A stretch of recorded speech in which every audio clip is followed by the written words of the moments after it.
and the 90s at 9.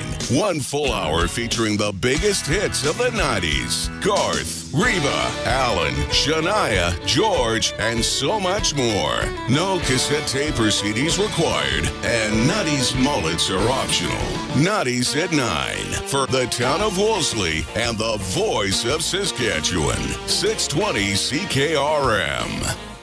This summer, downtown Saskatoon is going farm fresh at Hudson's Ultimate Summer Street Festival, Hudson's Saskatoon Block Party. We're talking live music, ice-cold drinks, and 2,000 party-ready guests, all ready to pay tribute to the heart of Saskatchewan, our hard-working farming community.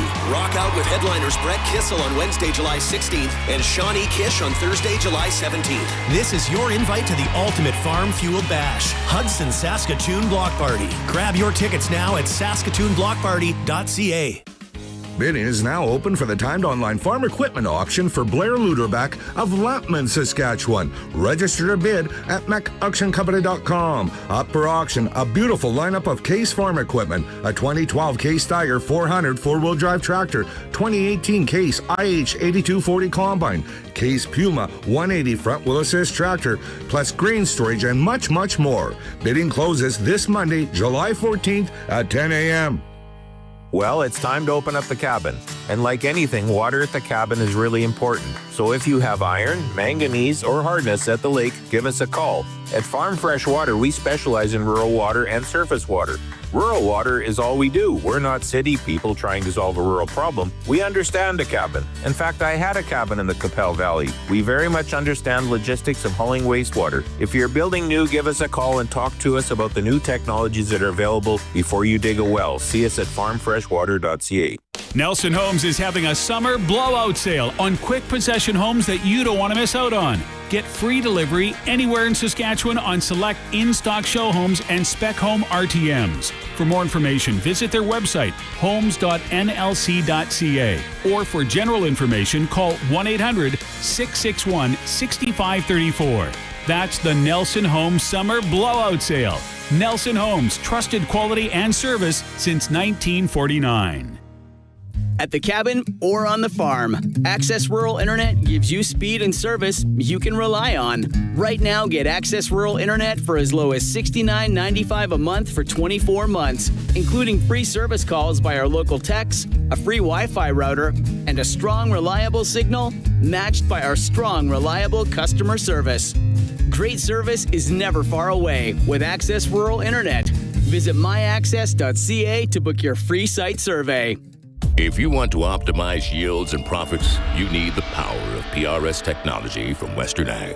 An accurate measure of the soil's power to release nutrients, a customized crop plan, a complete understanding of the best crop options for your fields, and a network of professional agronomy consultants. That is the power of PRS technology from Western Ag, helping you grow more profit. See them at Ag in Motion in Saskatoon, July 15th to 17th. GrowMoreProfit.com.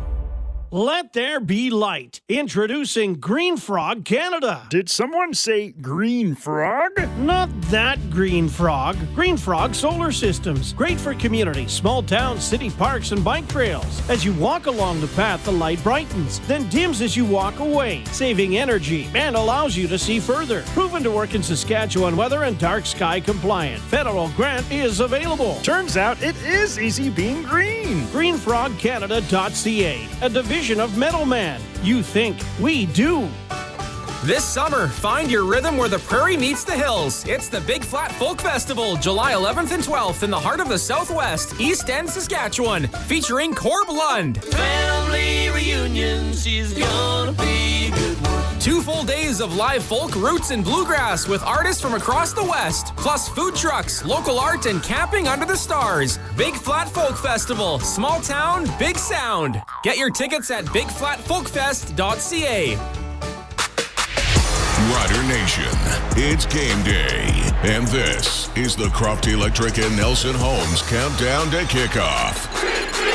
On the 620 CKRM Cooperators Rider Broadcast Network, streaming at sportscates.com, and on your radio and around the world at 620ckrm.com. Here's Justin Dunk, Teagan Witko, and Wes Cates. Back inside the Sports Cage Lounge at Mosaic Stadium. Oh, it's good to be back. And some Friday night football as the Riders are coming off a bye week here. A battle for first place in the West. Oh, it's going to be a good one. Riders and Stamps, 7 o'clock scheduled kickoff. Following a statement win against Winnipeg for the Stamps last week, Calgary is they're coming in hot here with Vernon Adams Jr. and company in town. So much to get through here, boys. I do just want to mention here really fast, it is looking quite smoky at Party in the Park here, so we are keeping an eye on that for you. It is currently at an air quality index of 9. On the CFL website, the threshold is 8. So hopefully things can clear up here, and we will be keeping an eye on it. It's going to be fine. You don't want me to jinx it. Exactly. You don't want me to jinx it. What are you looking for tonight? Deja vu-ish, though. A little deja vu. I mean, wasn't it the home opener? Preseason game. Preseason? Oh, preseason game. That's what it was. It was the first preseason game. It was super smoky. Aside from the smoke, what are you watching for tonight, Justin? You know, the matchup that I'm most curious about, not necessarily matchup I should say, but change in the lineup, is Antoine Brooks Jr. making his first career CFL start. We saw him get the pick against BC. But it actually changes what the Riders do on defense. They were playing sides. Wes, you and I talked about this, with Tavon Campbell and Marcus Sales staying left and right. Like they weren't flipping back and forth based on the wide side or the short side of the field. But now with Brooks Jr. coming into the lineup, they're actually going to flip back and forth. So you're going to have sort of the old way of doing it, or the traditional way of doing it, I should probably say. And whenever you got a young guy in the secondary, Wes, you know what it's like. You're going to go after him and test him if you're Vernon Adams Jr. I saw him doing his routine down in the gym at Hotel Saskatchewan. Like, he looked like he was locked in. And if I'm Vernon Adams Jr., I'm like, I'm going after the rookie. And also, Cory Mace plays a bunch of match coverage. And he hasn't had, Brooks Jr., that is, a lot of reps with this secondary group all the way through training camp and into the regular season like all the rest of the guys have. So I'm thinking he's got to play well for the Riders to have a shot. Yeah, I think he's going to play well. Definitely, like, he showed a lot of athleticism and just a knack for the game in the small doses that we've seen. I think the flipping of the field with the DBs, one thing, when you have experienced DBs that can stay on the side, it actually cuts down on the run. And DBs are the athletes on the field that probably do the most running. They're chasing around some of the fastest guys, running after these receivers. And so when you can kind of stay home, it just cuts down on, you know, the jogging back and forth in between plays to get across the field. So that's going to be something to watch. Are the DBs going to get tired, maybe a couple extra busts because of the young guy or just from fatigue? And then also, you know, just how they're going to navigate, you know, flipping sides of the field and guys just staying comfortable. So it's going to definitely be an interesting thing. I'm kind of looking at more of the run game, but we'll probably get to that a little later. Oh, we will absolutely be getting to that a little bit later. I also just want to see Antoine Brooks Jr. have another celly like he did at the last home game, which feels like years ago at this point. But even last time the Riders were on the field, it was at home, and of course Jake Mayer was getting the start. So what about Trevor Harris tonight, Justin? He looks like he's back in the fray, and I asked him about having that week off. Could it mess with his rhythm? And then even joked about, how does it feel to be a starting quarterback again? Just excited to be back and playing. It's, you know, never fun sitting out, but no matter what role you play, you want to play to the best of your ability and, you know, make sure you demonstrate, you know, leadership is, you know, often just influence, and you want to be able to, you know, handle every situation well. And after the shouting match with the Docs last week, I settled down and, you know, found the role that I was being asked to play, and just glad we were able to get a win, and the guys were great. You have the highest scoring offense against the lowest scoring defense, if you will, in Calgary. When you break down film, what are they doing so well back there, and what do you need to take advantage? They do a great job of mixing things up, not knowing where their robbers are coming from. And, you know, they do a great job with, you know, their Sam and free safety in terms of rocking and rolling and playing and expanding flat low defenders, and they have great pass rushers. And so they do a good job of, you know, being simplistic, but they give different looks every week. So we'll find out what the flavor of the week is and the new looks that they're going to show us tomorrow early on, and do our best to adjust. But they just do a tremendous job of doing what they do, and often the best defenses do that. They find out what they're really good at, and they get really, really good at it. And as the year goes on, they get even better at it, and they've seen every concept. And so you admire things like that. But you know, it'll be fun tomorrow to go out there and tee it up. You know, we bring a difficult test for them as well, and so. It's going to be a good one. If you're a CFL fan, these are the ones early on in the season. I know it's just week 5, or game 5, but these are the ones you want to see. What was it like for you to go from, you know, a week of less than what you're used to in terms of practicing to get your rhythm back this week? You know, I talked to some quarterbacks. It's like if they take a week off in the middle of the season, it's kind of hard to find it sometimes again. Oh, good. Yeah, I'm fine.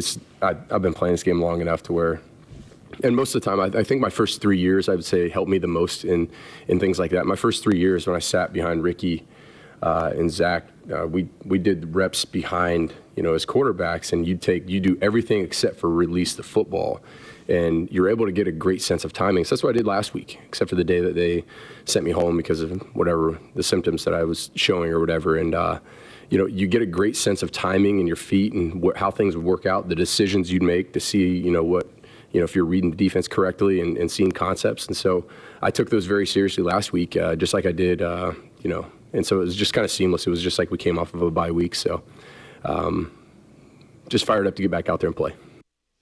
Trevor Harris ready to go for your Saskatchewan Roughriders. He's on a personal 7-game win streak, and also he has 7 straight games completing 70% or more of his passes. He actually holds that CFL record along with another quarterback at 8. He didn't want to hear about these records in case of that media jinx that some people talk about, but he's on a tear, and I don't think him missing a game, as you heard from him, is going to bother him at all. No, I don't think so. A guy of his age, let's be honest, he's done this enough. He's not really going to lose much. He's probably knows how to focus in, get his mental reps in, when he's not able to take physical reps.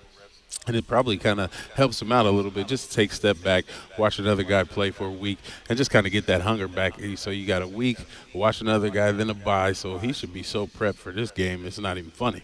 I bet the defense is prepped for the 4-by-1 set, 4 receivers to one side, a single receiver on the boundary side. The Calgary Stampeders have showed a lot, guys. That's where some of their big-time plays have come, especially 2 against the Winnipeg Blue Bombers. So Cory Mace has been studying the film on how to try to slow that down when the Stampeders go to that 4-by-1 receiver set. One of their top formations, they can do a little bit of everything out of it, whether it's screen, sally, or they go up, or they can run the ball, So, again, even in that formation, they keep you on your toes a little bit. So, you just got to be ready to play a little bit of everything, depending on where they're at on the field. There could be some tendencies, but ultimately, that's coaching as well. You can live on numbers and tendencies, but everybody's looking at those too, so that might catch you off guard. So you just got to play the call, play true to it. We understand what they like to do out of those.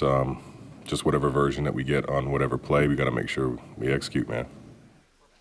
That 4-by-1 set got Calgary 2 big plays against Winnipeg to help open up that game last week in the Stampeders' big win. It's going to be key here tonight, fans. When you see the Calgary Stampeders go 4-by-1, make sure that the Riders are matching up properly. Otherwise, there can be some deep balls down the field. They need to be good against that 4-by-1 set. Yeah, for sure. I mean, anytime, a defense is looking comfortable, you get a little nervous about it because guys start playing with a little more confidence. They start jumping stuff. They start just reading things better. When you get that base set that you kind of feel comfortable in, and then you're going to have to see it as an offense, you really got to think of some crafty ways to attack it. And then sometimes teams know you're going to try to switch things up, and if guys are really vibing, they kind of can adjust and predict stuff, because by this time in the season, when you come out in your sets, the defense understands probably what you're likely going to do. So you see, when they see something different, they expect something different, and they usually play it pretty well. So we'll just see how this chess match goes this week. Mace is ready for the 4-by-1 set, and he's hoping the crowd noise can make it difficult on the Calgary Stampeders to communicate regardless of what set they're on offense. It should be mental. Should be madness. I know the Obsidian jerseys brought a lot of flavor. It was a lot of excitement for us last year. First time unveiling them this year. Friday night versus a good team. This is exactly what you envision when you're part of this organization. So, looking forward to the crowd being out there and being loud as ever, making it, impossible for the opposing team. That would be ideal. But the crowds have been pretty dang good. Even if there is a couple missing seats, they're still loud as ever. So, I just anticipate it to be even louder than it's been so far this season. That's Cory Mace hoping that the Mosaic Stadium crowd can make it loud in here. Seems like we're creeping up. 27,000, might get up to 28,000. And Craig Reynolds told us a couple weeks ago that these game day tickets are flying fast. So hopefully we'll get close to a sellout. And it's an Obsidian jersey night, boys. Oh, we're going to see those on the field tonight, despite the smoke, like Justin said right off the top here. It's going to dissipate. It's fine. Hope to see you here at Mosaic Stadium shortly. That was What's Trending, brought to you by Karst Holdings, Integra Tire Assiniboia, proudly serving Southern Saskatchewan for over 30 years. Darren, Tracy, Dylan, and staff welcome you for all your automotive and ag tire needs. Karst Holdings, Integra Tire Assiniboia, truly local. And we still have so much coming up. Jam-packed countdown to kickoff coming up here. Of course, we're going to hear from AJ Olette of the Saskatchewan Roughriders. We're going to hear from the man backing him up tonight, Kadeem Carey, who's also a former Stamp. We're going to hear from a couple of guys on the Riders O-line as well. Rough Rider legend and TSN analyst Glenn Sutter will be popping by. And, of course, Mr. Jeff Fairholm, if we can get him. 7 o'clock kickoff tonight. Riders and Stamps, we are getting you set for this. But coming up next on Countdown to Kickoff, a flag football team comprised of players from Regina and Moose Jaw who will be representing Canada on an international stage next week. We're looking forward to that conversation next. We are streaming live from the Sports Cage Lounge at Mosaic Stadium and sportscage.com. Check us out on all of our socials as well. This is Countdown to Kickoff on the home of the 620 CKRM Cooperators Rider Broadcast Network. Have you ever thought, I need more power for grain drying? For anything on your farm, Croft Electric is here to help. Let Croft upgrade your farm service capacity. Call now. Let us take this off your plate so you can focus on your farm and be ready when you need the power. Trust our 27 years of experience, here for all your electrical needs, from generators to permanently installed holiday lights. Find us through all socials and croftelectric.com. Croft Electric. Do it right. Do it once. Nelson Homes is having a summer blowout sale on quick possession homes that you don't want to miss out on. Get free delivery anywhere in Saskatchewan on select in-stock show homes and spec home RTMs. For more information, visit their website, homes.nlc.ca. Or for general information, call 1-800-661-6534. That's the Nelson Homes Summer Blowout Sale. Nelson Homes, trusted quality and service since 1949. Busy week at 2sauctioneers.ca in Indian Head. We have the off-site Delorme Estate Auction in St. Victor closing on Monday. That includes a Bobcat, side-by-side, garden tractors, furniture, and more. Then on Tuesday the 15th, we got a huge sale of glassware, collectible sports cards, and a huge record collection from one guy. Some very odd and unusual ones in there. Easy to register, easy to bid, and it's all here on display at our location in Indian Head. Come check it out. 2sauctioneers.ca, online auction house in Indian Head. SEIU West members are Medical Equipment Coordinator, Combined Laboratory and X-Ray Technologist, Orderly, Biomedical Engineering Technologist, File Clerk, MRI Technologist, Carpenter, Pharmacy Technician, Cardiology Technologist, Staff Scheduler, Information Technology Analyst. The backbone of your public health care system. Learn more at seius.ca. You're raising your livestock, while Glassers TV, your SaskTel authorized dealer, is raising your cell phone bars. No matter how deep in the field you are, you can expect excellent and consistent coverage, so you can do what farmers do best, multitask. Like this guy. He's out here milking cows and managing his fantasy football team. With today's smartphones, farmers are checking the weather, pricing soybeans, and swiping right, all before breakfast. Glassers TV, your SaskTel authorized dealer in Moosomin. It's game time at Two Way Service, your Ford dealer in Southie. Just 30 money-saving minutes north of Regina on Highway 6. Two Way Service is a first-round draft pick, delivering championship deals all season long. Score big with any vehicle purchase, and they'll throw in a free trip for two to Las Vegas. That's right, Vegas, baby. So suit up and drive 55 kilometers north of Regina to Two Way Service. Online at twowayservice.com. Never get tired of tire talk? Neither do we. We banter about balance, rave about rolling resistance, and we could tell you all about traction long before social media. Yeah, here at Quality Tire, we care about tires and, well, quality. There's a reason it's our name. This summer, trouble-free driving starts with quality service from Quality Tire, with 9 locations across Saskatchewan. Thanks for coming to our Tread Talk. Quality Tire. Hear that? What a tackle. That big crunch wasn't from the tackle, Chris. That's the KFC $4.95 End Zone Big Crunch and $7.95 End Zone Big Crunch combos only on game days. The End Zone Special available on Roughrider game days at participating KFC Sask locations. 620 CKRM brings you Saskatchewan's #1 sports talk show, The Sports Cage. Catch The Sports Cage weekday afternoons from 3 to 6 on the Voice of Saskatchewan, 620 CKRM. Keeping you company wherever you are in Rider Nation. It's Justin Dunk, Teagan Witko, and Wes Cates. This is the Croft Electric and Nelson Homes Countdown to Kickoff on the 620 CKRM Cooperators Rider Broadcast Network.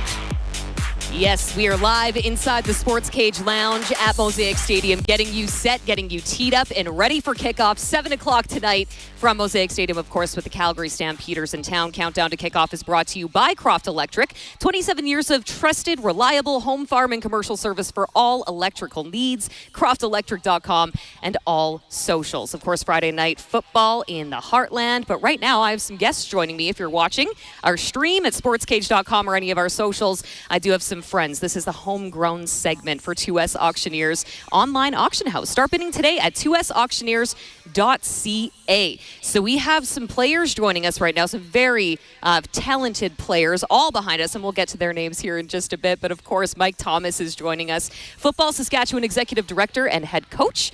Thank you for being here. Would you care to introduce some of these folks that are joining us on stage right now? Sure. For those of you that are watching on the live stream or can be listening wherever you may be, to my immediate left is Kai Thomas, one of our defensive players and rushers. And behind him is Xavier Gatton, who is a receiver and a quarterback on our team. Beside Xavier is Parker Thompson, who primarily plays on the offensive side as a receiver. And beside him is Rhett Mikatuk. Rhett is one of our rushers as well as an offensive player that we've got. Beside him is Brindley Dice, who plays on both sides of the ball, both as a receiver and a DB. And beside you, on your right, is Kamani Forsyth, who is one of our defensive backs as well as a receiver. And a couple others that are missing that are not here yet, that are making their way, is Dylan Ward, who's from Moose Jaw. He's making his way down from obviously down in the jaw.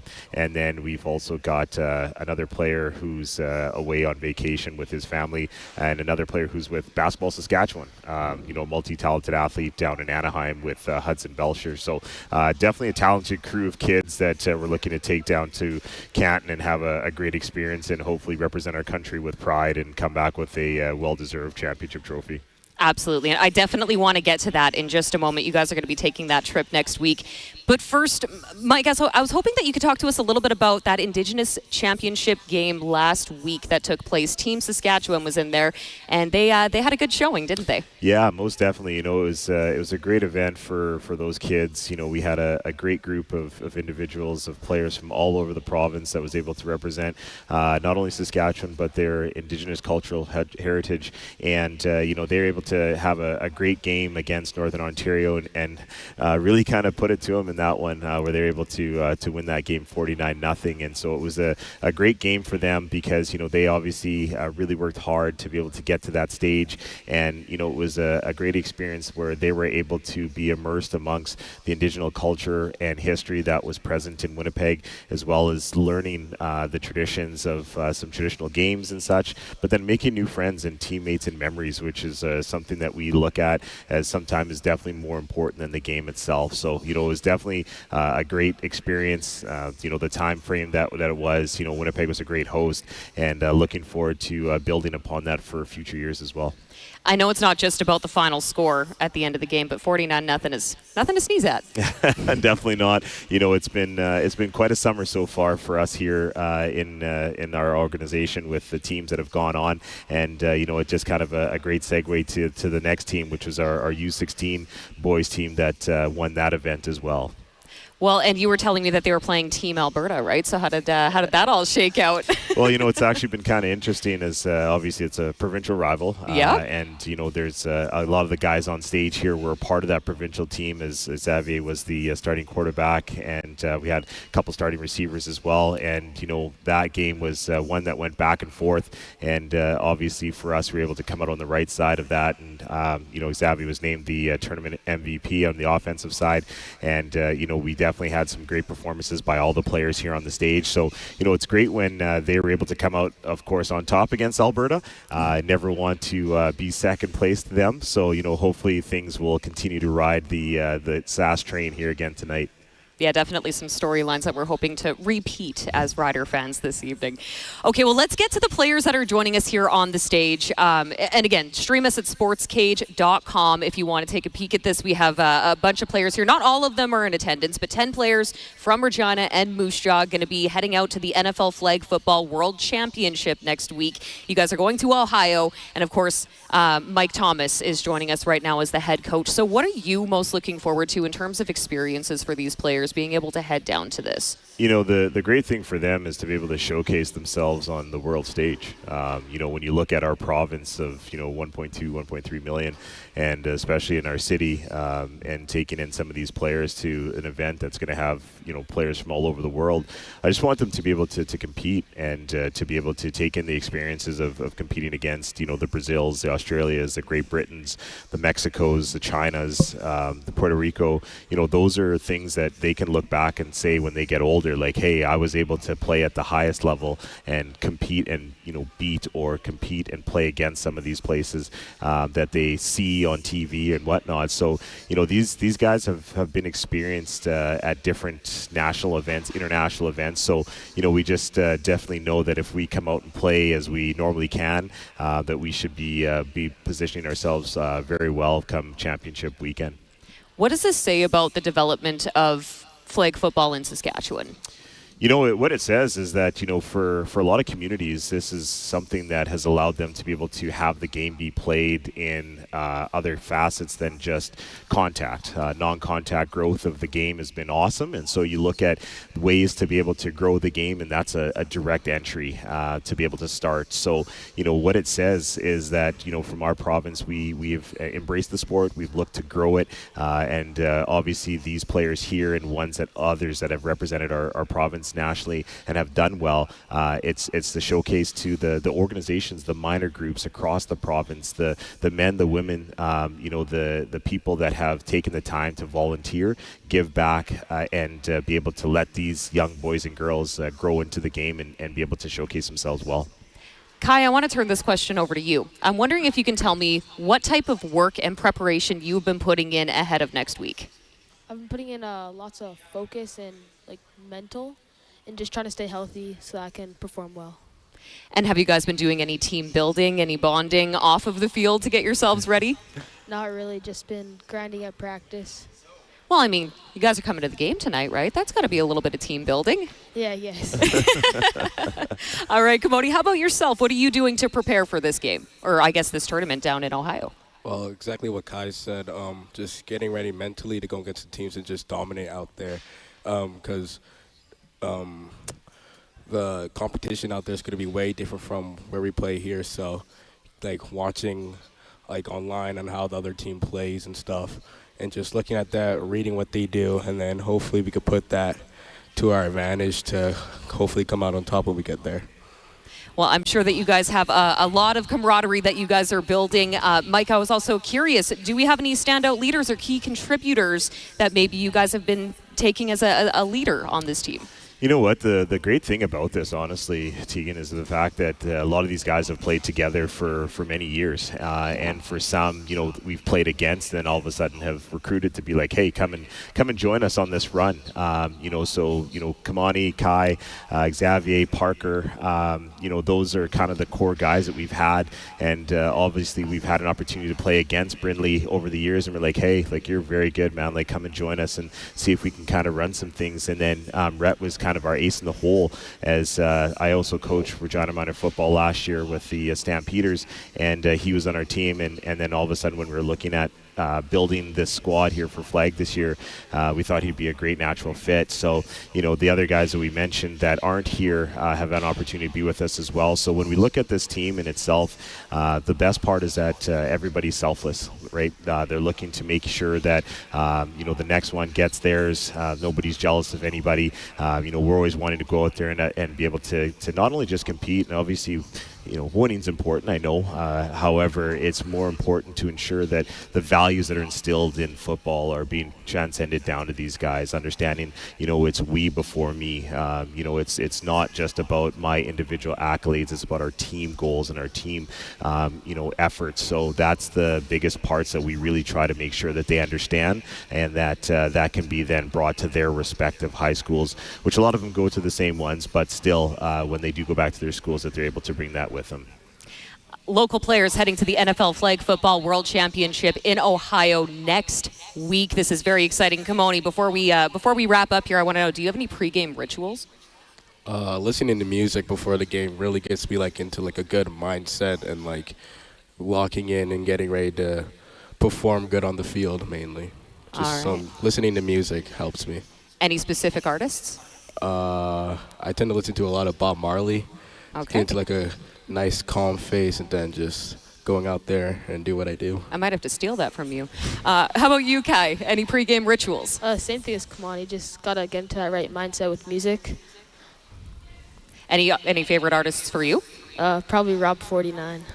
Okay. I'm going to have to do some Spotify searching later because I don't know who that is. Yeah. Thank you guys so much for coming here. We will be cheering you on from up here in Saskatchewan. Of course, players from Regina and Moose Jaw down to Ohio for the NFL Flag Football World Championship next week. That's July 17th to 20th. Thank you guys again so much for being here. Excellent. Thanks so much, Teagan. And enjoy the game. Absolutely. Now, coming up next on Countdown to Kickoff, we will have Jeff Fairholm join us here. And, of course, Wes Cates, Justin Dunk will be back. This is the 620 CKRM Cooperators Rider Broadcast Network.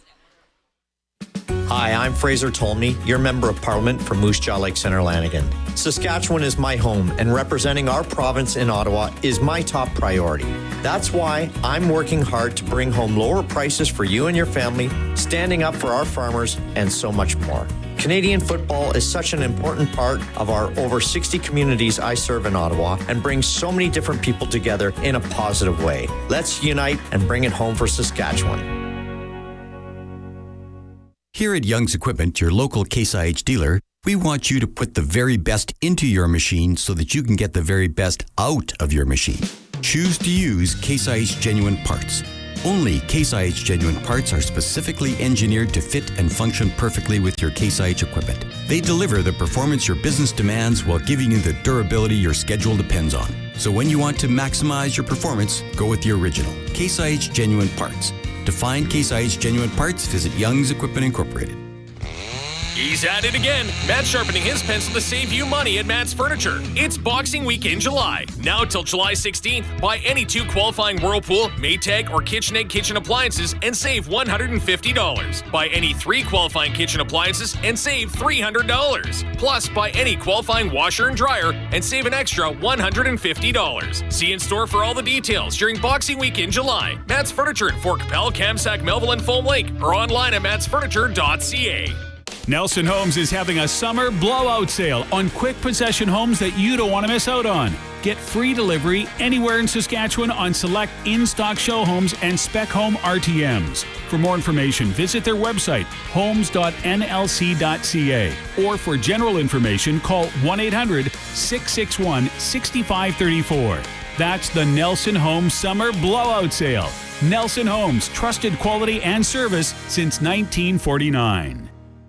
This football season, Positively Perfect Pets is ready for a touchdown of the best pet food in town, offering a fantastic selection of healthy food and treats. Richard from Paws Per is your quarterback for your pet's food decisions and everything else for your furry friends. The customer service will always go long for anything you need, setting their team apart from the box stores. Score big points with your pets at Positively Perfect Pets, 4637 Ray Street. Visit their Facebook page and onestopdogshop.com. So, how big is yours? 5 inches. That's about average. How'd you like 6 inches? 6 inches? 6 inches? That would be a big improvement. A 6-inch package from Prairie 6-inch eaves trough is made specifically for your farm building. 6-inch eaves troughs are more durable and efficient during storms. They're family owned and operated, so you'll get an honest installation at a fair price. Prairie 6-inch eaves trough, your farm shop specialist. Call 570-6415. Milligan Bio has a need for seed, and they want your heated and damaged canola today. Milligan Bio, a locally owned Canadian company based in Foam Lake, has space available for your canola and is accepting immediate delivery.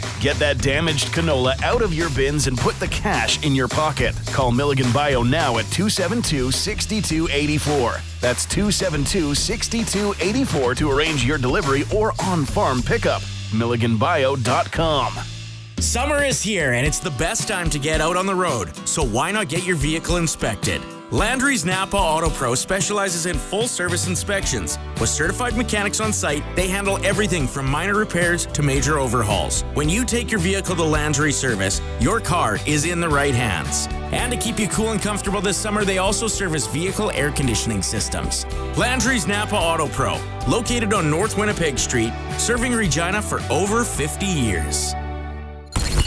It's an all-access pass to everything you need to know about your Saskatchewan Roughriders. This is the Croft Electric and Nelson Homes Countdown to Kickoff on the 620 CKRM Cooperators Rider Broadcast Network.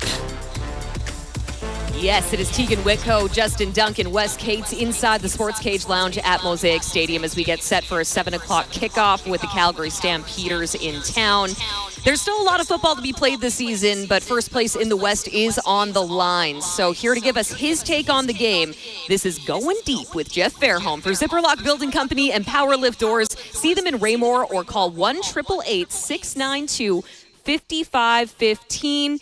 Jeff, can you start us off by just looking at these running backs? I mean, come on, they're the top two in the league, and they're going head-to-head tonight. That's got to be exciting for you to see. Well, I'm a receiver, so no, it's not that exciting at all.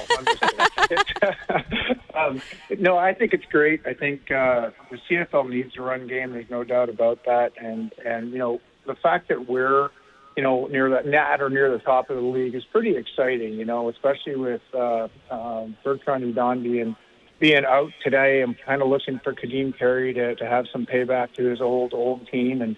And of course, Olette's been running hard, and the offensive line has been fantastic. So, you know, it's going to be a big key to the game as far as I'm concerned that the Riders need to stop that running game, because if they have a running game, it really opens things up for VA, who, by the way, you may remember, he torched us pretty good when he was in BC last year early on. So, you know, he's used to seeing our defense, and, you know, he doesn't have McKinnis. Obviously, he's with BC, and he's missing some receivers for himself. But, you know, he can still find those open spots, and that running game just opens it up for him. Yeah, Jeff, you're talking about VA, and we were talking earlier about these DBs and having Brooks back in there. When you're, as a vet receiver, when you're coming out to go against a DB, do you want to see the same guy, whether he be the best dude coverage guy or not, or do you like to go against different DBs when throughout the game? That's a really good question. I kind of like, it depends. If I've had good luck against, or if I played well against a DB, then obviously I'd like to see him again. But most of the time I like to be surprised. It keeps me on my toes, and I'm able to react instead of plan, which I was always that kind of player. So I like to react, and, you know, obviously you want to know their coverages, but I was never one to really focus on a DB and, you know, his tendencies. I always went with, you know, reaction. If he went one way, I'd go the other. So that's how I played. Jeff, we got to bring the people in on a secret, because you're actually joining us from Alaska. How is it out there? It's fantastic. We're at our last port. We're in Ketchikan, Alaska. We're on a cruise, and believe it or not, I'm actually standing on Creek Street in an old Redland district, so it's kind of interesting. There you go. You're on a cruise, and the Riders are hoping to cruise to a 5-0 start, if you will. But come on, Jeff. You don't want to point at the rookie defensive back and go against him all game if you were a veteran receiver?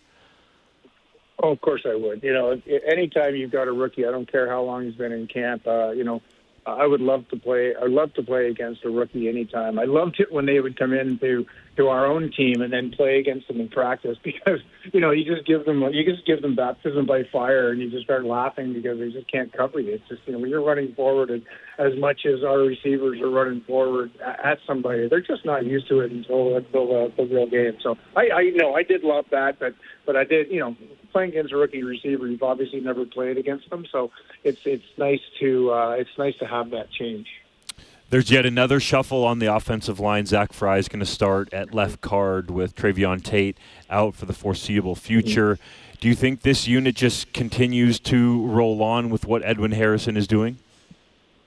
Well, history would dictate that, right? I mean, they've played fantastic. I think they were the offensive line of the month in June, and very good reason. I don't think anybody was close. And that coaching has been fantastic. The leadership from Hardrick has been great.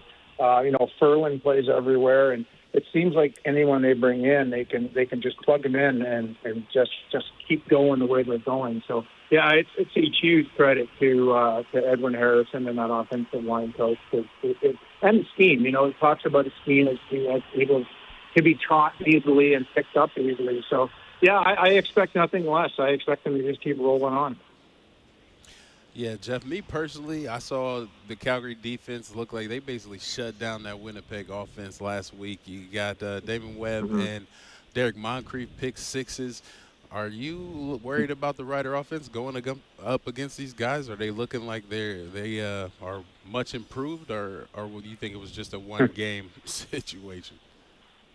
I think they're much improved. I think the one loss that they have against Ottawa was an anomaly. I mean, I live in Calgary, and trust me, that day was a bad rain day and wind. So, you can't really count that loss as a loss, so to speak, because, they both teams weren't playing to their true colors. And, so I see them as almost undefeated. So it's almost like having two undefeated teams. And they're way better than last year. And I hate to say this because he's with us now, but they have a quarterback now. And, their quarterback is dynamic. He can read. He can run. And he wins football games. If he had stayed in the lineup with BC, there's a good chance he would have won Most Valuable Player last year. And and if you don't mind, I would like to talk about Jake Mayer from 2 weeks ago.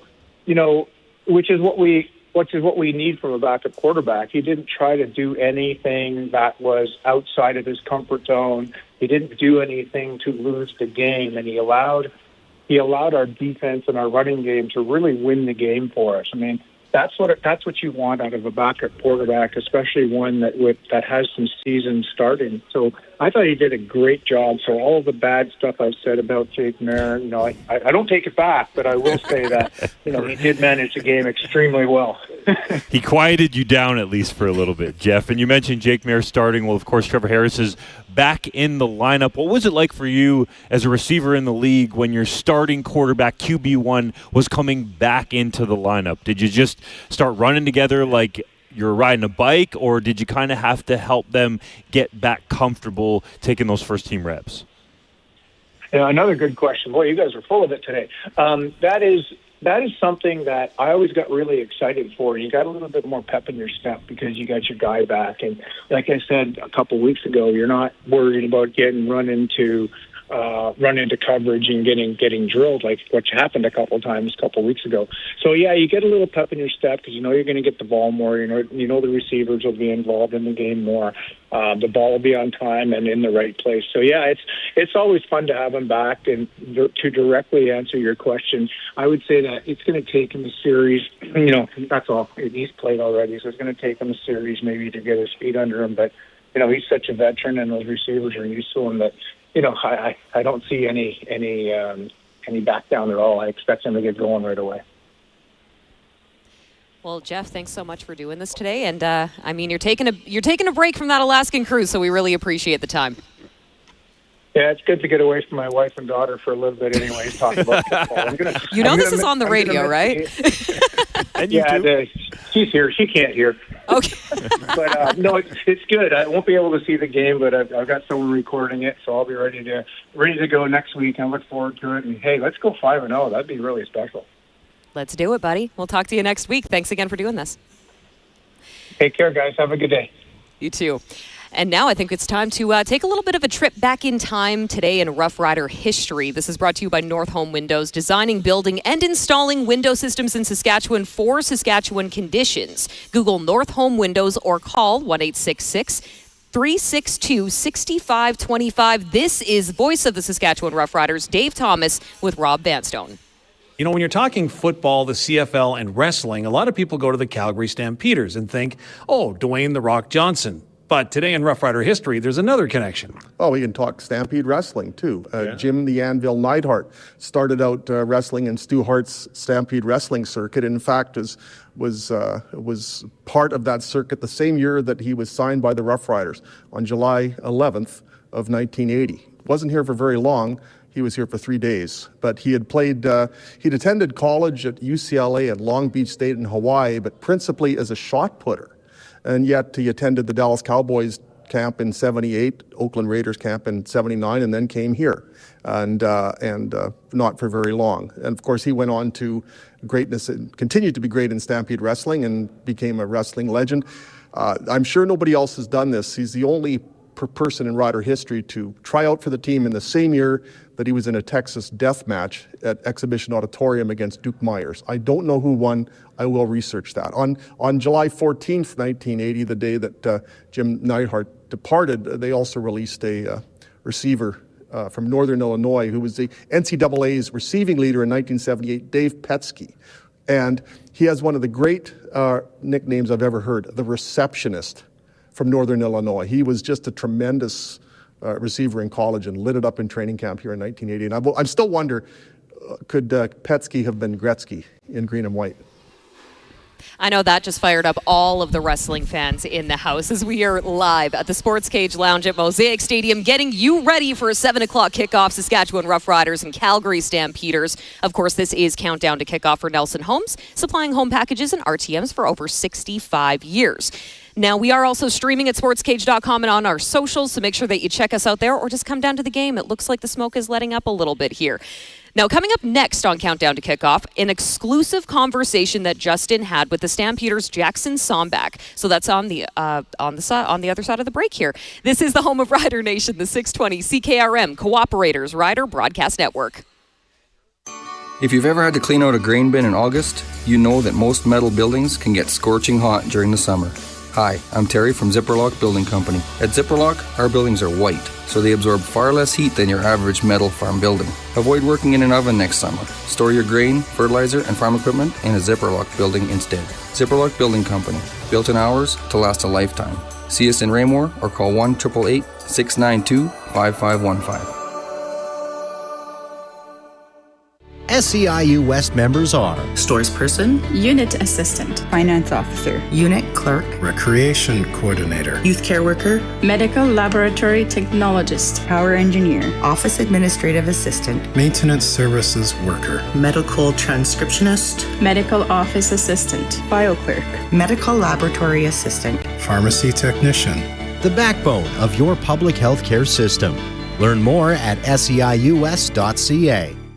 You know something? It's like selling a six-pack with only 5 beers in it. Wood Country Woody here, reminding you that unlike some other places, Wood Country Garage Packages contains everything you need, right from the start, including appearance-grade lumber, all your nails and screws, and walk-in doors with cladded jambs. Building a garage? It's one and done with Wood Country.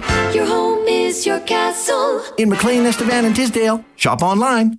wood-country.com. Busy week at 2sauctioneers.ca in Indian Head. We have the off-site Delorme Estate Auction in St. Victor closing on Monday. That includes a Bobcat, side-by-side, garden tractors, furniture, and more. Then on Tuesday the 15th, we got a huge sale of glassware, collectible sports cards, and a huge record collection from one guy. Some very odd and unusual ones in there. Easy to register, easy to bid, and it's all here on display at our location in Indian Head. Come check it out. 2sauctioneers.ca, online auction house in Indian Head.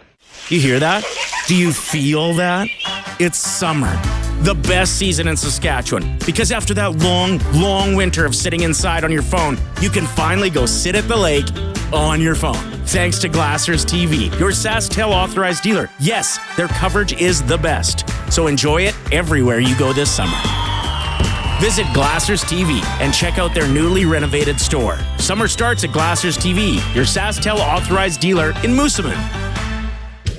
Never get tired of tire talk? Neither do we. We banter about balance, rave about rolling resistance, and we could tell you all about traction long before social media. Yeah, here at Quality Tire, we care about tires and, well, quality.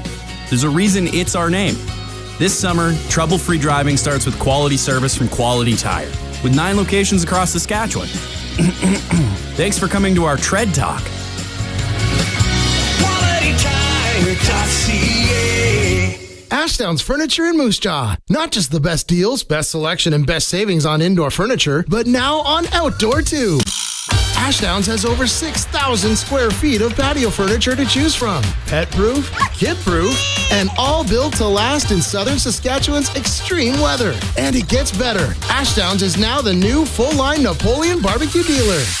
Create your own outdoor oasis at Ashdown's Furniture right here in Moose Jaw. Hurry in today and get set for summer. It's game time at Two-Way Service, your Ford dealer in Southie.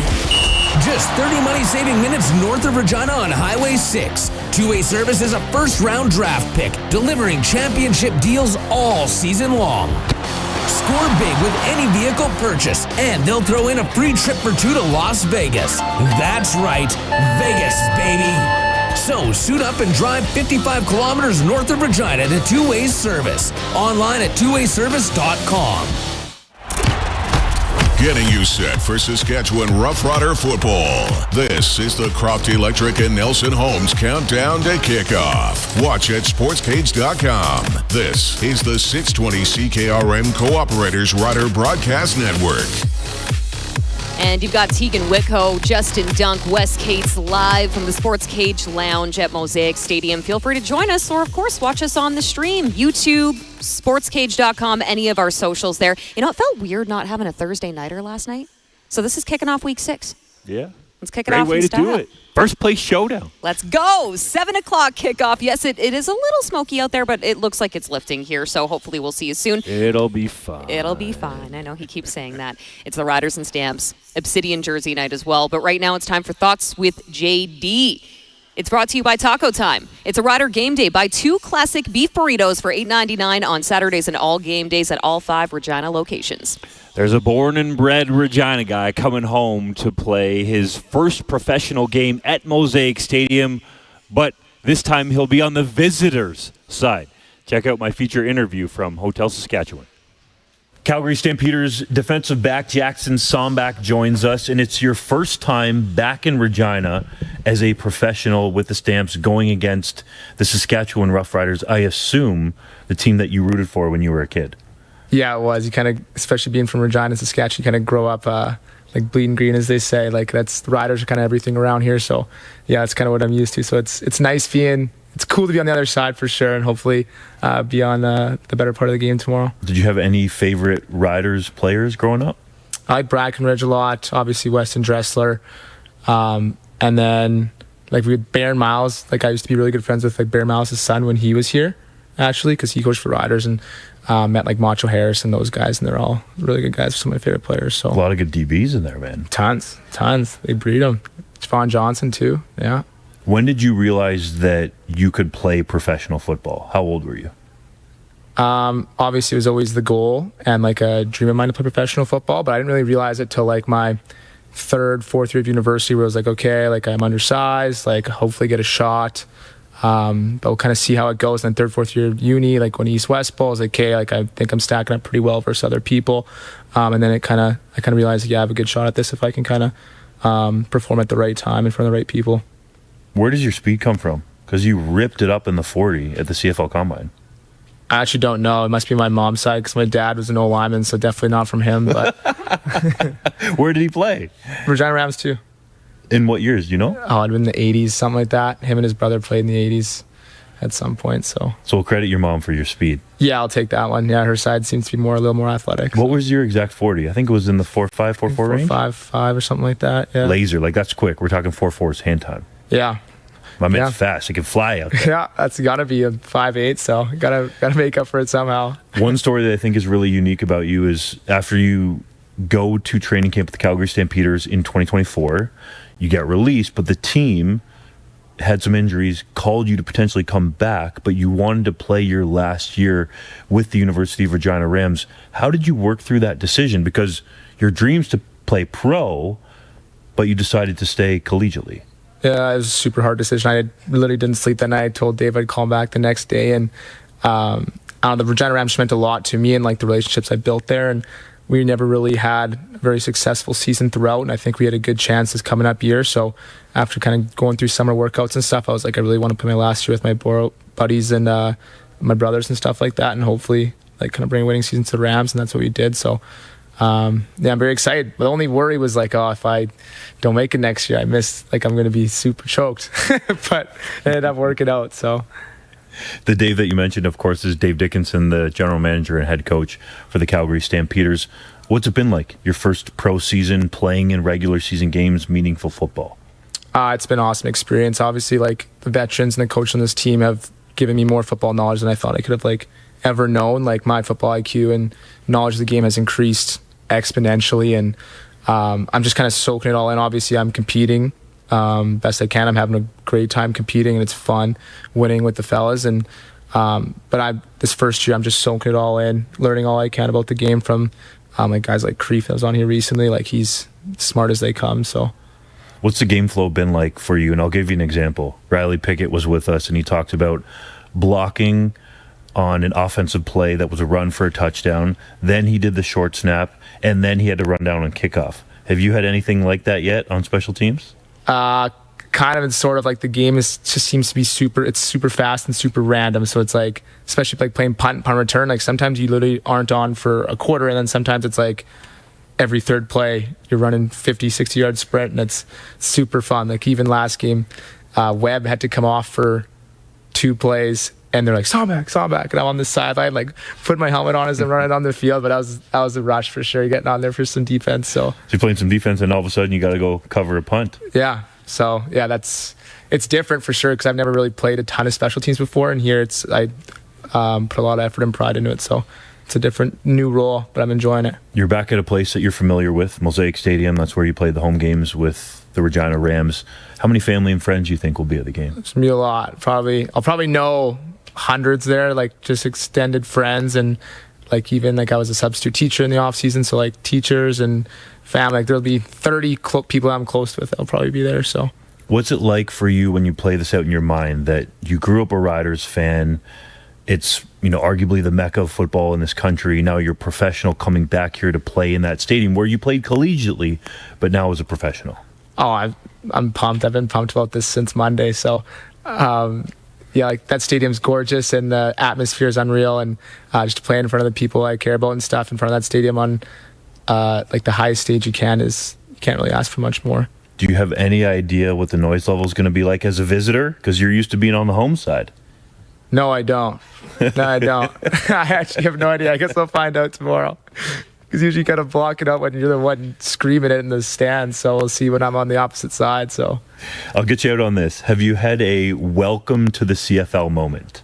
I've gotten rocked a couple times for sure, and just been like, oh yeah, I'm going to cut this guy off. And I'm like, okay, he's way faster than I thought. So just adjusting to the speed and the physicality of the game for sure. But there hasn't been one like big pop where I was like, oh my God, that was bad. Like I'm sure it'll come at some point, but yeah. You said you got rocked a couple times though. What happened?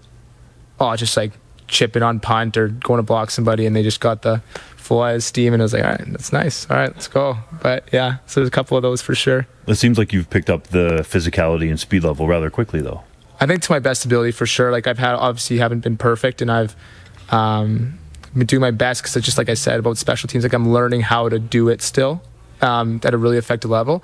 So yeah, it's been good. Are there any coaches or people along the way in Saskatchewan that really helped you out that you want to shout out before we let you go? I'll shout out all the Regina Rams coaching staff. I'll shout out Vincent Donaldson. Like he was a defensive back coach since I was like 14 years old, and he was the one that was always telling me like, yeah, you can go pro. Like he was always telling me, you can do it. Like you have the ability. And I'd be like, yeah, like I think so, but we'll see. And then it happened. So shout out V. He was right. Yeah, he was. So. And he was super pumped when I told him that I made the team. So, yeah, it was awesome. Lots of Jackson Sombach fans going to be in the house for this one. On the depth chart, he's backing up Damon Webb at safety. Sombach wearing number 40 for the Calgary Stampeders. If you're a fan of the Sombach family or Jackson in particular, that's how you'll find him today, running around on special teams. And he's had some reps on defense, too, when Webb has had to go out if he's been a little nicked up or needs a breather. Yeah, I want to see what he looks like on specials. I don't expect him to get a lot of reps at defense, but I wonder what the 40 is about. I don't know if that's a great DB number, but we'll give him the benefit of the doubt. If he balls in it, we'll accept it. I was thinking the same, bro. Like, we got to get in the 20s here, the teens. Maybe the 30s is okay for a DB. Perhaps he's just a polite Sasky kid. Yeah, got given 40. Yeah. It was like, I'm going to take what I get given. Because you've told me some stories about rookies coming in asking for all kinds of numbers. Oh, yeah. Well, I know when I got here, they gave me 16 because I asked for 23. They almost, released me right away because Ron Lancaster. But, yeah, no. You do have to be kind of cool about your number until you prove yourself. But then, he's on the roster. Come on, man. Give me 4 or 14, something.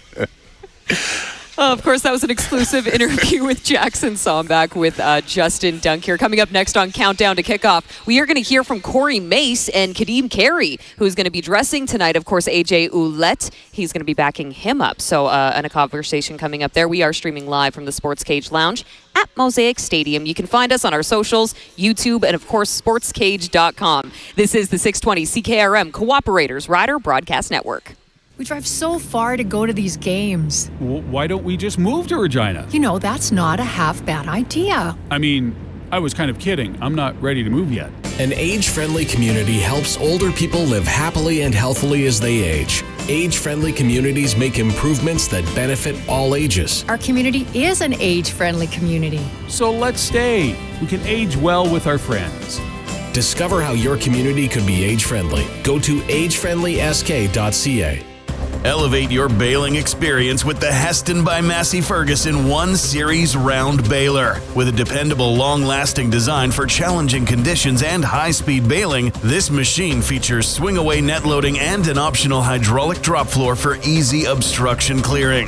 Quality hay production starts today with Heston by Massey Ferguson. See the Massey Ferguson 1 Series Round Baler at Nick's Service in Emerald Park. For more information, visit nicksservice.com.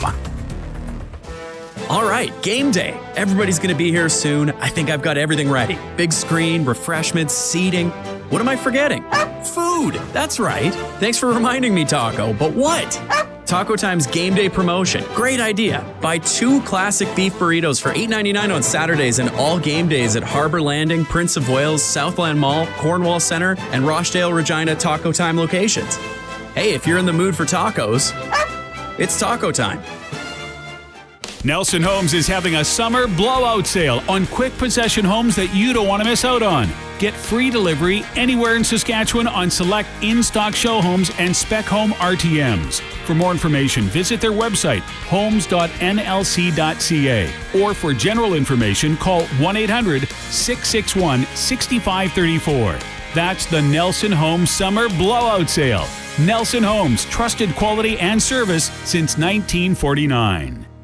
Milligan Bio has a need for seed, and they want your heated and damaged canola today. Milligan Bio, a locally owned Canadian company based in Foam Lake, has space available for your canola and is accepting immediate delivery. Get that damaged canola out of your bins and put the cash in your pocket. Call Milligan Bio now at 272-6284. That's 272-6284 to arrange your delivery or on-farm pickup. MilliganBio.com. The folks at Integra Tire Grenfell know how important abbreviations are these days, with everyone texting 24/7. To remind the good people of Saskatchewan that Integra Tire Grenfell is your go-to trusted name for tires, towing, mechanical, and farm service needs, they decided to abbreviate tires, towing, mechanical, farm service to TTMF. Then decided, maybe not. Integra Tire Grenfell, locally owned Integra Tire in Grenfell, at the intersection of Highways 1 and 47. Truly local. He's at it again. Matt's sharpening his pencil to save you money at Matt's Furniture. It's Boxing Week in July. Now till July 16th, buy any 2 qualifying Whirlpool, Maytag, or KitchenAid kitchen appliances and save $150. Buy any 3 qualifying kitchen appliances and save $300. Plus, buy any qualifying washer and dryer and save an extra $150. See you in store for all the details during Boxing Week in July. Matt's Furniture in Fort Capel, Kamsack, Melville, and Foam Lake, or online at mattsfurniture.ca. Hear that? What a tackle. That big crunch wasn't from the tackle, Chris. That's the KFC $4.95 End Zone Big Crunch and $7.95 End Zone Big Crunch combos only on game days. The End Zone Special available on Rough Rider game days at participating KFC Sask locations.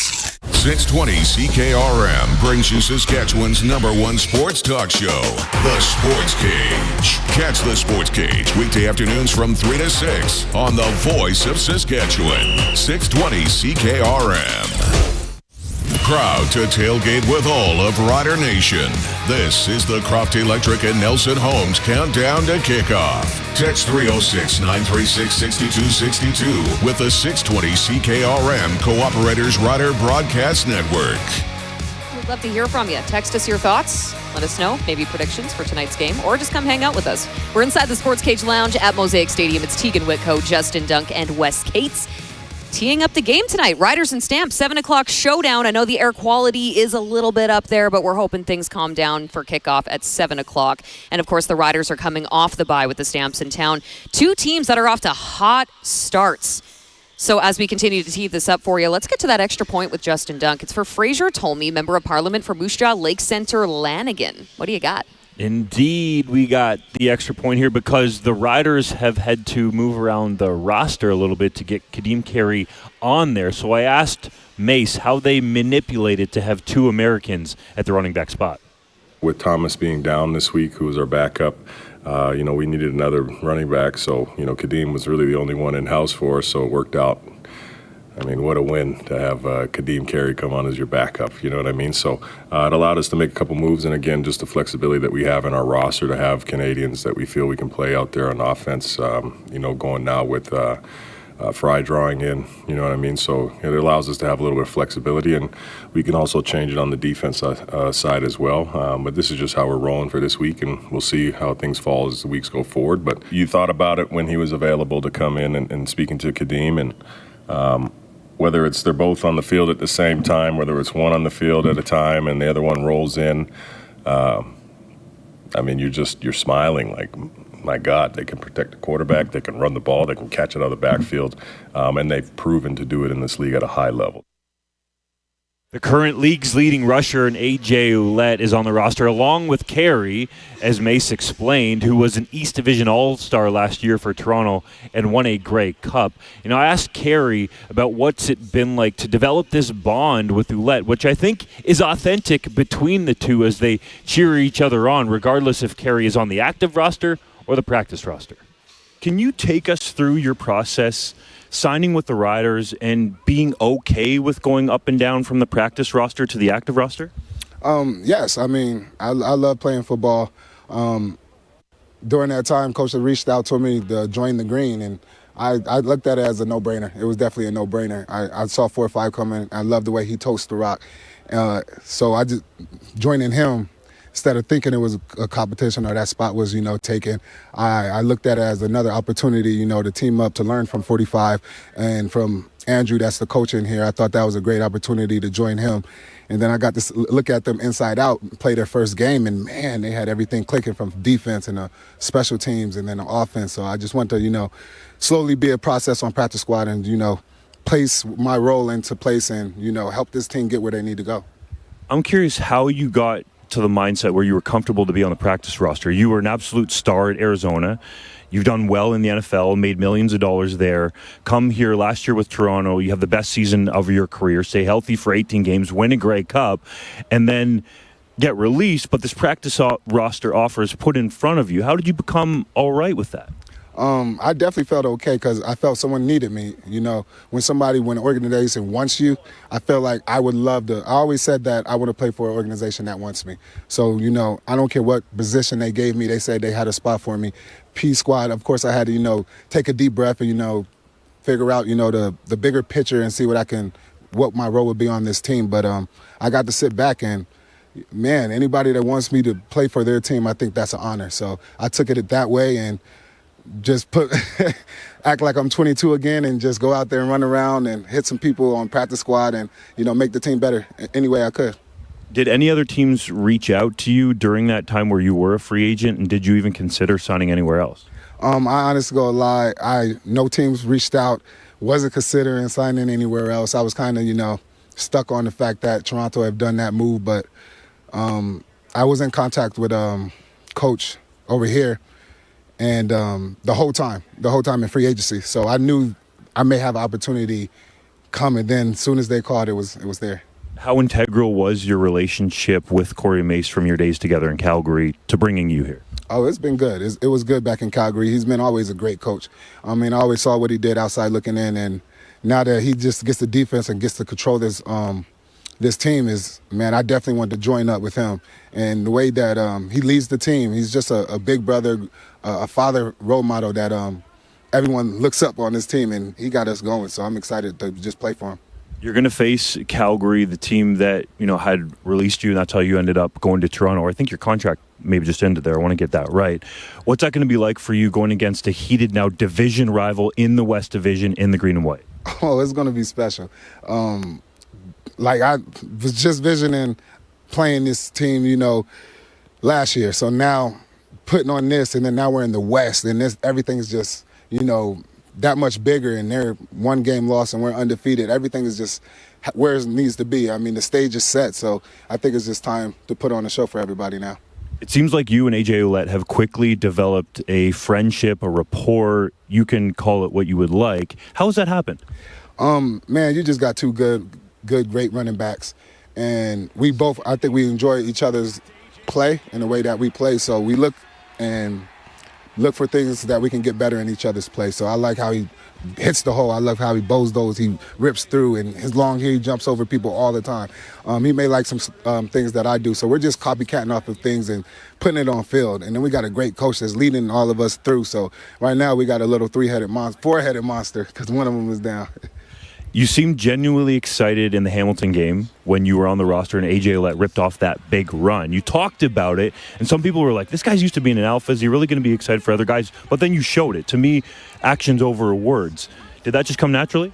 Oh, yes. I always speak about being the best running back group in the room. If it's not just me, it's the second one coming behind me. This time, I'm the second one. So I got to hold my own when I go in there. So when AJ's in there ripping off the big runs, he's just setting the tone off. So that gets me excited. Hopefully I go in there and bust one. He gets excited, and then it just starts to go. O-line goes crazy, and then we just have a great game.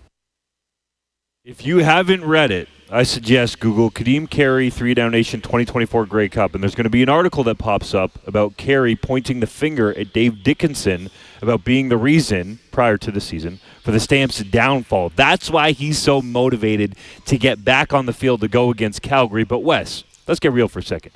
If you're two running backs on the roster like this, Americans, can you actually be buddy-buddy? Yeah, you can, but be real with me now. I'll put it to you like this. I'll never forget. So Brandon Browner, he was the Calgary DB back when I was actually in camp in 07. So I was with the Stamps in 07 during camp, and Brandon Browner was a rookie.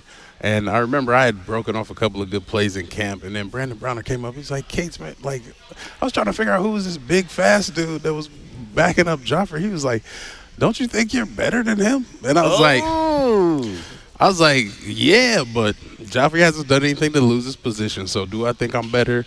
Absolutely. But I'm not mad at him because he's handling this big biz. But as soon as he slips up and I get my chance, he might not get it back. Sad part was Joffrey never got hurt, though. So, you can be buddies, but there's always a bit of rivalry, and there's always every now and then you see a back or somebody at your same position do something that you're like, I don't know if I could do that. But then other times you see a guy kind of mess up a play, and you're like, if I'd have had that play, I might have scored. You know what I mean? So there's a little bit of that going on, and maybe you challenge each other from time to time, but you're teammates, so you got to kind of build each other up. Simple as that. Would you have said that publicly at the time in 2007 that you were better than Joffrey Reynolds? No. That just give people reason to hate me for Joffrey was like the top back in the league at the time. You know, I mean, really, he's got the stats to be in the CFL Hall of Fame. Now, some things happened after his career was over that might have gotten in the way of that, but like this, he handled his biz, so I ain't gonna hate on him. But yes, I was better than him. You know what? That's why 3 Down Nation is here, bro. We're going to write this article. Wes Cates said circa 2007 that he's better than Joffrey Reynolds. Heck, put it on sportsgauge.com. I don't have the numbers he has, so, I mean, stats don't lie, but me personally, yeah, I put my money on me. I mean, you have to. I could You're get a out the professional backfield. athlete. I was more of a receiver. And, I mean, he wasn't bad at blocking, but I was better at him at blocking, too. And I could play special teams. You talk, man. I think that should prove it right the real there. Deal. Right. If you're a professional athlete, though, you have to think that you're better. Yeah, honestly, in 08, I thought I was arguably the best player in the league. Like, if I hadn't got hurt towards the end of that season, I think I'd have been up for MOP and maybe would have won it. So that's the mindset you got to have going into it, to be honest. Well, competitiveness, I mean, that's definitely a part of the game. Yeah. Hold on. Your 2008 season, I have it noted here in case this ever comes up, okay? 1,229 rushing yards on 216 carries, 12 touchdowns, 39 catches for 451 yards, and 2 majors.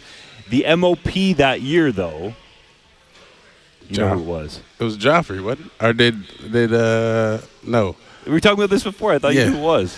It was either Joffrey or Calvillo. I think Calvillo beat Joffrey. Testing your memory now, hey? Yeah, but we didn't tee this it was up. Calvillo. It was Anthony Calvillo. Yeah, it was Calvillo. Yeah, you said it confidently. But before. I know, but Joffrey was out of the West. Calvillo was out of the East, and Calvillo got him.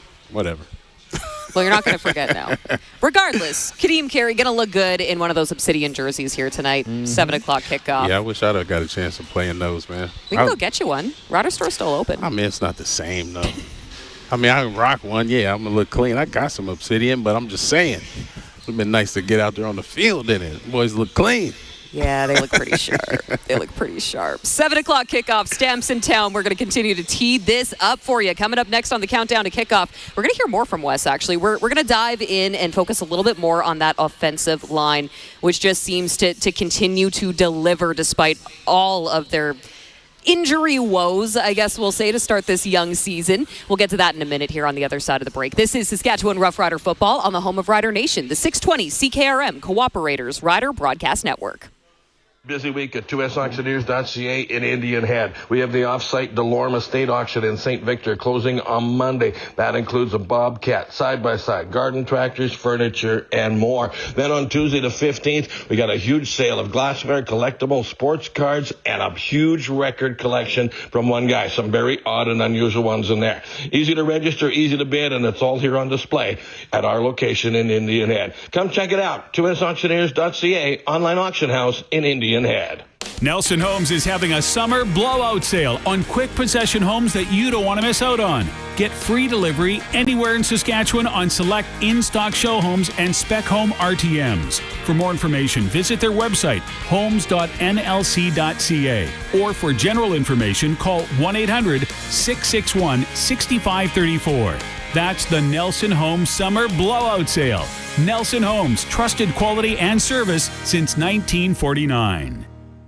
SEIU West members are phlebotomist, food service worker, security officer, plumber, continuing care assistant, porter, licensed practical nurse, medical device reprocessing worker, purchasing agent, environmental services worker, social services worker, cook, health information management practitioner, switchboard operator, distribution worker. The backbone of your public health care system. Learn more at seius.ca. Unlike the country song Kick the Dust Up, Milligan Bio knows for those of you that are construction site managers, farmers, golf course and park managers, or rural homeowners, it's all about keeping the dust down, inspiring their environmentally friendly road dust suppressant. Safe and easy to use, Milligan Bio's road dust suppressant controls the dust, coats the surface, and reduces grading and maintenance needs. To book application, call 306-272-6284. Never get tired of tire talk? Neither do we. We banter about balance, rave about rolling resistance, and we could tell you all about traction long before social media. Yeah, here at Quality Tire, we care about tires and, well, quality. There's a reason it's our name. This summer, trouble-free driving starts with quality service from Quality Tire. with 9 locations across Saskatchewan. Thanks for coming to our Tread Talk.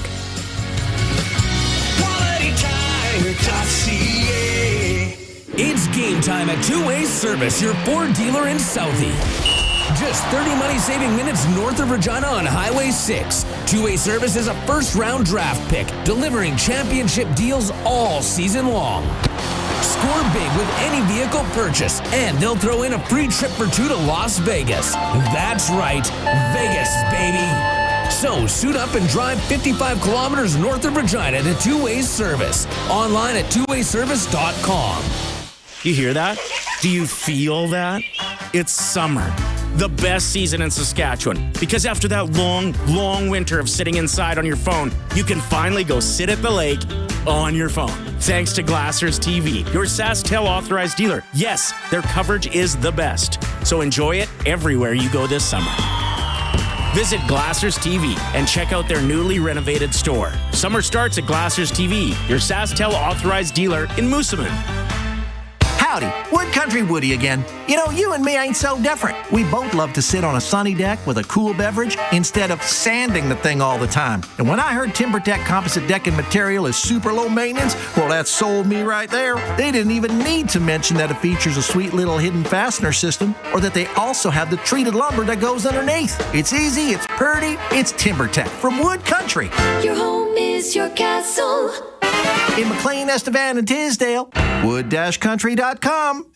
Keeping you company wherever you are in Rider Nation. It's Justin Dunk, Teagan Witko, and Wes Cates. This is the Croft Electric and Nelson Homes Countdown to Kickoff on the 620 CKRM Cooperators Rider Broadcast Network. It's Teagan Witko, Justin Dunk, and Wes Cates live in the Sports Cage Lounge at Mosaic Stadium and streaming live at sportscage.com. You can also find us on YouTube and all of our other social medias. Now, we're setting the table. We're getting you ready. 7 o'clock kickoff here at Mosaic Stadium. It's a battle of top spot in the West Division with the Stamps in town. But right now, we got to get to the Wes Cates analysis brought to you by Prairie Battery in Regina, your one-stop source for quality batteries. Check out Prairie Battery at 646 Henderson Drive or call to find a dealer near you. Before we get to Wes and his analysis on the offensive line, let's hear from some of those involved in this offensive line shuffling, starting with Logan Furland, who's had to be ready to play multiple positions and is getting more and more reps at center. You know, when it's something you're not used to, obviously the more reps you get at it, the more comfortable you're going to get, the more it slows down the game as a whole. Even if I go to a new position, it's going to slow it down as a whole, learning from a center standpoint. So I enjoy it, and I think the more continuity we can get, like I said, the better in that group. I only go off of reality, and the reality is here. It's been a shuffle at that position. But in saying so, I believe guys going into the offseason also understood that. They look at things, they train their eyes, they train their technique from different spots. It's not like they're in a meeting and they're just learning, well, what's my job here? They're learning what everybody's doing. You know, Ed does an outstanding job at that. And those guys do an outstanding job keeping it together and having their own personal meetings and stuff so that we can plug and play if something does happen. But you know, looking up just from the center to the left side, man, incredibly proud of what they've been able to do to this point. Still super early in the season. We're going to need these guys for the long run. And even on the right side, honestly, I mean, Brammer's played tackle for us. I mean, Yosh, I wouldn't be surprised. Yosh could do whatever the heck he wants, you know. Maybe not center. Well, maybe he could. I don't know. But no, man, just really, really proud of the unit, and I think kind of embody, you know, the mentality of what we wanted as a total for our team. So part of this offensive line shuffling started last year, especially when Jamarcus Hardrick suffered that torn quad in BC and was out for the rest of the season. And he had to come all the way back. It's been almost a year since that injury, and he detailed what went on behind the scenes. How much I missed it, just the work I put in, and how much, man, I leaned on my teammates, my trainers, and my coaches, my wife. Just for 2 months, I couldn't do nothing with my leg. My wife had to get me off the bed. She had to put me in the bathroom. She was already like my superwoman, but that really showed me, like, she had to scrap me up. For literally 2 months, my leg was locked. She had to put me on the toilet. She had to get me out the bed. She had to put me in the truck. And that just showed just showed me like even more. Like I got to get back. But being here when I was hurt and watching the guys practice, just watching individual, like I missed that stuff so much. So won't be perfect, but every day, usually when we go individual drill, I'm trying to run over there because I remember the time I couldn't run over there. So that's why at practice I'm probably running around like a dog because of the time I was on crutches and I couldn't. Cleared the mental hurdle, cleared that, and that was the hardest part. That was hard. I remember just telling myself, you can squat, but it wouldn't squat. Then somebody would push me down when I was at PT, and I was like, oh, I squatted. The next time I go up there, I still wouldn't even squat, and I was like, it was so much mental. So that was the hardest part, and I got so many people to thank. We ain't got time, but I got therapy, coaching, also. It was a lot went into it. Wes, what was it like for you as an athlete to go through the injury rehab process? And I'll share this because I feel like we see the injury happen, the player gets carted off. In this instance, it was Hardrick, and then he comes back, but we don't see the hard stuff in between.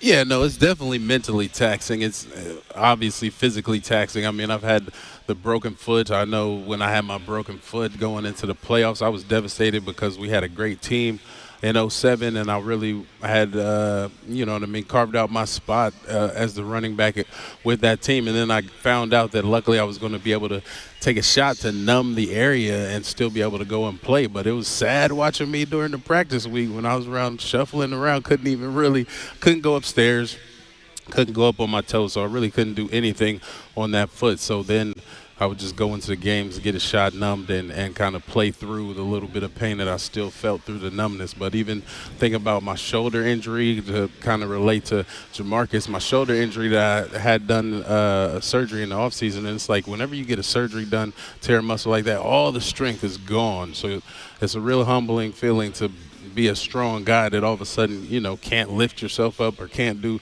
the simple things. So just going through that, having to humble yourself to ask for help from your family and stuff like that is tough. And then it's a bunch of guys in the locker room.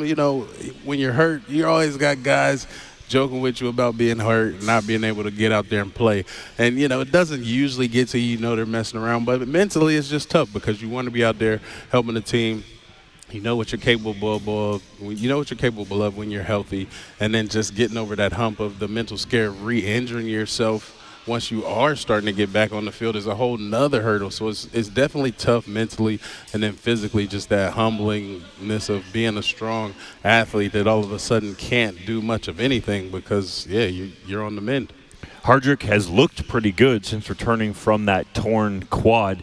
What's it like for this offensive line in your analysis to have these guys shuffling in and out all the time, but continuing to play at a high level? Yeah, I think honestly it was tough for the first couple seasons, but now I think these guys have been together for a while, and it's helped them because if you're having to, shuffle out to tackle and then all of a sudden play guard, then you start to understand, how to help the tackle out when you're at guard. And like you see Logan Ferland playing all over the line. And I really like him as a guy. I ran into him one time, just out and about and just, chatted with me. Real humble dude, really, and he's worked his way up from junior football. So just that type of tenacity, that type of work ethic, it has helped this team kind of just galvanize around each other, this O-line. So you look at how many guys have had to play different positions, and the more positions you play, the more it helps you understand the game. So I think this O-line is really gelled, and they understand how to help each other out, help each other play better, and then they understand what each position needs more. So when they shuffle around, it just helps them be a more cohesive unit because you're not just out there for self. You're like, okay, I gotta punch this D tackle before I get out to my my kick out block or whatever. If I'm at guard or tackle, sometimes the way things stunt, you just understand how to shuffle around the stunts and the blitzes better. And the more positions you play, the more you're going to understand how to help each other out or not get yourself in trouble trying to do too much. Well, and I know that the offensive line has definitely gone out of their way. They've gone above and beyond to actually spend time together in meetings outside of what is expected of them by, the actual coaching staff. So that's exciting to see. With the bye week, I know they've definitely been doing some collaboration, and we'll see how they're gelling at 7 o'clock when we kick off against the Calgary Stampeders here at Mosaic Stadium. This is Countdown to Kickoff for Nelson Homes, supplying home packages and RTMs for over 65 years. Coming up next, Glenn Sutter going to be joining the panel here to have a little conversation with us. Look at him waving right now. If you're actually streaming at sportscage.com, you can see him for yourself, or hit us up on YouTube. Yeah, he's trying to steal the show here. He's going to be popping by to chat, of course, Saskatchewan Roughriders and Calgary Stampeders here in just a moment. This is Saskatchewan Roughrider football on the home of Rider Nation, the 620 CKRM Cooperators Rider Broadcast Network. Nelson Homes is having a summer blowout sale on quick possession homes that you don't want to miss out on. Get free delivery anywhere in Saskatchewan on select in-stock show homes and spec home RTMs. For more information, visit their website, homes.nlc.ca. Or for general information, call 1-800-661-6534. That's the Nelson Homes Summer Blowout Sale. Nelson Homes, trusted quality and service since 1949. Hear that? What a tackle.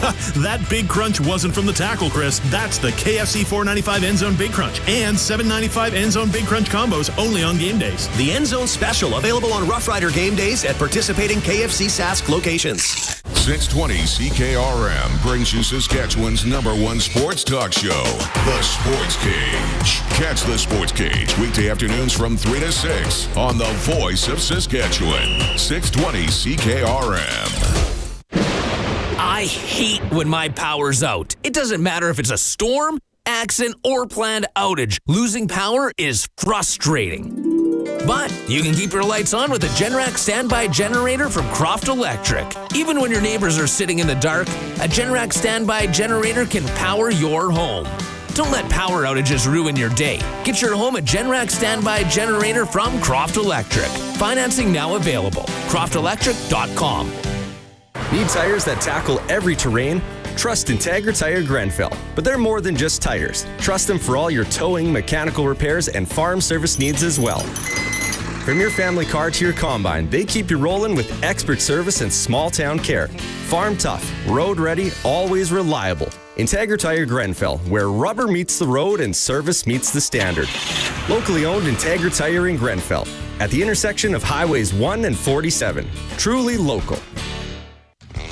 He's at it again. Matt's sharpening his pencil to save you money at Matt's Furniture. It's Boxing Week in July. Now till July 16th, buy any 2 qualifying Whirlpool, Maytag, or KitchenAid kitchen appliances and save $150. Buy any 3 qualifying kitchen appliances and save $300. Plus, buy any qualifying washer and dryer and save an extra $150. See you in store for all the details during Boxing Week in July. Matt's Furniture in Fort Capel, Kamsack, Melville, and Foam Lake, or online at mattsfurniture.ca. This football season, Positively Perfect Pets is ready for a touchdown of the best pet food in town, offering a fantastic selection of healthy food and treats. Richard from Paws Purr is your quarterback for your pet's food decisions and everything else for your furry friends. The customer service will always go long for anything you need, setting their team apart from the box stores. Score big points with your pets at Positively Perfect Pets, 4637 Ray Street. Visit their Facebook page and onestopdogshop.com. Here at Young's Equipment, your local Case IH dealer, we want you to put the very best into your machine so that you can get the very best out of your machine. Choose to use Case IH genuine parts. Only Case IH genuine parts are specifically engineered to fit and function perfectly with your Case IH equipment. They deliver the performance your business demands while giving you the durability your schedule depends on. So when you want to maximize your performance, go with the original Case IH genuine parts. To find Case IH genuine parts, visit Young's Equipment Incorporated. Howdy, Wood Country Woody here. I've always thought that deck railings should be a little more than a way to keep yourself from falling into the hydrangeas. They should add style and class. They should be regal aluminum railings from Wood Country. These bad boys come with LED lighting options that allow you to change the color and the mood at the touch of a button and at the best price around. Regal aluminum railings from Wood Country. Your home is your castle. In McLean, Estevan, and Teasdale. Wood-country.com. It's an all-access pass to everything you need to know about your Saskatchewan Roughriders. This is the Croft Electric and Nelson Homes Countdown to Kickoff on the 620 CKRM Cooperators Rider Broadcast Network. Yeah. We are live inside Mosaic Stadium. getting ready for a kickoff against the Stamps, of course, tonight. Battle for top spot in the West Division. You got Teagan Witko, you got Justin Dunk, Wes Cates, and Glenn Suter now joins us. And there's a lot to unpack with this game, Glenn. So I don't know where you want to start, but I'm thinking maybe we should talk a little bit of defense because it looks pretty good on both sides of the field. Yeah, it does. I like both these defenses. I think that's maybe the biggest improvement. Outside of Vernon Adams for Calgary, the biggest improvement that I see over there is they're playing fast on defense, almost like they don't know any better. It's like they got some young guys in the secondary that are running around thinking this is a blast. This field, they throwing it all the time, and this field's got lots of room, and I'm going to run around and make plays. They don't have a lot of sacks, and some of the metrics are not quite there, but I think that's the biggest improvement. Last year they were the lowest ranked defense in the league, and they've improved that tremendously. That keeps them in games, and that allows Vernon Adams to do his thing. So, and on the Rider side, I think that may be the strength of the team coming out of camp, and that's saying something when you have Trevor Harris at quarterback. There is one thing, and I don't know if we're supposed to say it or not, but I'm just gonna. You do it. Okay, I just got a text that the game will now be kicking off at 7:45 as they continue to work with or test the air quality. That the kickoff will be at 7:45. Players will start to warm up 30 minutes, starting at 7:10. So that is the adjusted kickoff time for the game tonight because of the air quality. You're not just a color analyst. You're out here breaking news, Glenn. Let's go. Well, and there's a high-pressure system coming in from Yorkton. Meteorologist, too. Dang. I know we want to delve into the game a little bit, but you wanted to talk about Commissioner Stuart Johnston getting all these GMs together and being at least okay to sign off on releasing all of the negotiation list, not just 10 names. Yeah. The entire negotiation list plus track all of the moves. Yeah, so Justin, you know that for how many years now? 10 years now probably. There's been this outcry that there's no reason to keep the neg list private. And the neg list is 45 players that every team can protect from the United States, basically. And there's sometimes Canadians on there. Yeah, like Chase Claypool's on the Riders exactly, right now, but it's rare. But they're in the NFL and they're protecting them. So it's true. So for about 10 years, at least far back as I can remember, there's been this outcry that why are we keeping it private? People can follow these players, especially college players that are in bowl games, and maybe that player becomes a Saskatchewan Roughrider one day. And there's so many great reasons. And I was in that group of people saying, why are we keeping this list private? So all of this goes on in this consternation for so long, and then the new commissioner, and Stuart Johnston, goes in there. He gets them all together, and he says, this doesn't make sense to me, I'm going to make a change. So that's what I wanted to emphasize, is that when the change was made, there wasn't really anyone going, okay, finally, this is a really positive sign from the commissioner's office that he's going to go in and maybe deal with a lot of these details that people have been talking about for a long time and take the approach of, hey, we got to make some changes, let's make it. That was one of them. And then when the change happened, I didn't hear anything. Like I was crickets. It was like, where is all the people that were upset with this going, okay, good, finally, now here's a list and I want to talk about this people guy. People just like to complain. So yeah. I just think that, if you're we're in the early stages. I mean, the commissioner is still, I think, doing his tour of all the teams, or he may be just wrapping that up. And I got a good chance to talk with him in Edmonton. But when I look at this and I think of just sort of maybe one sign of what's to come is that he is listening to some of these things that fans and media have been talking about for a long time. And if it makes sense, and he's a logical thinker, if it makes sense, he's going to make the change. You hit on that right there, because I think the negotiation lists are just the start of the dominoes. And I don't think it had the impact that we might have thought it would have had, because the players aren't coming up here right away. Right. The next two that I think are easy tap-ins for the commish, I'm kind of challenging him to this, I guess. Contract terms, like what year are we living in? Can we just at least know and see how long a guy is signed for? Like, if you're the Saskatchewan Roughriders fan, don't you want to be able to see how long Rowan Milligan Jr., and I'm singling them out, but the Riders actually do a decent job of putting that term out there. Yeah. The next one would be, I don't know if you guys would be okay with this as former players, all the salaries being out there. Well, the first one, let's deal with the first one first. The thought that just to publicize the length of term, and I would even go into the discussions, if it were me, on 2 and an option being the entry-level contract. These 1-year contracts, I don't think has worked out for the Players Association like they thought it would. I mean, when they pushed for it, the 1-year contract that you'd be free every year to renegotiate. So you have a big year, you renegotiate, you get more money. Okay, but it also works against you when instead of 50 free agents at the end of the season, there's now 150. So now there's 15 DBs, and your leverage has just been lost in contract negotiations. Because if the team really needs DBs, they look at it and they say, well, if I don't get the first 4, I'll get the 5th one, and he's really good too. So, I think it's worked in a negative effect. And what happens from a marketing point of view is that we lose the chance to keep a 5-year Roland Milligan or whomever on the roster. So, entry-level contracts, 2 and an option, and then beyond that, there's some more flexibility. I think of Cam Wake as the great example of this.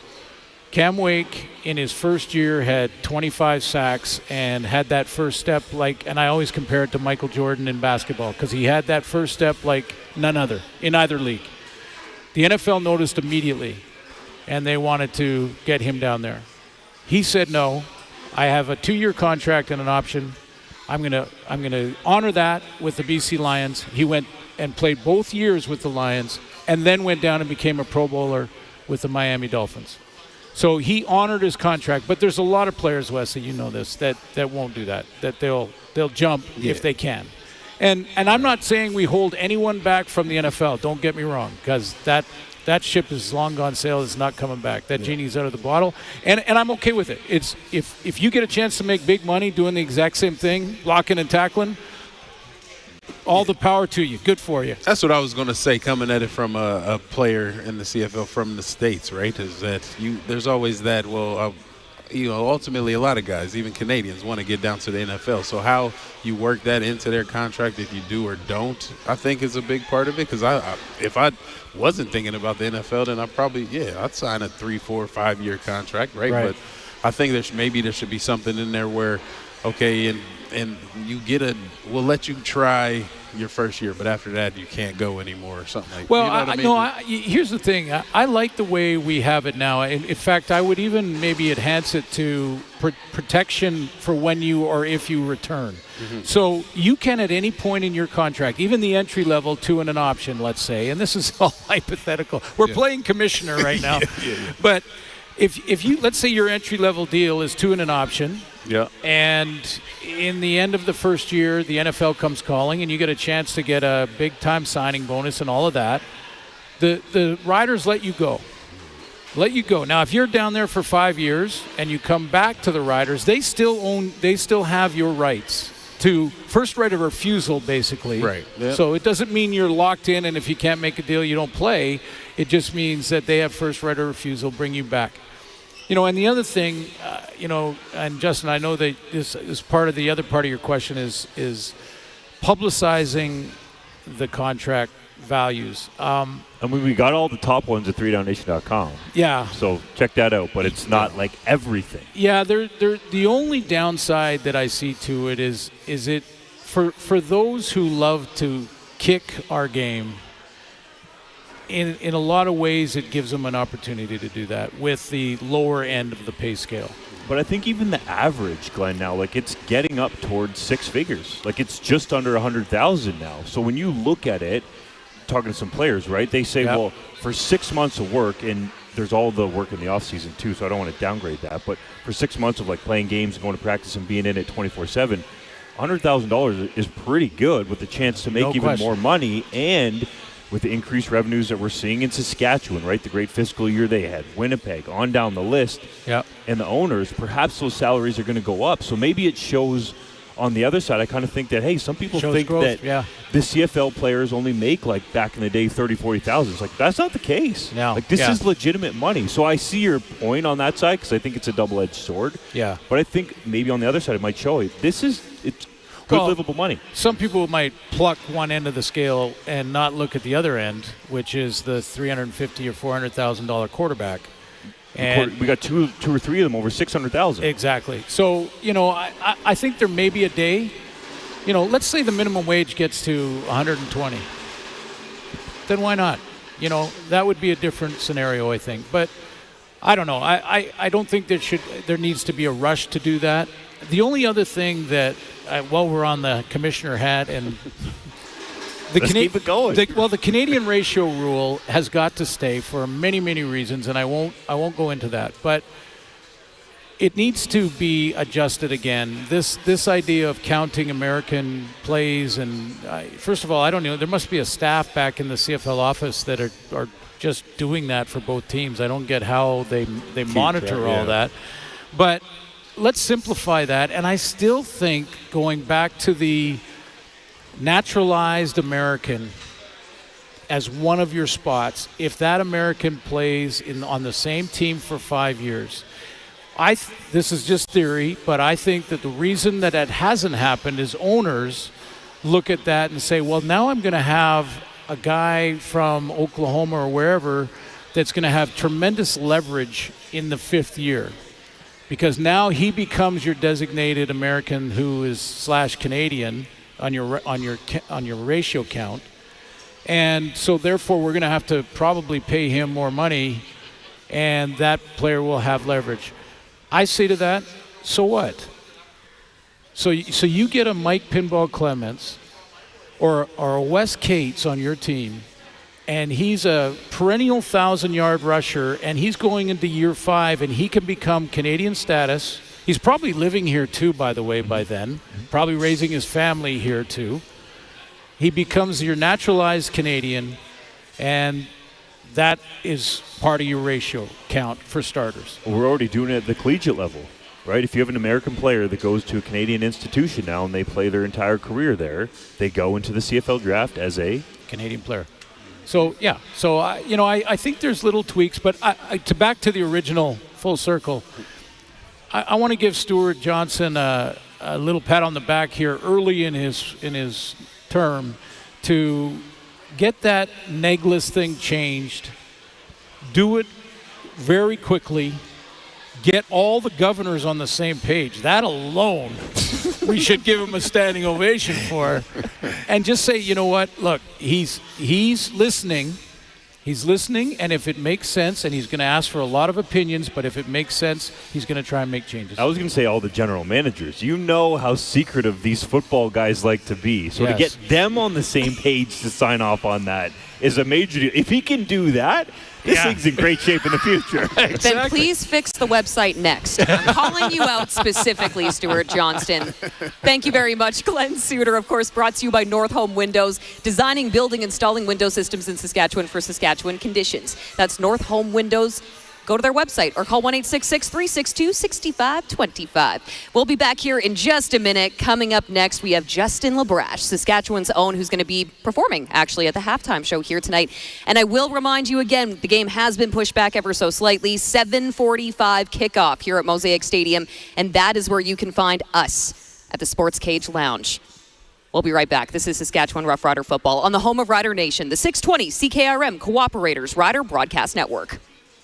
Summer's here in southern Saskatchewan. Before you hit the road for your hard-earned family getaway, make sure your vehicle and your trailer are ready to roll. At Integra Tire Karst Holdings in Assiniboia, we'll check it all. Tires, brakes, bearings, for your boat trailer, camper, or daily driver. You work too hard all year to let a small problem turn into a major headache this summer holiday season. Don't risk your vacation. Stop in today at Integra Tire in Assiniboia. Safe travels start here. Integra Tire Karst Holdings in Assiniboia. Truly local. The bold just got bolder. Fendt is welcoming Rogator to introduce a game-changing sprayer to your farm. The all-new Fendt Rogator 900 series. Liquid logic technology and enhanced precision you've come to know and love meets 3-year Gold Star customer care for unmatched confidence. Now that's growing bold. See the Fendt Rogator 900 series sprayer at Nick's Service in Emerald Park. nickservice.com. All right, game day. Everybody's going to be here soon. I think I've got everything ready. Big screen, refreshments, seating. What am I forgetting? Food. That's right. Thanks for reminding me, Taco. But what? Taco Time's game day promotion. Great idea. Buy 2 classic beef burritos for $8.99 on Saturdays and all game days at Harbor Landing, Prince of Wales, Southland Mall, Cornwall Center, and Rochdale Regina Taco Time locations. Hey, if you're in the mood for tacos, it's Taco Time. Nelson Homes is having a summer blowout sale on quick possession homes that you don't want to miss out on. Get free delivery anywhere in Saskatchewan on select in-stock show homes and spec home RTMs. For more information, visit their website, homes.nlc.ca. Or for general information, call 1-800-661-6534. That's the Nelson Homes Summer Blowout Sale. Nelson Homes, trusted quality and service since 1949. Croft Electric. You've probably heard of us because we've been around for over 27 years. We do commercial and residential work? Yes. We do permanent holiday lighting? Yes. We do cabins? Yes. And farms? Yes and yes. We're an authorized Generac generator dealer. We are a full-service electrical company with the experience and the people to service all of your electrical needs. We are Croft Electric. We will be here when you need us. Do it right, do it once. Follow us on all social and call 306-586-1333 to book. It's game time at Two-Way Service, your Ford dealer in Southie. Just 30 money-saving minutes north of Regina on Highway 6. Two-Way Service is a first-round draft pick, delivering championship deals all season long. Score big with any vehicle purchase, and they'll throw in a free trip for 2 to Las Vegas. That's right, Vegas, baby. So suit up and drive 55 kilometers north of Regina to Two-Way Service. Online at twowayservice.com. You're raising your livestock, while Glassers TV, your SaskTel authorized dealer, is raising your cell phone bars. No matter how deep in the field you are, you can expect excellent and consistent coverage, so you can do what farmers do best, multitask. Like this guy.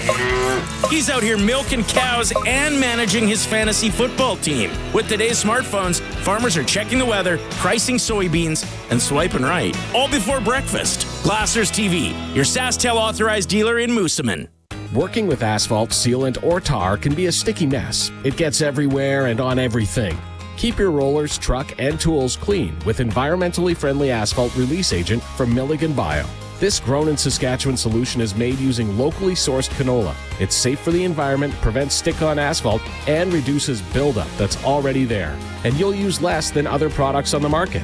Great for all paving situations. Asphalt release agent from Milligan Bio. Get yours today at milliganbio.com. Getting you set for Saskatchewan Roughrider football. This is the Croft Electric and Nelson Homes countdown to kickoff. Watch at sportscage.com. This is the 620 CKRM Cooperators Rider Broadcast Network. Live from the Sports Cage Lounge inside Mosaic Stadium as we are getting set for a 7:45 kickoff now. Saskatchewan Roughriders, Calgary Stampeders, battle for top spot in the West Division. This is the Back 40 Bash, rooted in the West. Of course, game day, so of course there's also going to be some halftime show entertainment. And that person who is going to be performing joins me now. This is Saskatchewan's own Justin Labrash, performing on stage as part of the Pepsi Summer Concert Series.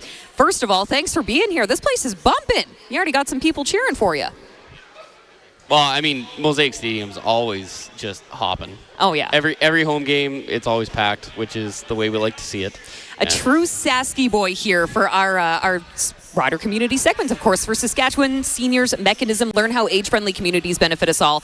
Visit skseniorsmechanism.ca. So you are no stranger to performing at sporting events. I have seen you at Moose Jaw Warrior games. I have seen you at Regina Pats games performing. I have seen you, well, you and I were just talking about performing at halftime for the Huskies and Rams game a couple years ago. So how does it feel to be playing halftime for the Saskatchewan Roughriders? I know you've done the anthem, but this has got to be something completely new and exhilarating. It is for sure. Very excited about it. I've always said that playing at Mosaic Stadium was one of my dreams. So when we did the halftime show for the Rams, that definitely scratched that itch. But playing halftime for the Riders, that's it. Because, I mean, I've been a Rider fan right from the day I was born, probably before I was born. So this is probably like the top gig for somebody from Saskatchewan, I would say. So you were born with that watermelon helmet on your head already? Oh, absolutely. I think they had to surgically remove it because there was, yeah. Well, that makes a lot of sense. That's usually how we roll here in Saskatchewan. So when you look at a halftime show performance like this, you're very limited on your time. I know you have a deep catalog as a singer and a songwriter. So how did you approach this particular gig?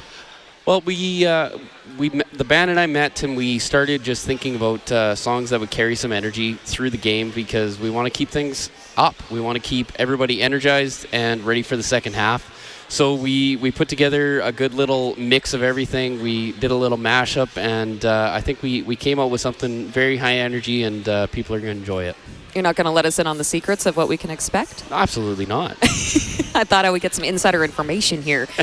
620 CKRM listeners will know very well what you bring to the stage. I mean, you've worked with us on numerous events in the past, including our country cookouts. You've had the opportunity to join us, in fields in the middle of nowhere performing for people, which is super cool and very Sasky. But how does the preparation look different for a show like that versus a stadium performance? Definitely a little bit different because those country cookouts, those are very intimate, very quiet kind of things, and it's very laid back. This is a little different. This is big. This isn't like I can't reach out and touch the nearest person to me when they're eating their pierogies at the country cookout. So it's a lot of big energy, big movements, big sound, and just trying to carry that energy and transport it across the entire stadium. With now a 7:45 kickoff, how are you going to keep your band engaged? You're going to have to wait a little bit longer to perform, so how are you going to keep them fired up? What's your game plan there? Well, the bar is open, so that helps. Yeah. No, we're just happy to hang out. I mean, this is a beautiful stadium, so there's lots of opportunities just to hang out, lots of opportunity for food and drinks, and we're just happy to be here. We're happy to hang out, spend a Friday evening in probably one of my favorite stadiums in the CFL, and we're just going to hang out, we're going to watch some football, and we're going to have some fun. Great answer. Now, for those who might not be familiar with your sound, with your style, how would you describe it? How would I describe it? That's a great question. I think it's a very mixed kind of thing because my music influences range from like rock, some metal, all the way to classic country, just a little bit of everything. So you can definitely see that shine through in my music, especially when we're in the studio. I like to let those influences really kind of show in the end product. So it's very, very high energy, but I love the storytelling of classic country. I love the instrumentation, and I like bringing some rock influences into that too, and bringing up the energy a little bit with that side of things. Are you willing to pick off any specific influences, any musicians? Oh, absolutely. One of my top influences growing up would have to be Keith Urban, because he was one of those musicians that, again, had a very mixed bag of musicians that he grew up on. And so you can definitely see that shine through in his music, and it just definitely translated to the next generation growing up with his stuff. Of course, I listen to a lot of George Strait and lots of other stuff. My dad is a big Metallica fan, so lots of Metallica, lots of AC/DC, and so it's just a whole mixed bag, and it comes out in whatever I put out, I guess. Well, being from Saskatchewan, growing up in Saskatchewan, being a local rancher, how has that helped shape the stories that you tell in your songwriting? Well, there's lots of stories, especially when you're dealing with cattle, any livestock, there's always something. And there is a lot of time that you're just kind of thinking. You have a lot of alone time. I mean, just yesterday I was packing up for the show today, and had to go bail for a little bit in between when the weather was right. And I was just thinking through the show, thinking through what the stages are, what I'm going to say, and then all of a sudden, I have a song idea. Okay, well, I'll jot that down on my phone, and you have a lot of thinking time. So that helps a lot, I think, and you're not always bombarded by things coming at you, and it's very, very quiet in the middle of nowhere, so that helps too. Spoken like a true Saskatchewanian. What message do you hope your performance will send to young Saskatchewan musicians? You've had a lot of career milestones. You've been able to really establish yourself and make a name for yourself, particularly in Saskatchewan. I know young kids are going to be looking up to you on that halftime show stage. What do you hope they take away from this? I think my biggest thing is that, especially with technology and the way the music industry has changed, is you don't always have to move and go somewhere else to pursue a career. I've never left Saskatchewan more than just little trips here and there. I have no plans to ever move away, and I think it's more accessible than ever that if you want to pursue a career in music or anything, that Saskatchewan has more than enough to offer here, and you don't have to leave the province.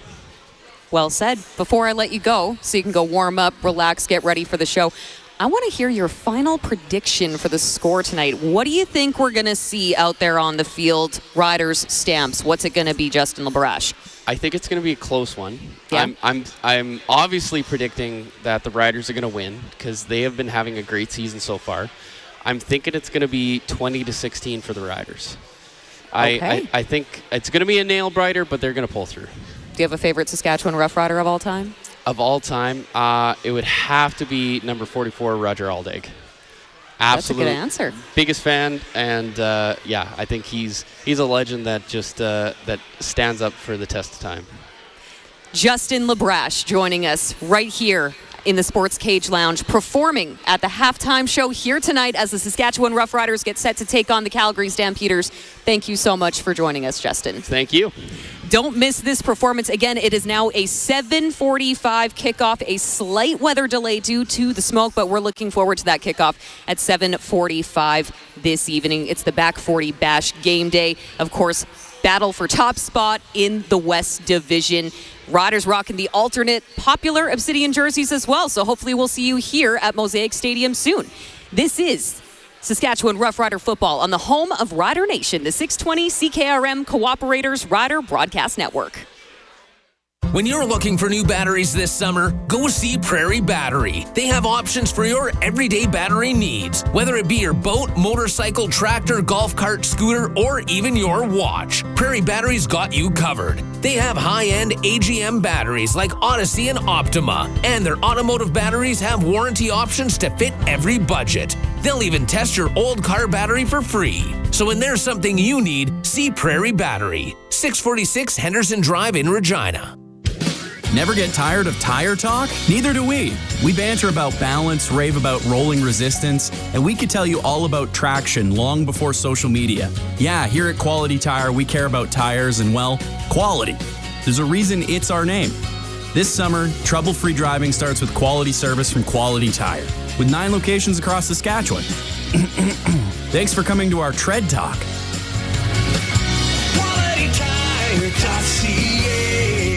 Busy week at 2sauctioneers.ca in Indian Head. We have the off-site Delorme Estate Auction in St. Victor closing on Monday. That includes a Bobcat, side-by-side, garden tractors, furniture, and more. Then on Tuesday the 15th, we got a huge sale of glassware, collectible sports cards, and a huge record collection from one guy. Some very odd and unusual ones in there. Easy to register, easy to bid, and it's all here on display at our location in Indian Head. Come check it out. 2sauctioneers.ca, online auction house in Indian Head.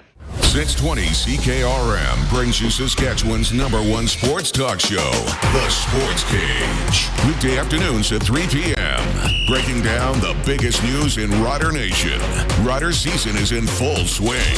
Check out sportscage.com for the full Rider schedule and all Rider updates. It's time to bleed green. Catch The Sports Cage weekday afternoons from 3 to 6 on the voice of Saskatchewan, 620 CKRM. So, how big is yours? 5 inches. That's about average. How'd you like 6 inches? 6 inches? 6 inches? That would be a big improvement. A 6-inch package from Prairie 6-inch eaves trough is made specifically for your farm building. 6-inch eaves troughs are more durable and efficient during storms. They're family owned and operated, so you'll get an honest installation at a fair price. Prairie 6-inch eaves trough, your farm shop specialist. Call 570-6415.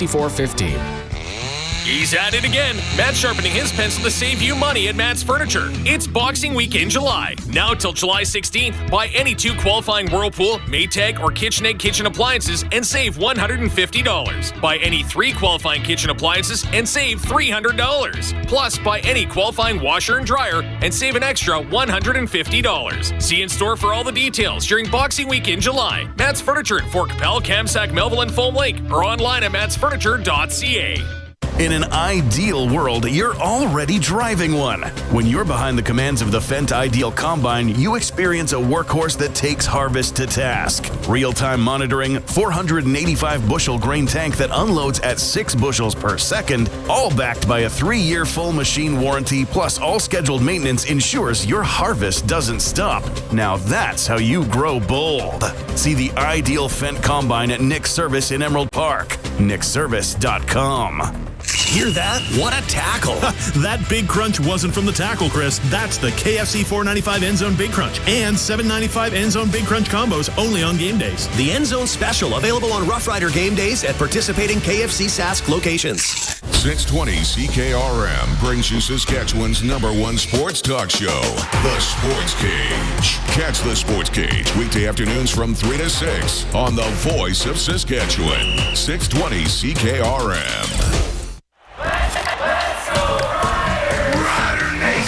Rider Nation, get ready to get loud. Kickoff is 60 minutes away. It's time to get you set for Saskatchewan Roughriders football. It's gone 10 yards. It's up. Riders touch it. It's still loose on the turf right at the 45-yard line. Riders have it. Riders have it. Coming up, we'll hear from head coach Cory Mace with all you need to know about today's matchup. We'll look at the injury reports, the starters, Luc Mullinder's keys to the game, and we'll take you inside the Rider locker room as the green and white suit up for another Canadian Football League contest. This is the Rider Nation pregame show on the 620 CKRM Cooperators Rider Broadcast Network. Here's Justin Dunk, Teagan Witko, Dave Thomas, and Luc Mullinder.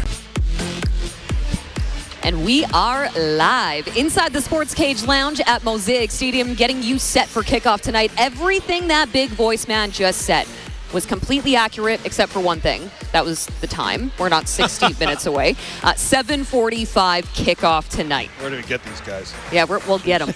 We'll get them. 7:45, battle of top spot in the West Division. Of course, we are live from the Sports Cage Lounge, as I mentioned, but you can also watch us. Come hang out with us at the stadium or go to sportscage.com, our YouTube, any of our socials. Follow along as we get you set up for this game tonight. Dave and Luke, of course, now joining us to help us set the stage, which is brought to you by McDougall Auctioneers, official auction partner of the Saskatchewan Roughriders. Well, you take an initial glance after a bye week, Luke. I don't know if you guys think the momentum and all of that fun stuff can carry on through a bye week. I don't know if it was a good time, a bad time, but end of the day, it is what it is, and you got to get set to go against a division foe tonight. You got 1 week to get healthy, so obviously it's good to see Trevor Harris back. You got some guys banged up, but you're a rested team, and I think that it's timely because you had training camp May through June. You haven't had like much of a break, so this was probably perfect timing. And realistically, the Saskatchewan Roughriders, they've got the best schedule in the league, bar none. To be able to play 4 games bye week, 4 games bye week, 4 games bye week, that's awesome in terms of the toll it's going to take on the body and more importantly, the ability to recover after certain periods. You don't have one of those long 12-week stretches with no breaks. So I think that they're set up nicely here, but this is going to be a good game because this is a good Calgary team. I throw this out to the panel, as are the Calgary Stampeders, the Rodney Dangerfields of the Canadian Football League, and the fact that they got no respect. They didn't get no respect from anybody coming in. And you have to respect their 3-1 record, though, don't you? it was deserved that they didn't get respect coming in. I mean, they were trending downwards, but I think they do deserve some respect for this 4-1 start. I think Justin's right. Start, Justin's right. I think that it's not a disrespect thing. I just don't think that this team has an it guy, right? Like, there's nobody on the Calgary Stampeders, including Reggie Bagleton, that's like a stud in this league, right? Like, I think that they're a bunch of guys that are playing solid football together. I think they're well coached on the defensive end. And I think that right now, to be able to throw your first touchdown pass last week, week 4, and still have wins before that, not throwing touchdown passes, that just means you're doing everything else right. And one of the things that the Saskatchewan Roughriders have going for them is they're doing a lot of things right as well. Right, but the one thing I think that Calgary right now has over Saskatchewan is the consistency in the kicking game. And you don't want that to come up and bite you in the butt today. Well, to steal your thought then, it happens, and it hasn't happened for the Saskatchewan Roughriders for a while here at Mosaic Stadium against Calgary. They haven't defeated the Stampeders since 2018 in this building. So it has happened well for the Calgary Stampeders. If you're a player, is that even into your mind at all? Like, you know where you've had success and where you haven't. It's funny you say that because as a former player, because teams are so different year to year, you still have your core guys, right? Like, you have your core guys that are really important. Those are the guys that are going to be the guys that are in the locker room the longest. But you don't connect with history like that because you're a year-to-year business. So if someone were to come to me in the locker room and say, man, you guys haven't won in Edmonton in X amount of years. Well, we wouldn't have known the history behind it. What we knew was, man, this is a hard building to play in, right? Or oh, you haven't won in Montreal in X amount of years. Well, never mind that. It's just a hard place to play in. So I don't think you look at it from that angle when you're in. I think that that's things that we can look at and say, wow, history dictates, right? And I wouldn't mind seeing. I didn't know that. That's the first time I heard that, and I didn't know that because what is the reason that the Riders haven't been successful against the Stamps, right? But I don't think it goes into your strategy, for instance, right? Like, you don't get into their day one of practice and be like, all right, guys, we haven't won against these guys at home in eight years. So that's the priority, is winning because we haven't. No, you want to win because you want to win, right? Okay, let's break it down then. Okay, so isn't there if you look at Vladimir Guerrero Jr., right? The guy loves batting at Fenway Park. That is the best statistical place that he plays. He loves playing there. Yeah, he loves playing at home, blah, blah, blah. That's what every professional athlete has to say. But isn't there a place where you can point to and say, I love going there because I'm good? There's just a feel, I think, Luke. I mean, you were a pro. I was only playing quarterback at the university level, but there were stadiums where I felt good at, especially being at home. But on the road, just the sight lines in a stadium, you know what I mean? Especially from my perspective, playing quarterback, that felt good. Some of them I didn't like at all. You know, I think of, like, basketball, the lighting, right? In Los Angeles, for example, it's super dark where the Lakers play, but some of the other depth stadiums perception, right? aren't the same. And people are like, well, hey, you're a pro, you got to show up and play. And it's like, yeah, you do. But those are little factors that can be tricky when you're going on the road. I always played well. My favorite games to play in were games, obviously, here. So 9 games in the schedule. You loved your job. And then I loved playing in Toronto. That was it for me. It was because I knew a lot of people would be coming to the game because it was in Toronto, right? Like, growing up in Mississauga, none of my friends ever wanted to travel to Hamilton because it was Hamilton. City. So so they would all want to come to the Toronto game. At Skydome, right? Yeah, in the Skydome. Here's hoping that, Rider fans are certainly hoping that they can break that stat tonight, because the Riders are the only undefeated team left standing in the league right now. I know it's still a very young CFL season, but I know that the Stamps are also hungry. So let's look at this season's start when compared to previous starts. Let's talk about that a little bit, Dave. Well, the best in history for the Saskatchewan Roughriders is 6-0 back in 2008, a team that you were on and you probably remember very well. It didn't go the way you wanted, losing in the West semifinal. But if you go back... Thanks for the reminder, Dave. I know. Appreciate that. Yeah. I'm that guy, right? Yeah. But if you go back in time, that's the best. A 4-0 start of course, had one last year, and it happened 3-0 back in 1951 if you want to go that far back. But when you look and you factor in 1 or 2 losses, the best ever start was in 2014, an 8-2 team that lost in the semifinal. Then there's an 8-1 team in 2013. You remember the stumble that happened right around Labor Day before winning the Grey Cup in 2013. So great starts don't always happen in Riderville, so I think a 4-0 start has to be celebrated. It's a marathon, not a sprint, right? And there's so many factors in today's game that go into successes or the success of a championship team. I think that you have to go back to your process. What in your process as a coaching staff and as a team works, and what has worked consistently in the 4-0 start for Saskatchewan this year? Was it certain practice habits? Was it switching up periods? Was it, for instance, putting random competitive periods into practice, right? Whatever it is that you feel is getting you it can't be the rah-rah speech, though. Yeah. Right? Like, those are great moments, but those moments are sort of the cherry on top of all the work that you've done during. So you have to go into your process and say, okay, we know we want to go 1-0 every week, right? That's not what gets them to 1-0, though.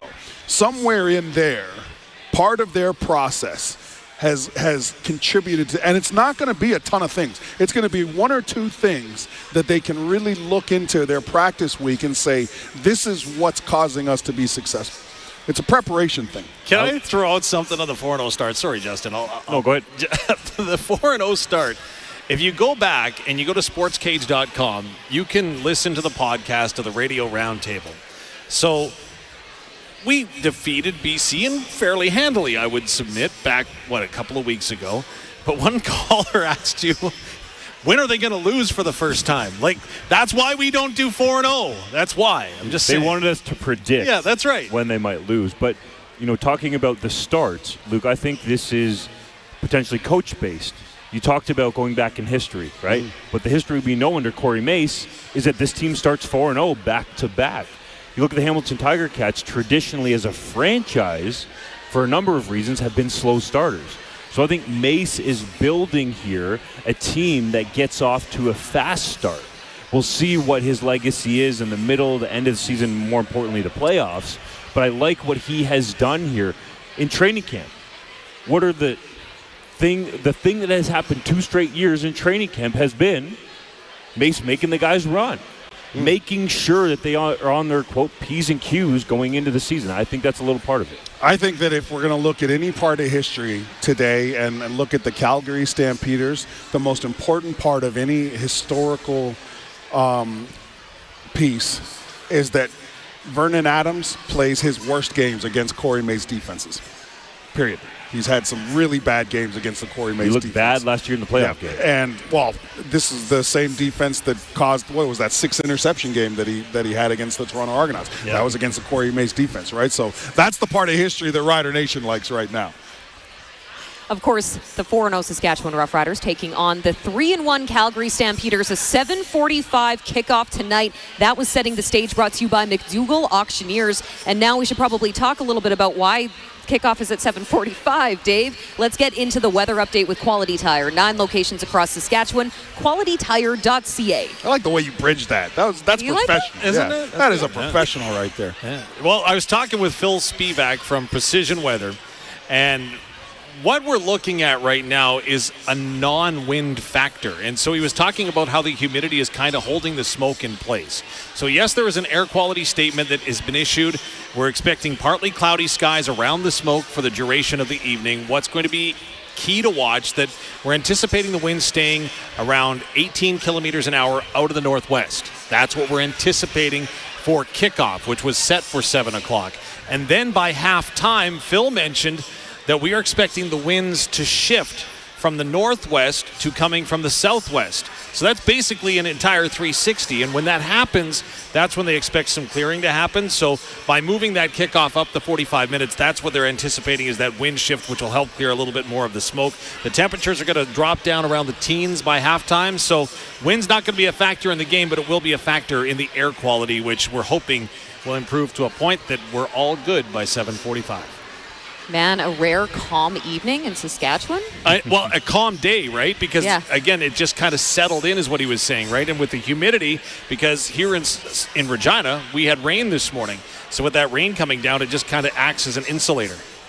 See, look at me go. I was going to say, are you taking meteorologist courses or something and not telling us? Are you from Precision Weather? No. You're taking Phil's job here soon. No, I was watching some of the riders on television actually do their weather. Jamarcus Hardrick was one. What was the town he tried to pronounce? Pilot Butte, yeah. Pilot Butt. Yeah, you got That's Pilot a tough Butt. one. And by the way, I'm calling it Pilot Butt from this point on. By the way, that is the new name for Pilot Butt. Yoshi's starting something new over here. We got a trend. I like it. Yeah, and AJ Allen, right? He said that the weather was the high temperature was set in 1910, the same year Cory Mace was born. So I'm sure he that loved didn't go over so well. No. Well, of course, that was your weather for Regina and the 7:45 kickoff here for Quality Tire. Coming up next on the Rider Nation pregame show, we're going to take you through the starting lineups. We're going to talk injuries and so much more. We are streaming live at sportscage.com, on our socials, on our YouTube. We are live from the Sports Cage Lounge at Mosaic Stadium. Come hang out. This is the 620 CKRM Cooperators Rider Broadcast Network. Power through your busy season with Redhead Equipment. It's time to save on all the parts you need to keep you up and running. Save on lubricants, OEM and fleet guard filters, hay and forage parts, precision farming products, hand tool sets, air compressors, and so much more. Select items are on sale now through August 31st, 2025. Visit your local Redhead Equipment or visit us online at redheadequipment.ca.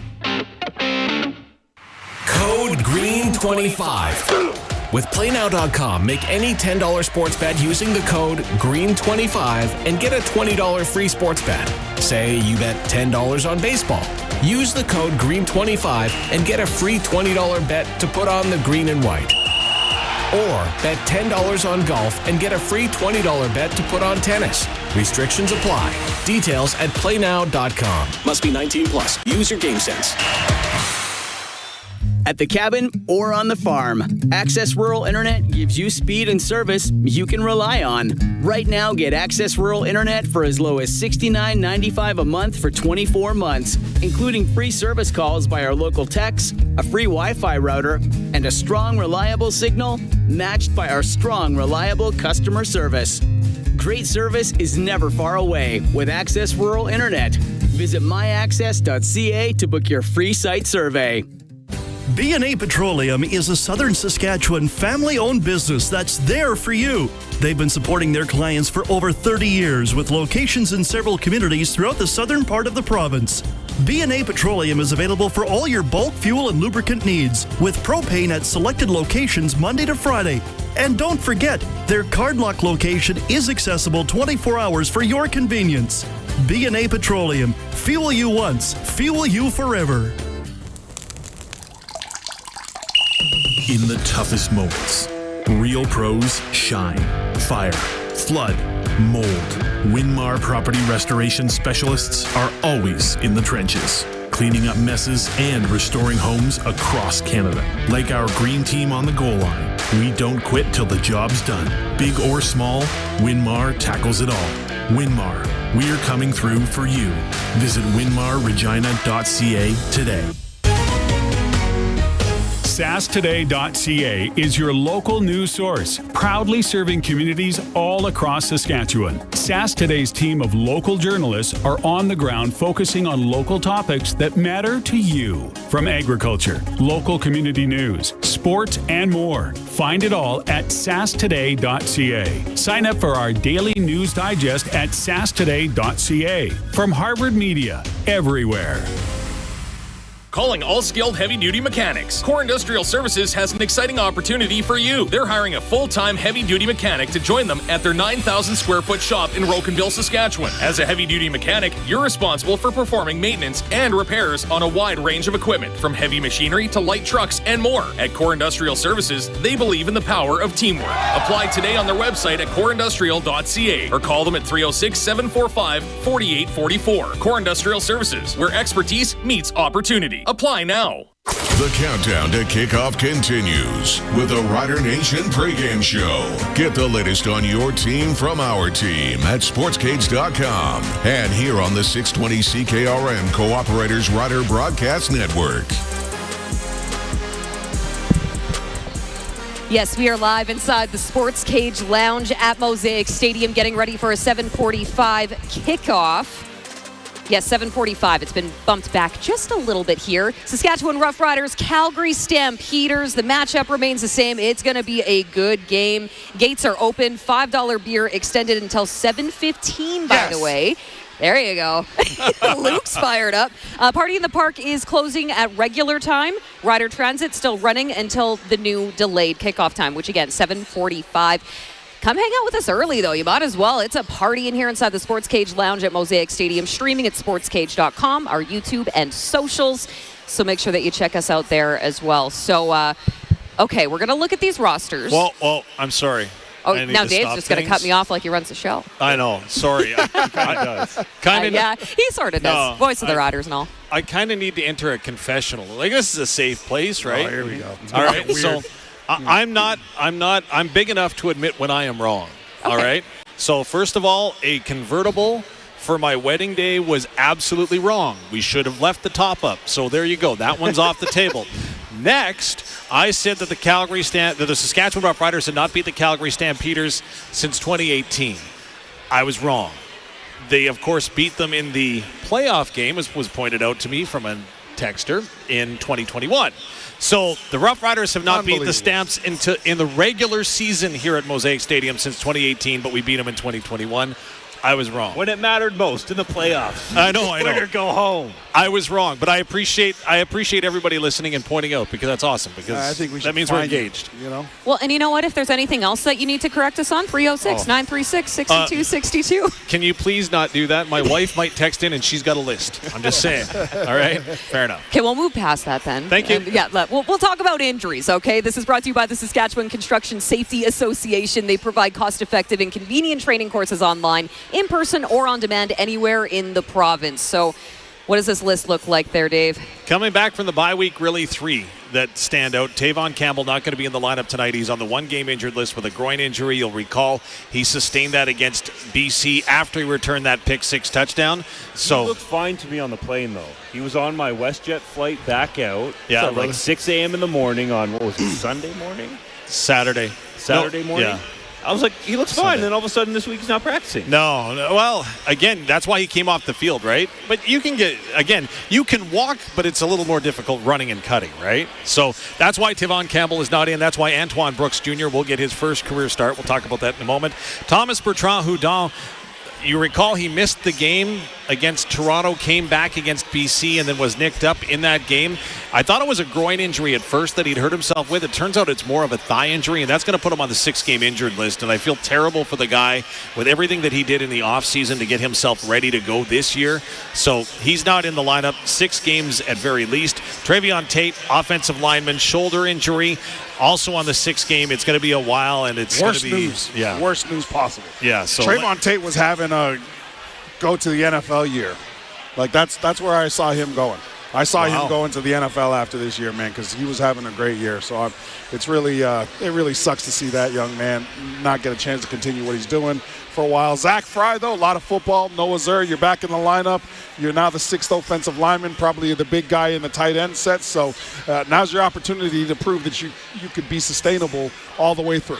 Samuel Emelis not on the lineup. He's out with that foot injury on the one game again. So they thought that he'd be back earlier. It obviously hasn't healed in the way that they hoped that it would, so err on the side of caution. Good news, though, is that Sean Bain Jr. appears to be getting closer and closer and closer, so keep an eye on that one. You know, it's never good to see anybody getting injured, and it always kind of sucks when you hear about these and you see players getting added to the 6-game injured list and whatnot. They keep giving Dave things on how wrong no, there's continued corrections coming in. I don't understand this. So okay, so I just got a note. I'll hold it up for the cameras. It says October 26, 2024, Stamps 27, Riders 12. Of course, that happened, right? Yeah. Because the Stamps have beat the Roughriders here at Mosaic Stadium in the regular season every game since 2018. Now I don't. Yeah, I thought that was in 2021. That was when the Riders defeated the Stamps in the playoff game here. Producer Dave, explain yourself. The guy that's supposed to be listening, right? Just throwing that out there. Anyways, I think we're done, right? That's the intro. Dave's been drinking the $5 beer. It was the $5 beers excited. that have been extended, by the way, until what time again? Because 7:45 kickoff. Now 7:15, you can get those $5 beers here at Mosaic Stadium. Yes, 7:15. Yeah, you got time. You got some time here, buddy. That was somehow just wrapping up your injury report there for Saskatchewan Construction Safety Association. Riders and Stamps, 7:45 kickoff from Mosaic Stadium, which is where you're going to find us, myself, Justin Dunk, Luc Mullinder, Dave Thomas. We are inside the Sports Cage Lounge at Mosaic Stadium. Now let's talk about who is dressing, who is on that depth chart, the starting lineup for Athol Murray College of Notre Dame. At Athol Murray College of Notre Dame, greatness begins with character. Two changes in the offense for the Saskatchewan Roughriders starting lineup. First at left guard, Zach Fry draws into the lineup in place of Tate, as Luc mentioned already. Also, the other one that's very intriguing, and I'm going to really be excited to see how this plays itself out. Kadeem Carey comes into the offensive backfield, along with A.J. Olette. Will we see them on the field together at the same time? We did see that with Thomas the Train and A.J. Olette. This could happen. So, going to be intriguing to watch. The starting receivers, Mitch Picton, Joe Robustelli on the outside, Dante Myers, Keyshawn Johnson, Del Duncan Busby on the inside. Trevor Harris back in the lineup, starting quarterback. Defensively, again, not much you need to change there. What's been working has been working. The big one is Antoine Brooks Jr. going to get his first start as a Saskatchewan Roughrider, as he'll take the place of the injured Tavon Campbell. Marcus Sales will play on the opposite side of the corner. They're going to be flipping back and forth from the weak to the strong side of the field. Roland Milligan Jr., DeMarcus Fields are the halves. Nelson Lacombo at safety. Up front, your starting seven. Malik Carney, Shane Ray, Micah Johnson, Mike Rose, Jameer Thurman, C.J. Rivas, and A.J. Allen. I'll tell you what, man. One of the biggest things, if we were doing sort of a matchup spotlight, the critical part of today's game falls on Malik Carney, Micah Johnson, Mike Rose, and Shane Ray.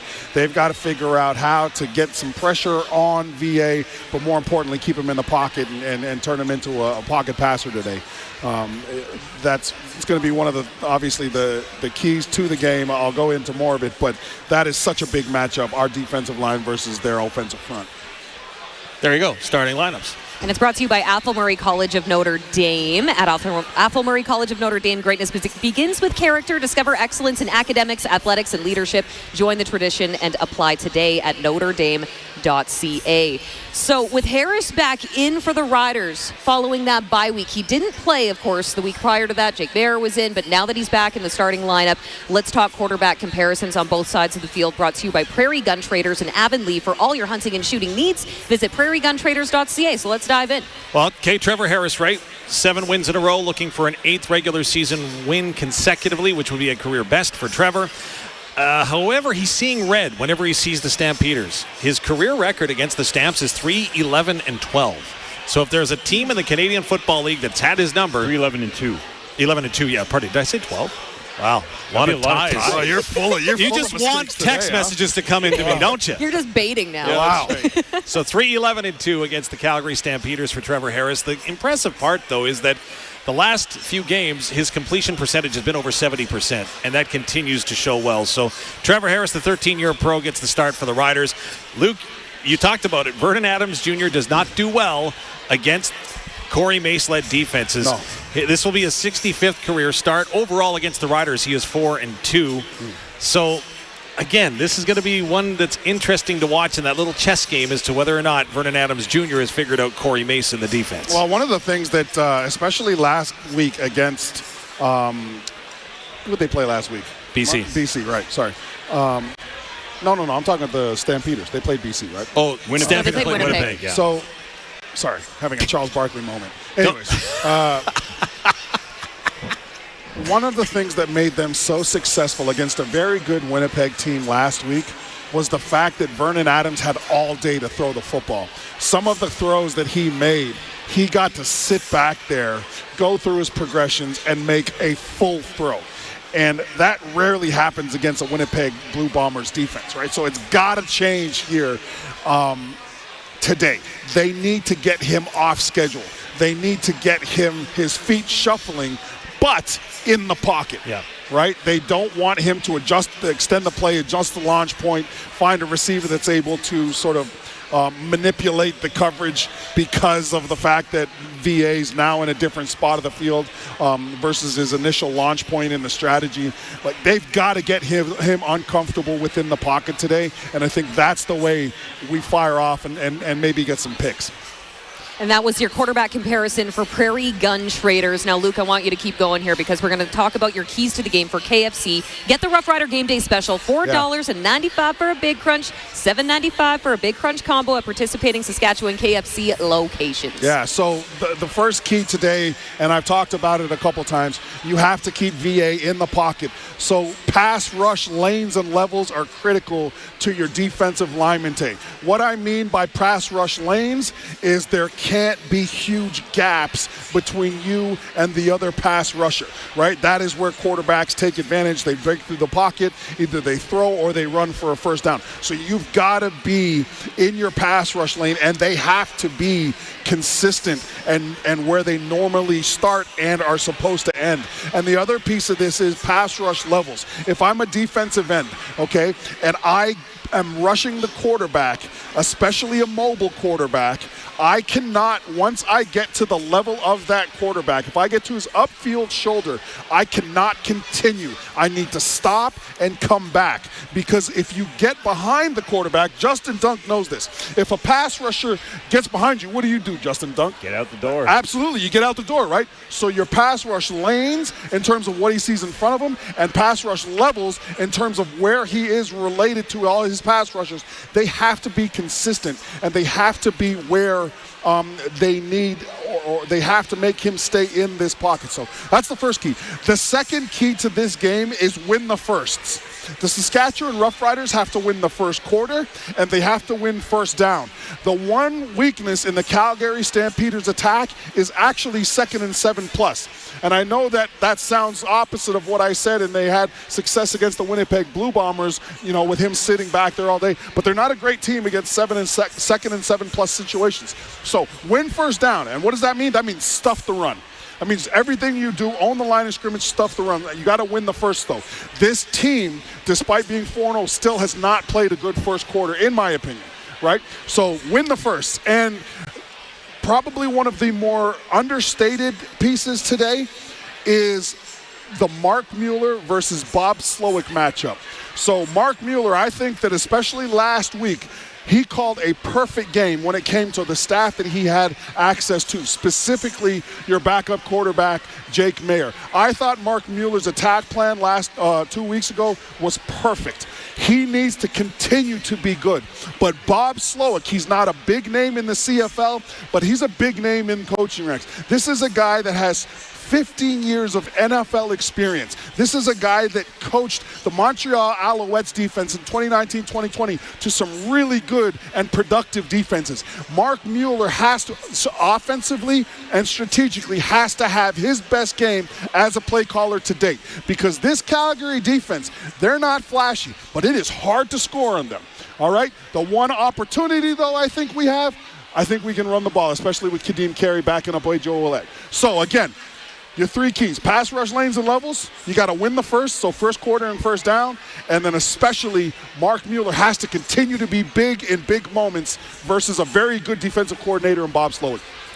You know, I think we might need to revisit those Luc Mullinder keys to the game and see if some of these suggestions were applied. It is brought to you by KFC. Now let's jump right in.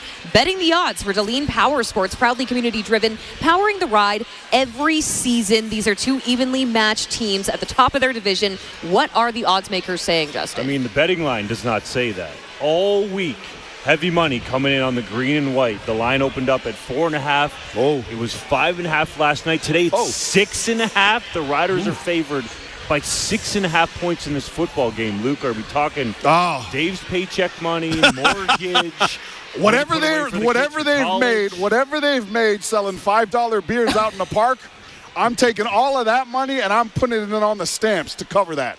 I don't think the Stamps gets blown out. 6.5 in this sort of game, that's a tough call. I think it's going to be I do think the Riders are going to win, but to say that they're winning by a touchdown, that's giving way too much credit to Saskatchewan and not enough credit to the Calgary Stampeders and their ability to blow a game open on any given play. So what I'd like to do is I'd like to take the $5 beer money, Justin. Let's throw it on Calgary to cover that 6.5. I like that. That is a lot. It's not our money. It's not our money. Well, in the way that I predicted, what did I say? Trevor Harris has 12 ties against the Stamps. Like, Yeah. I'll leave What's that there. What's the points at? Yeah. Over under total 53.5. Oh, okay. Yeah, I'm just sticking with the win. I'm sticking with the win, and I'm also I'll go over on the points, but I'm not going to put. I might put I might sell these Ray-Bans right here outside on the street and put that money on them. Okay, we'll help Luke get a bigger return. Go buy one of those $5 beers. You have until 7:15. Let's do it. Okay. 7:45 kickoff. Saskatchewan Roughriders, Calgary Stampeders, right here at Mosaic Stadium. You will find us in the Sports Cage Lounge. You will also find us streaming at sportscage.com on our YouTube channel and our socials as well. We have our next guest standing by on the Rider Nation pregame show, so hang tight. This is the home of Rider Nation, the 620 CKRM Cooperators Rider Broadcast Network. Your Cooperator's advisor can help find life insurance that suits your lifestyle. Like the Let's Keep Granny's Cottage in the Family plan. Talk to a local advisor today about life insurance designed to fit your life and give you greater peace of mind. Looking for a local Cooperators advisor? Give Dylan Holmson in Regina a call at 306-359-2660 and see the difference a personalized plan makes. Cooperators, investing in your future together. The summer sidewalk sale starts today at Colin O'Brien. The brands you love like Copley, Strelson, DeSoto, AG, and Page are 20 to 80% off. Plus, suits are starting from $199.99 and jackets and shoes from $99.99. Colin O'Brien's annual sidewalk sale. Hurry in for the best selection. Colin O'Brien Men's Shop. Contemporary, urban, defined. Find us on Instagram and at colinobrien.com. Farming isn't easy. You need a partner you can depend on to deliver better outcomes no matter the challenge. At Massey Ferguson, we're committed to providing equipment solutions that deliver when it matters, ensuring you get the most out of every acre. From planting to harvest and every season in between, you can trust that with Massey Ferguson. Better outcomes are always within reach. Achieve better with Massey Ferguson. Stop by Ag World Equipment in Canistino or visit masseyferguson.com to start achieving better outcomes today. SaskToday.ca is your local news source, proudly serving communities all across Saskatchewan. Sask Today's team of local journalists are on the ground focusing on local topics that matter to you. From agriculture, local community news, sports, and more. Find it all at sasktoday.ca. Sign up for our daily news digest at sasktoday.ca. From Harvard Media, everywhere. In the toughest moments, real pros shine. Fire, flood, mold. Winmar Property Restoration Specialists are always in the trenches, cleaning up messes and restoring homes across Canada. Like our green team on the goal line, we don't quit till the job's done. Big or small, Winmar tackles it all. Winmar, we're coming through for you. Visit winmarregina.ca today. What a drive! And speaking of drives, out here in the prairies, you need a truck that can tackle anything, like the Ford F-150. To build a truck ready for any play, we ask the tough questions, like what if intelligent power could really go the distance and get you that first down? Get there with the available Power Boost full hybrid V6 engine and available Pro Power onboard, built in, bringing the power of the game right to you. Ready for the job site, at the cabin, or anywhere you need it. Get your new 2025 F-150 at your Saskatchewan Ford store or Ford.ca today.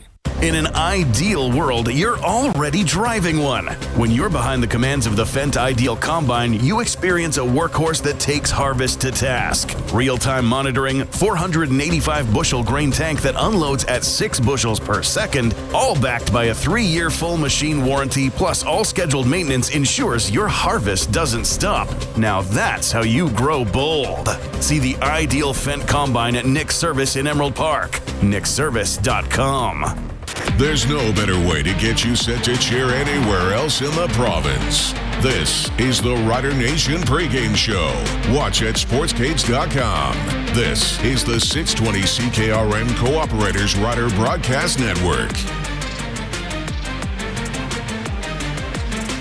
If you haven't heard, the Roughriders against Stampeders game has been delayed until 7:45. The players will be out on the field warming up at 7:10. First place showdown for top spot in the West Division. The Roughriders undefeated 4-0 going against the 3-1 Calgary Stampeders. But right here, right now, I am blessed, and I mean it, blessed to have the man who has shaken and stirred the CFL, Luc Mullinder. I feel like I want to be Vince McMahon. I like that. Little WWE vibe. Yeah. This guy has told the real, and you've taken some shots for it. Yeah. But let's go behind. I think Rider Nation would want to understand your categorization, let's say, of the win in Toronto over the Argonauts that you described as hot garbage. Can you sort of take us behind your definition? Yeah, so a win's a win at the pro level. I mean, the boys are going to be fired up. But I look at that game, and I'm just like, what's up? I like that, okay? And, you know, I think Riders fans need to understand that, like, Toronto is not in nearly the same situation. There's more support in this small room for the Riders than there is on game days pretty much at BMO in Toronto. So it's like you sit here and I say if Toronto, and that's kind of the big focus, try and get Ontario into the CFL, wants to develop fans, that type of performance ain't it. And there's going to be bad games. There's going to be bad games at every league. But what I struggle with it is then when we want to come on in the media and be like, this is the greatest game of all time. This was unbelievable. And I'm like, well, there's 300 yards of penalties, 12 quarterback sneaks, and the Alford return was electric. But it did, for me, take a bit away when I'm like, Toronto couldn't even get enough guys on the damn field. So, I think what got construed here is then all of a sudden it was like he's saying the CFL's hot garbage. And I'm like, I've never said that once. What I'm saying is that the games need to be reported on honestly. This is a pro league. These are pro players.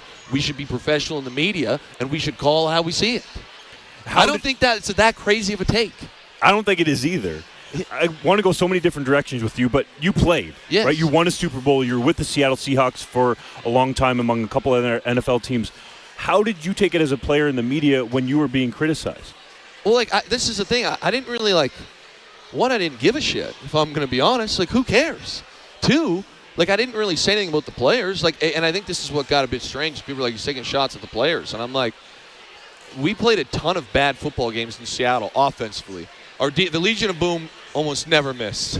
Okay, that was generational. But it was we'd go out here and lay an egg all the time. But I don't want the Seattle media, not saying Saskatchewan did this, but I don't want the Seattle media to be like, the offense played really, really well. And it's no, we didn't. You got a job. If we played junk, you can say it. We're the first people to know. Yeah, you guys are watching it on film. Care. Correct. That's where this whole thing, with that, I think took a mind of its own. Some of the other stuff I think has been really productive. But, I just, and I've said this numerous times, we talked about it months ago. I think that hockey, and I don't want to change lanes like this, but hockey right now is awful for the regular season. I mean, I'd rather watch paint dry than watch an NHL game. And the CFL's got such a great opportunity right now to grow and take this thing to the next level. And I don't think it's going to take much. People love football. People love football across North America. It's you just kind of poke the bear a little bit, and I think this thing will take off. So I decided to maybe give it a few pokes myself. I'm with you, man. You look at the traffic just on 3downnation.com alone, and the percentage from the United States grows year over year. It ticks up. So that leads me into one of the things you were just touching on. Why did you want to start covering the CFL? Because this was a decision that you made. You're very busy with TSN during the NFL season, literally all the way through, plus free agency and the draft.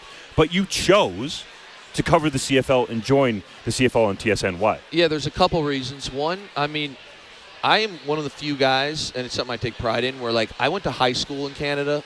I didn't go to any prep schools. I came straight out of high school to Rice. So it's I played the Canadian game growing up. That's where I got my start at.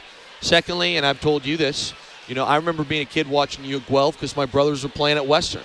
My dad. I didn't pay you to say that. I did not pay you. So you did not pay me. So like, and he's not here today, but I remember watching Tim McAlvin, Dwayne Ford on the score. University Rush. Hell yeah! And it was like for me as a kid that was epic. And like, what has happened? What has happened since I've been gone? That's kind of where my head goes. I'm like, that had so much momentum. I know there's a lot of things behind the scene, but I'm like, okay, so now I'm back here in Canada. I know a lot of the people still connected. I see where the game's going. I'm helping coach an 18 and under team in Ontario that London Junior Mustangs. We're humming right now. We are humming. You're about to go on a playoff run. Yeah. We're semis next week. So I'm like, and should I kind of dip my toe in the CFL crowd? And then, to be honest, the final thing that pushed me over the edge was I went to the University of Saskatchewan in Saskatoon. And I'd never been to Saskatchewan. And Scott Flory, their coach, what a legend. What a legend that guy. And a CFL legend, but just as a guy. And I was like, being out here and hearing how well, the province of Saskatchewan is doing. He's talking about, hey, they have 7-man ball here, they have 9-man ball here. Just the grassroots level. I'm like, if Saskatchewan can do that, and even me walking around here today and seeing the stadium, first off, this is the best stadium I've seen. And all the TSN guys told me. And if Saskatchewan can have that kind of grassroots, why are we such a gong show in Ontario? You live in Ontario. It's a bloodbath. Bro. Because people are fighting with each other. That's Correct. The issue. Egos need to get out of the way. Yeah. So like I'm sitting here and I'm like, hey, this could be an avenue where I maybe open a few people's eyes. And I think I'm one of the few guys that have seen some of the good of what goes on south of the border with football, but have also, like, between my family members and myself, seen some of the great that can go on north of the border as well. You mentioned it there, that you've been south of the border. You've seen the best of the best. First time in Regina. Yeah. We're talking to Luc Wilson, by the way, CFL on TSN, former NFLer who won a Super Bowl with the Seattle Seahawks. What do you think of Mosaic Stadium compared to NFL stadiums? I mean, it's right on par. I was walking around with a couple of TSN guys. Obviously, with the delay, we were a bit late, early, but like we had a lot of time. And I'm like, this is how a stadium should feel. It's very clean. It's very nice. The people here are very passionate. Like, this is kind of what I've been waiting for, and I've been on Twitter being like, if we could get 4 to 5 fan bases like this league takes off. And I know there's obviously a deep history here in Saskatchewan, but it's like we should at least try in other places. We can't just say, Winnipeg and Saskatchewan are the only two people that care. We should at least give an effort. Maybe that makes me an idiot. No. You're smart. Your takes are measured. There was one point here in Saskatchewan where there was a telethon to keep the team alive, so it's not that far removed from being close to being gone, right? Yeah. But the passion does indeed run deep. Now, I know you do a lot of film study. Yeah. You like talking ball, breaking it down. What have you seen that's jumped out to you from the Riders, any side of the ball on film? No question, it's the Riders' offensive line, specifically Furlan, Brammer, and Hardrick. That right side is mauling people. Dude. And, you tip your cap to A.J. Olette because he's great. He's ran the ball extremely well. He runs physical. One of those guys I always say when he's running, it feels like the ground, like the earth is moving. He's just boom. That's what Thor does, Yes. But it's just the nature of the beast in football. This offensive line is wildly talented and very, very aggressive. And, again, they're beating people up. The only game I thought they didn't beat up the other team so far was the Montreal game, which they still found a way to win, obviously. But I look at a couple weeks ago, I know they're coming off the bye, and I'm like, they got after BC up front. And then all of a sudden, there's a couple plays down the field where you're hitting these balls with your backup quarterback. But a lot of that, and I'm not taking anything away from, but it's like when you're all hands on deck trying to stop this run game that is being run directly into your teeth, DBs are sitting here like, man, we got to start sending pressure. The half's got to play lower. Everyone's got to be. And then all of a sudden we pipe a few deep balls, and you're like, damn, now we got to back up again. And I do think, too, when we saw kind of late, as you know, I don't love quarterback sneaks, but I think there's going to be a big package that gets built for Tommy Stevens as the year progresses, where he's just kind of like the Tim Tebow vibe back in the day. Okay. I think that they'll go that route just here and there. I don't want to say full Wildcat because he can sling it, obviously. But, late in that game, they bring him in. He had some really nice runs, so he's another one that I think will continue to grow. Yeah, I'm with you. I think down the line we're going to see him throw off that. There's going to be multiple things that come. One thing I wanted to get in with you while we're talking about the offense is the CFL offenses in general, because I feel like you've been in the NFL through some different eras, right, where you've seen sort of the evolution of like the athletic quarterbacks being used. But in the CFL, some people will tell you, like, for example, Toronto, Calgary, and Saskatchewan now are all running a similar system, and it's based off what Calgary did. Yeah. And then there's some other people that are running like the Mark Trestman system in school is thought. But there could be a lack of innovation. Would you like to see more creativity? There not could be. There is. You're being political. You're nice. You're the nice. This is where I get jammed up. I'm watching the film. There's a wild lack of innovation. It's been a big disappointing part for me because as you hear all the time, like, oh, the CFL is so creative. You got all these options with emotions. Where are these options at? The most creative team is the Riders, and it's the run game. Their run game is electric, and they'll bring Emilus in and be like, dude, he's holding off the end. He's a mauler. He's awesome. Okay, so it's like you got one team that's doing all this stuff in the run game, and I'm not saying they're not in the pass. The RPOs against Toronto was another one that I thought looked really, really nice for the Riders. But it's like I watch some of these other games, and I'm like, dude, what are we doing? Like, we're not even trying anything. And then, of course, I make that observation, and I become public enemy number one. It takes me back to my university days, and I can think of Queens with Danny Brannigan, right? I'm going very double familiar. tight end, 3 receivers hitting the line all over the field. You don't know where they're coming from. Correct. And then flexing out to like 6-pack. Bingo. And what I think teams are starting to do, and he's starting today, but Zach Fry was doing it for the Riders last week. Well, they'll bring him in at tight end. It's tough because you create that extra gap, and now defensively you need to adjust to that to fit that extra gap. But now all of a sudden you start bringing in, is it Runge, and then you bring in MLS, and you're like, oh, now we have who goes where, how do we fit this up? And if you can start throwing out of formations like that, it's very, very electric. So, again, I really think the Riders' offense will continue to grow as this year goes. To be fair, that makes me remember that the Riders were using double tight end sets with Morgan Runge and Zach Fry. So they've shown that creativity. You got some stuff to do. Yeah. We appreciate your time, man. I got one gripe, man. I got a gripe. Go. I was just over here. I've been talking to a bunch of fans. Some guy says, yo, there was a guy on the sports cage who said you were denying coming on the radio. Who was that? What? Can you believe that? Some guy at the sports cage is trying to jam me up with lies. I only came on this because I like you, Justin. I hope you know that. Sports Cage has not been very kind to me. They've been putting lies on my name, and I don't like that. We'll get it squared away. Yeah, get that squared away for me. Let the boys know. Yeah. Okay? Let the boys know. That's messed up. I just want honesty. I Is that didn't too even much know to about ask? that, bro. I just got told that. Now we know. Yeah.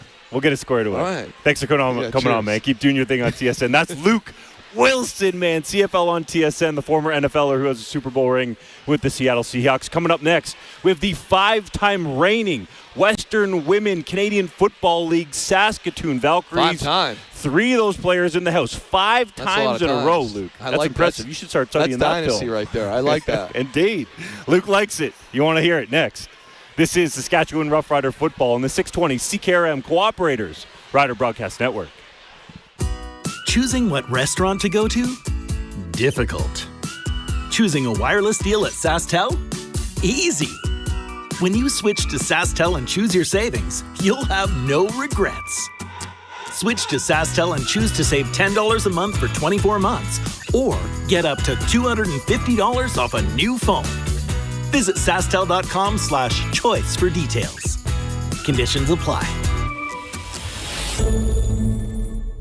I'm Bailey Shikanik, Prairie Claims Manager for Ag Direct Hail Insurance. Our team of professional and polite hail adjusters have one goal: to thoroughly inspect your crop damage and get you a payment that accurately represents your loss. It's that simple, and why shouldn't it be? Having settled thousands of claims to the satisfaction of our customers, I am proud to lead the Ag Direct Hail Claims team.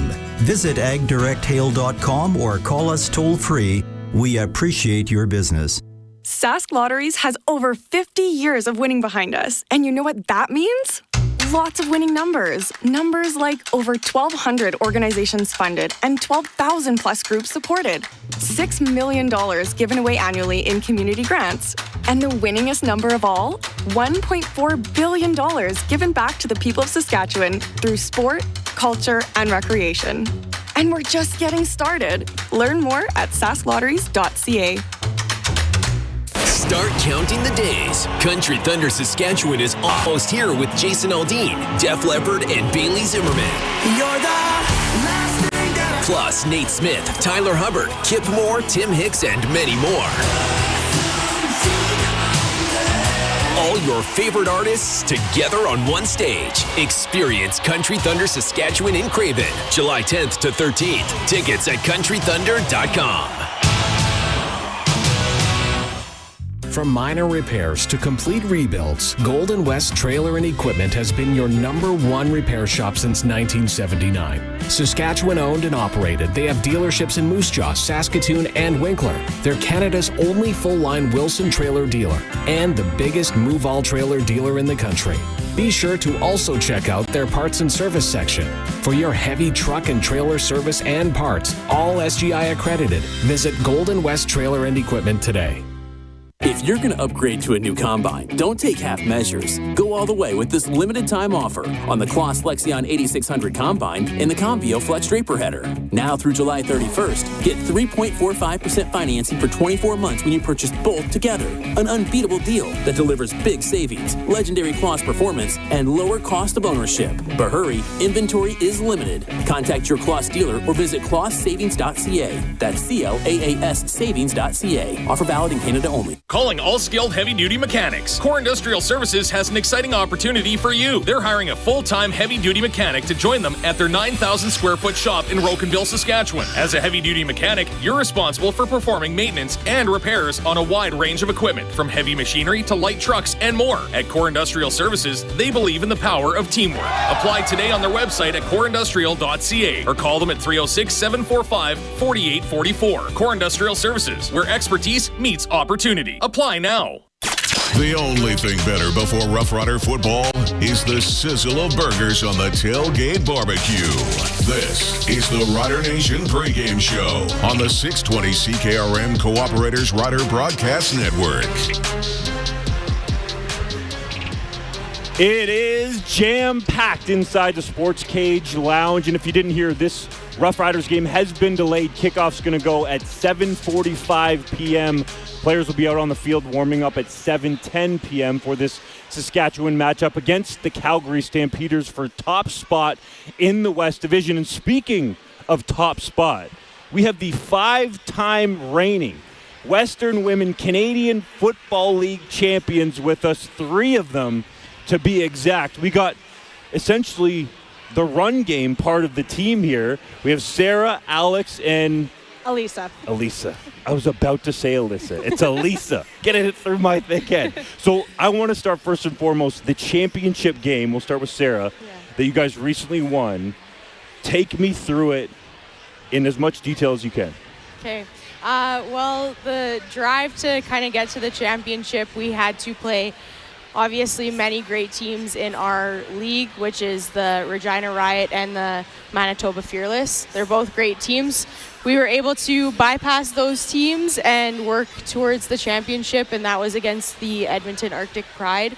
And we just worked so hard all season and were able to come out and prove why Saskatoon football is the best football out there. I noticed how you want to put the emphasis on Saskatoon there. On the way to the final, you did meet and beat your provincial rival. What are those games like, Alex? They're intense, but they're so much fun. It is laying everything on the line in a playoff game against your provincial rivals. Close game, and it was in the rain, so the elements were against us the entire time, but we have a great team, great coaches, and we were able to execute and came out on top, so it's fun. Elisa, you're the starting left tackle. Did I say it right? Yes. Elisa? Yes, nailed it. You're the starting left tackle for this team, which is obviously a pillar of any offensive line. Why is this run game so successful for the Valkyries? Honestly, I think we just have a lot of veterans on our squad, like both of our tackles and our center. We've played for a long time. Had some newer guards this year, but I think we managed to coach them through. We have some really veteran running backs, some good coaches that put us in the right spots, and it all just flows together really well. And your center is sitting beside you. Yep. Alex right there. Can you guys sort of explain for maybe the people that don't know out there, like how long the WWCFL has been around? I'll start with you, Sarah, and how it's really like impacted your lives and the teams and the relationships that you've built. Well, the WWCFL has been around since 2011. I obviously haven't been playing since then. I started in 2017, but these girls have both been playing prior to that. And honestly, women's football has been just skyrocketing across the world and even within Canada. And we really enjoy looking over the process of seeing like younger girls come up and tackle football, because you don't often see that. So that's been really interesting to watch, and it's just making our league so much better. And what about, we'll go down the line here, Alex, from your perspective? Yeah, the sport's been around for a really long time, especially in Saskatchewan, the WWCFL, and Alberta and Manitoba. And it's just been really fun to see it grow. I know on our team, we had a lot of younger players and rookies this year, and I'm just always so excited to see them on the field and get a chance to play. And they're from all different backgrounds. We have flag football, we have volleyball, we've had people that haven't played a team sport before. So for me, it's just really exciting to see more and more people playing women's football in general, whether it's tackle, flag, or touch, and coming from a variety of different backgrounds. So it's great to see that. Elisa, how impactful has it been for you? Very much so. I think the biggest thing is getting to see these girls starting to play in high school and stuff, so they come to us with a background now. We used to have to start from scratch, so being able to expand our playbook and stuff now, and we can get pretty complex. Like, we're playing full-fledged football, and it didn't look like that 10 years ago when some of us started, so it's really exciting to see the growth. That makes me want to go down each of your roads individually. Sarah, we'll start with you. How did you start playing football and get into the sport? I actually played flag football within high school and kind of at a really competitive level. And then a lot of what's nice about our team is a lot of our players are teachers. And so they just kept shoulder tapping like athletes, because we're pretty much just looking for athletic people. And everyone has a spot within a football team. So it was really nice to kind of get shoulder tapped, go to some camps, try it out, and I was like, yeah, I really like this. Alex? For me, my background was basketball and soccer. I also did Ukrainian dancing, so not typical path before football. But at the University of Saskatchewan, I saw someone wearing a Valkyries bunny hug, and I had heard a little bit about tackle football, and I had asked, and they said, is this something that I can try? And that was in 2013, and I've been playing for 10 seasons since, so it's been awesome. That's a long run. Yeah. Elisa, what about you? For me, I grew up playing a lot of hockey. I played with the boys all the way through high school, so I wasn't scared of contact, I don't think. I grew up watching a lot of football, watching the Riders. My younger brothers both played, so got to watch them a lot. And one day just completely came across the Valkyries camp by chance. They were just setting up, and I saw some posters and Googled it and was sold from this, right from there. So it's like you're reading my host mind here, the questions that I have in line, because I'm wondering, did all of you grow up Riders fans? Sarah, I'll start with you. Yeah, I feel like if you live in Saskatchewan, it's kind of hard to not be a Riders fan. But my family grew up watching the games, and whenever we got to go to Regina and try and stop by a game, and it's just always been such a fun atmosphere. And we've actually been able to have the opportunity to play in Mosaic, both the old stadium and the new stadium, and it's a really awesome experience. And the Rider Foundation and alumni have just really helped our football team kind of go to the next level. Who was your favorite player growing up? Oh gosh. On the Riders. I feel like I'm a Dressler fan. He's just great. Undersized, the guy that punched above his weight. I like it. Exactly. Alex, what about you? Were you always a Riders fan? Always a Riders fan. Growing up in Saskatoon, and with my family, we were always Riders fans, always watched as much as we could, and it was always a treat to come to Regina to watch a game. And just like Sarah said, we have been fortunate enough to play at old and new Mosaic, so it's just such a treat being able to do that. So, and favorite Rider? My favorite Rider is Gene Mikowski. Why? He's a Ukrainian boy, and he played in the trenches, so he has a big spot in my heart. Okay, I like it. You followed him. Elisa, what about you? Did you always grow up a Riders fan? Definitely did. We kind of tried to come to a game a season growing up. As we got older, we started to come to more and more games because we just turned into such a football family as we all started playing, so definitely a fan. And then was your favorite Rider an offensive lineman like Alex? It was Gene Mikowski, but also John Chick's up there too. He was pretty cool guy, I thought, so. Did you play any defensive line or just always O-line? Not really. No, mostly just O-line, so. And why Mikowski? Might be different from Alex. No, honestly the same, just a big, strong local guy. I thought it was kind of he had a cool path to be here, so just kind of respected that. And he's my dad's favorite too, I think, so kind of just got passed down. That helps. Of course, a Rider great, played with the team for a long time. We have members of the 5-time reigning Western Women's Canadian Football League champion Saskatoon Valkyries with us. Sarah, Alex, Elisa. I'm nailing this name. I'm really happy with myself. I haven't messed it up once yet. When you guys look at the Riders as a team, their 4-0 start, what jumps out to you most? I have an idea of where you might go, but Sarah, any way you want to go.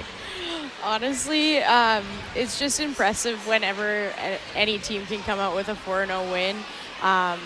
Obviously, I always look towards the run game for any team, but that might just be a personal preference and something I can analyze a bit more or understand a bit more. I mean, we've got great running backs, and that's who I kind of gravitate towards, and honestly try to kind of mold my game also to follow them as well. So they're going to be successful, and so that's why, yeah. You have AJ Olette, of course, leading the league in rushing. He's been on an absolute tear his last 3 games in particular. So it makes sense there. Plus the offensive line in total, the Riders are leading the league in rushing the football. That's something that the Valkyries would know very much about. So, Alex, when you watch the Riders in their 4-0 start, what jumps out to you being an O-lineman with your analysis perspective? It's exciting, but it's also hard to do that. It's not easy to go undefeated or 4-0. So we know how much work and preparation goes into that. And like I said, with AJ Olette, and you have to have a strong O-line. Like, it's, for myself, it's really exciting to see that. And I understand how much hard work and preparation goes into that. And just watching the Riders build each season, like after a really successful playoff run last year, and now this year it's just continuing on into this season. I'm excited to see what's next for the Riders. As a center, what do you think it's like for Logan Ferland, who's a native Saskatchewanian, has to go from, potentially lining up on the right side of the offensive line, the injury to Sean McEwen happens, then he jumps in there. Like, would you have any advice for him? How do you think he's done so far with the shuffling along the O-line? It's tough, I'm not going to lie, but he obviously got put in that position because his coaches and teammates trusted him. He's obviously been playing around at different positions on the O-line. And that's something that's really important. I know for me, I always made sure to know not just my job, but my guards' jobs, my tackles' jobs, because you need to know what's going on. So for him, he's had that experience, and I know that his coaches trust him to be in that important role. Elisa, you're left tackle. The Riders have had some turnover at left tackle already this season. When you look at that offensive line, why have they still been able to play at such a high level despite the injuries? I think more than anything, it's a mentality. I mean, your coaches are going to put you in the best spots to be successful, whatever that looks like, whether you have injuries or rotation stuff moving around. But I think you have to work so hard mentally and prepare and really just get through your reps. And I think that takes you a long way, being mentally ready. The physical kind of comes with it after. There's a lot of hype around the Riders being 4-0. We have a West Division first place showdown, against the Calgary Stampeders. Kickoff going to come at 7:45, but we have the Saskatoon Valkyries up here, the 5-time reigning WWCFL champions. Elisa, I want you to put your hype hat on, because when you were coming up on stage, you were talking about how good Sarah was. You just talked about how good the Riders have done. How good is she? What accolades has she taken home? Give us the 411 on Sarah as a running back. Oh man, Sarah's just the best. We know that when we have her in the backfield, we can trust her to get the job done. This year, I think more than any year, we did a lot of third down running, and we knew we could put the ball in Sarah's hands and get where we needed to go. She's always our MVP, getting lots of yards out there, so we're happy to have her. And what's it like to have 2 offensive linemen in front of you that you can rely on, especially off that left side? Honestly, these are 2 of the people I trust the most out there, and I can always look to them to kind of even calm me down, in a sense that we're always just trying to kind of put our best selves forward, and I can't thank them enough, honestly, for all that they do, because I can't do my job without them. And so it's just awesome having them next to me up here and hearing them say that. I just want to say the same things about them. So it's awesome. Alex, what do you have to say about your teammates? Oh, there is such a long list. They are incredible. They are both 2 of the smartest football players I've ever met. They are incredibly hardworking. They mean so much to our team, and they're so incredibly important. Elisa is, I would say, one of the best female football players in Canada, the best left tackle. She's played on Team Canada twice. We have Sarah. Once again, she's played for Team Canada.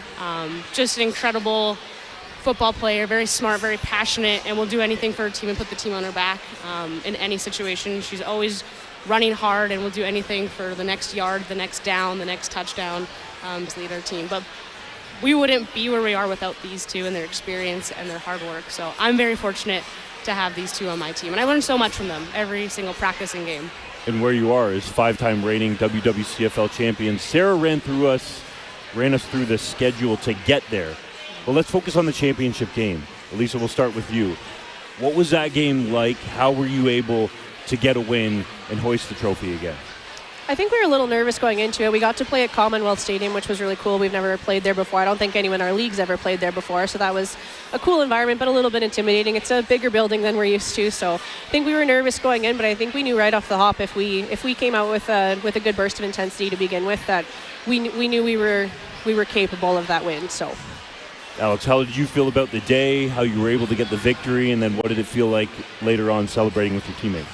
I'm always nervous before game day, but at some point right before the game starts, you just get excited and you get hyped up, and we knew we were meant to be in that game, and we know that we're a great team, and it's always fun playing in the championship game. So just bringing that energy onto the field, and right from the first snap, I knew that we were going to have a great game. We had some great runs, and I just knew that we were going to end the game with a win. And then it's always fun celebrating with your team. It's all the hard work.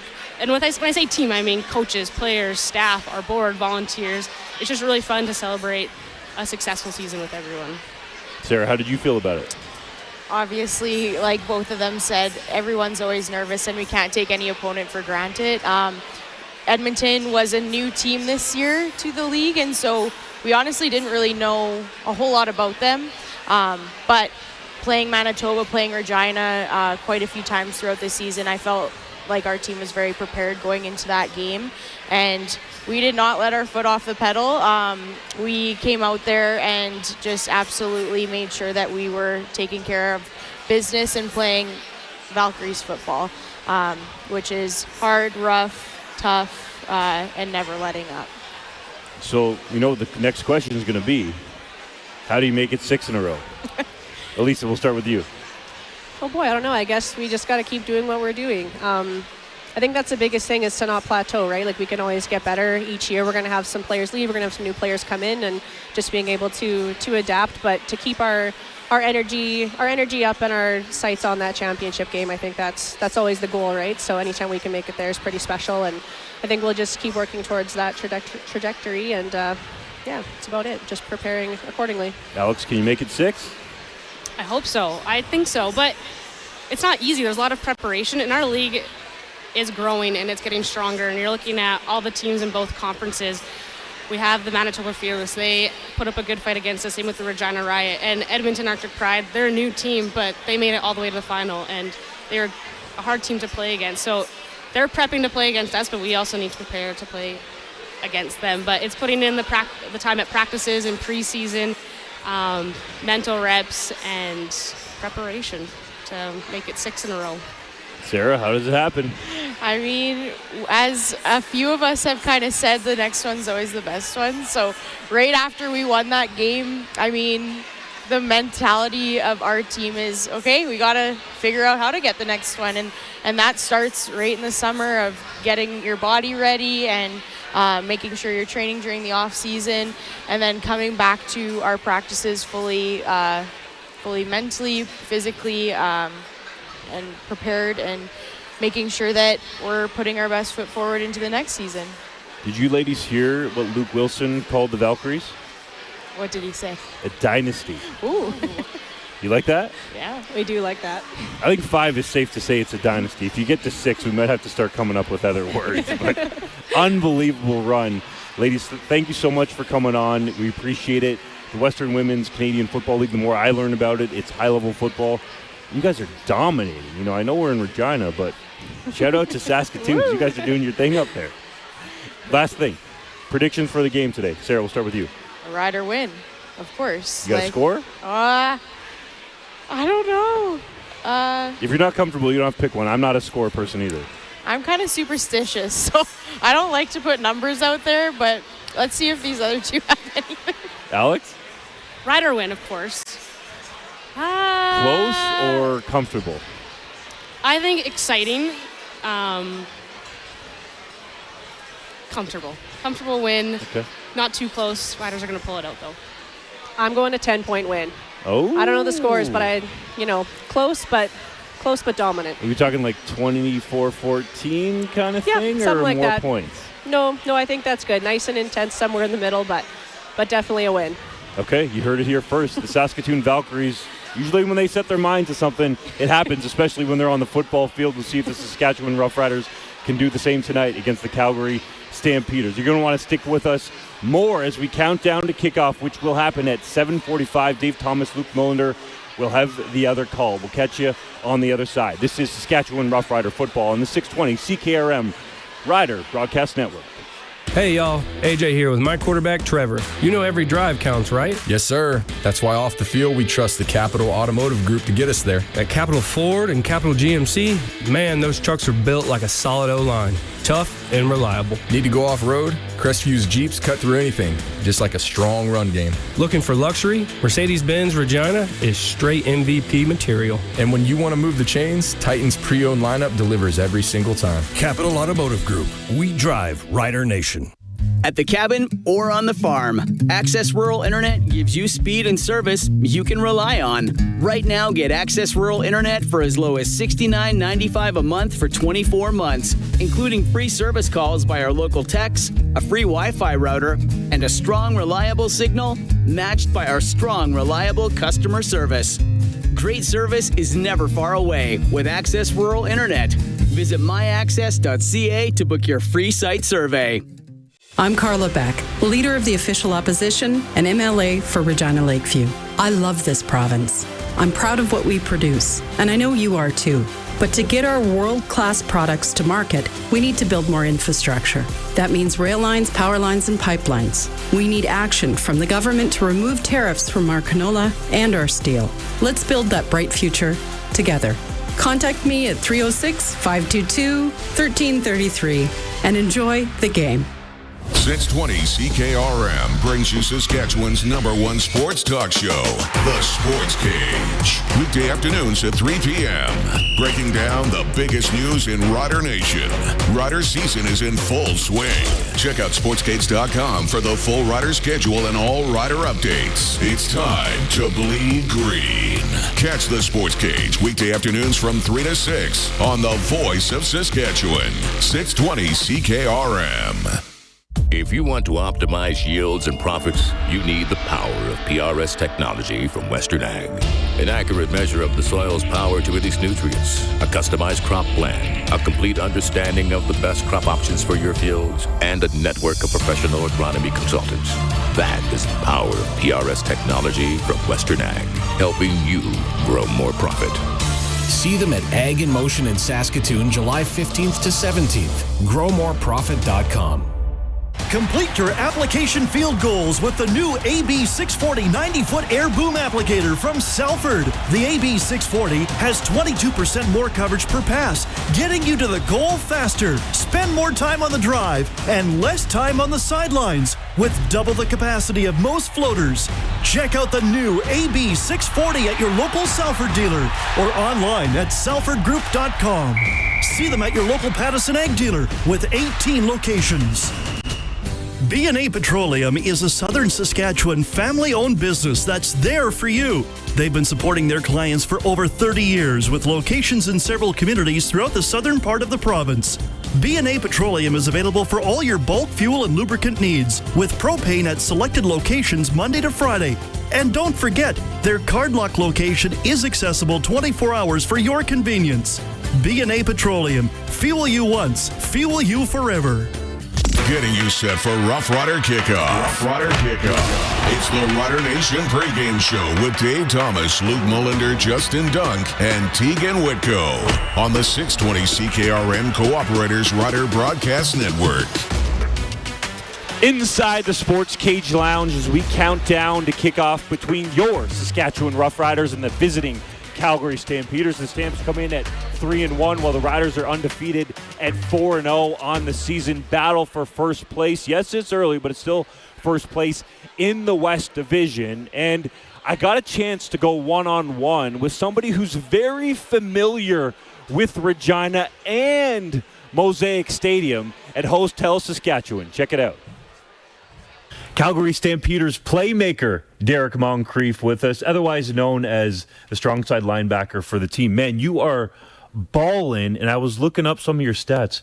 I can't believe you're 32, but you don't look anywhere close to that in football terms on the field. How are you staying so young and fresh out there? Oh, man, I give all my credit to God and Coach Clint Spencer. He was my strength coach with the Riders for a couple years, and we went back to the chop shop this year and got to it in the offseason. And you brought along with you a little prop. Can you explain what we have here? Yeah, so this is the hammer.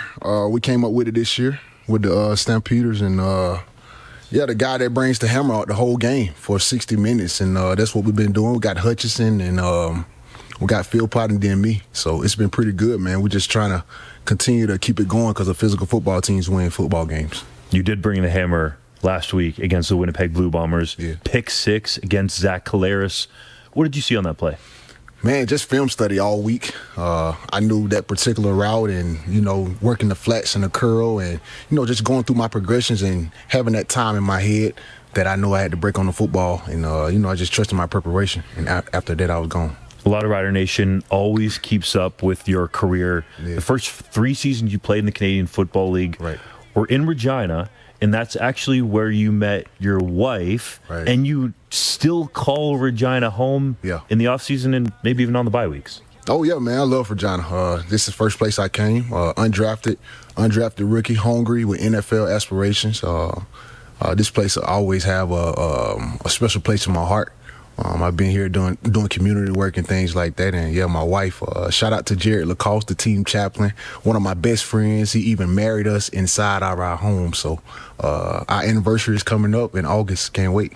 And I don't want to get it wrong. It's Cassia? Yep, Cassia. And you have 2 little girls now. 2 little girls. Girl dad, man. Girl dad. It's phenomenal. Minnie, she just turned 2 on July the 1st. And we got Dolly. We welcome Dolly into the world on May 31st.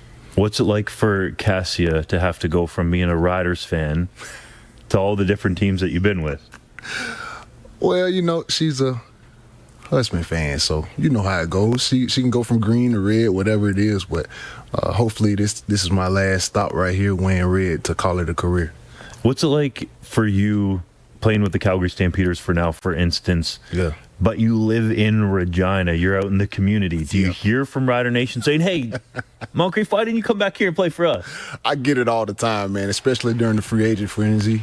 People were asking, are you going to come back? We want you. We miss you here. It's been a long time, and you know how it goes, free agency, the business of football.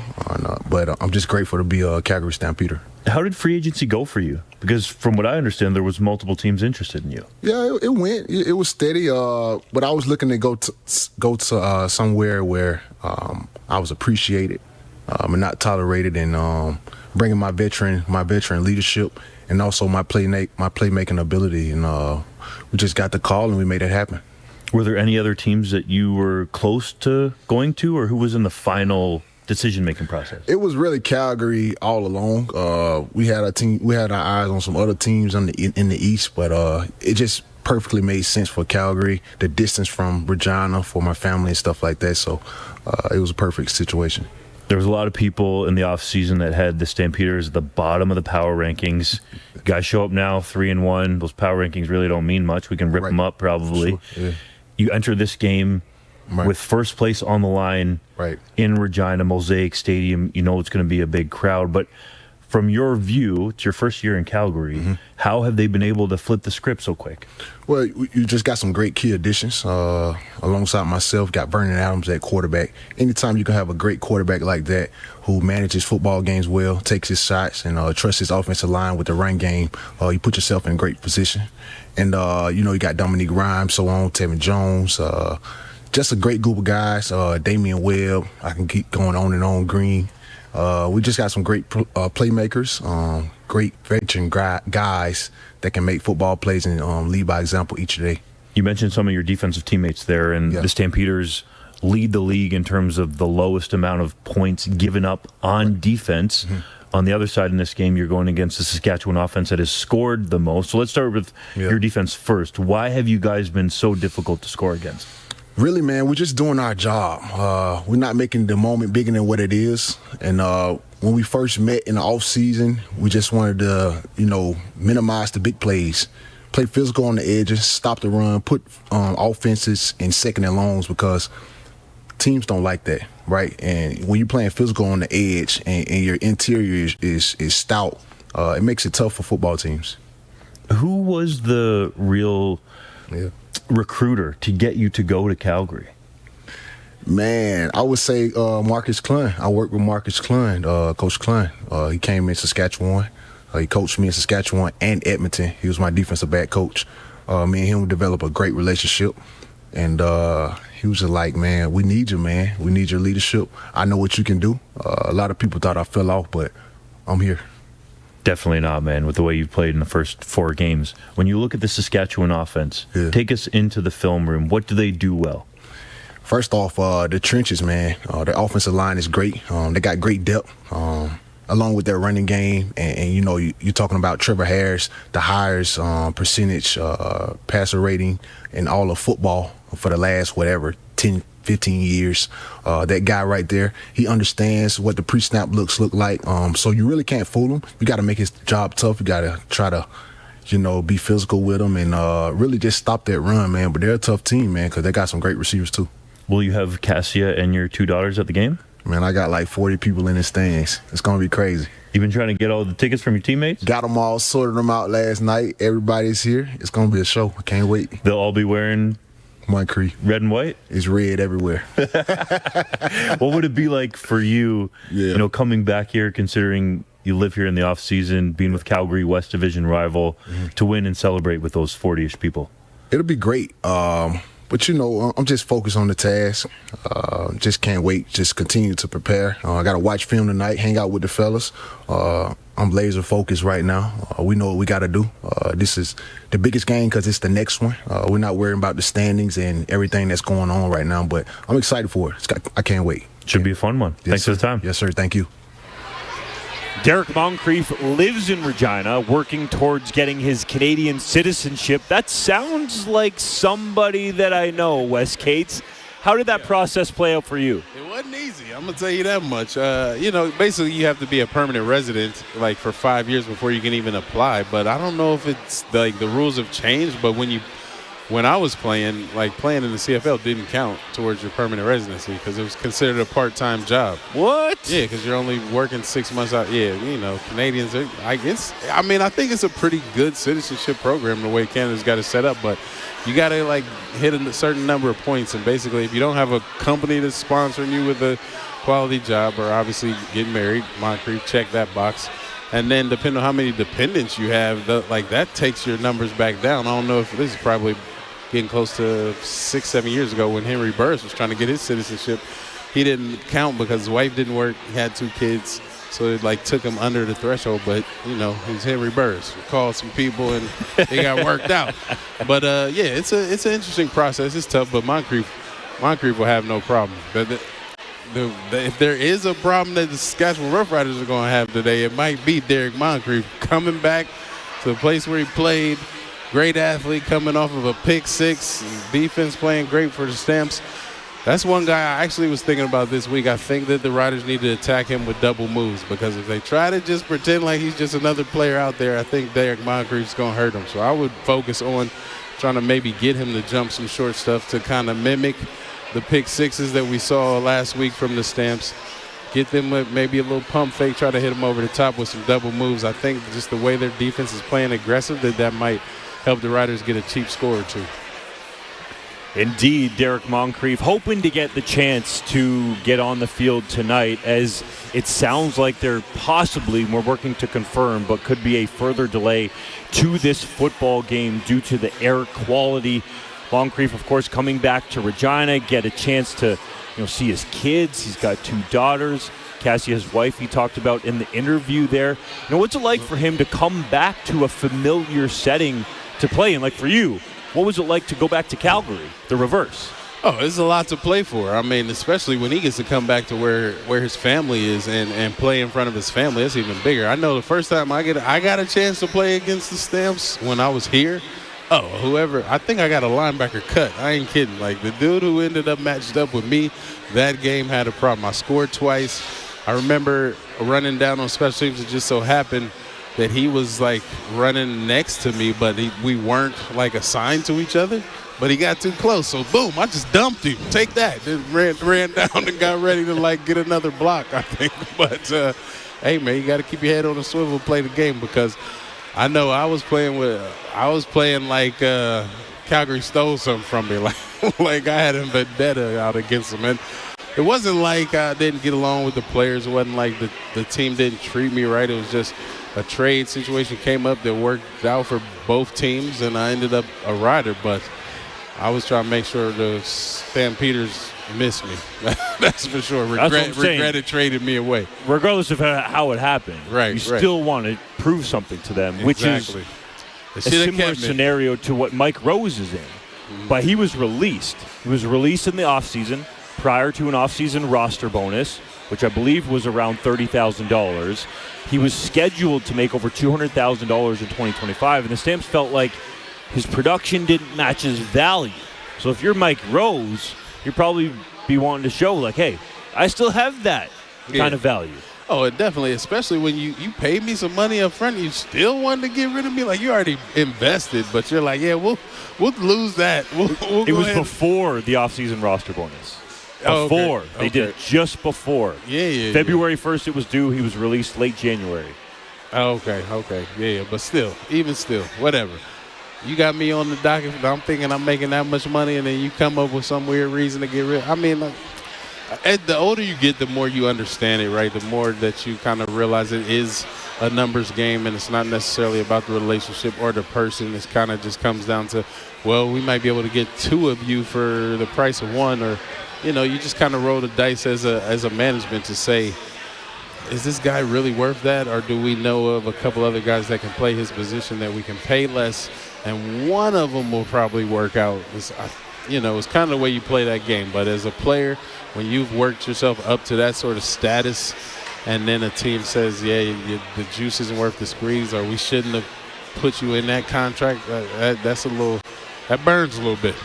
Here's a scenario that played out from the Calgary Stampeders' perspective, because they're looking at, okay, Mike Rose, 3-time CFL All-Star, I believe, making over $200,000, still playing very well, but perhaps not up to the value, at least from the Stampeders' perspective. And they're thinking, okay, we got Jalen Hutchins on the roster, number 96. He's been here for expanded PR, played in one game in 2024. Seems like he could be good. Yeah. But it's also risky because you're getting rid of a proven thing in Mike Rose for Hutchins, who has looked really good to start the year for the Stamps. I think this defensive line for Calgary is an absolute problem, with Flo Ormalade over there, along with Hutchings. In the middle, Miles Brown went from the Riders to the Calgary Stampeders, so I'm sure he's going to want to show the Riders what they're missing and not bringing him back. However, that went down. So I think that's part of the decision-making process. You can understand it, but as a player, you're going to feel some type of way. Yeah, I'm not buying it. I don't care what your reasons are. Like, straight up. Like, okay, so we sat down and realized that, yeah, you wanted to go ahead and pay me this. That's why we were talking about it, I think, during the preseason or something, Dunk. But I said I mentioned that my last contract with the Riders, it was very incentive-based. It was very incentive-heavy, and my base salary was, like, lower than I had been previously signing for. So sometimes, like, I almost feel like as a player, when you sign that type of contract, and I know the numbers are a little different now from when I played, but you got to be a little leery of that. I would almost prefer, pay me a little less in my base, but then, like, give me some, like, attainable marks, like statistics to chase. If I get hurt, then, and I don't get those, then you save a little money. If I play well and I hit them, then I'm getting what I feel like I deserve. So, maybe that's something. I mean, hindsight is 20/20, but maybe that's something they should have worked out.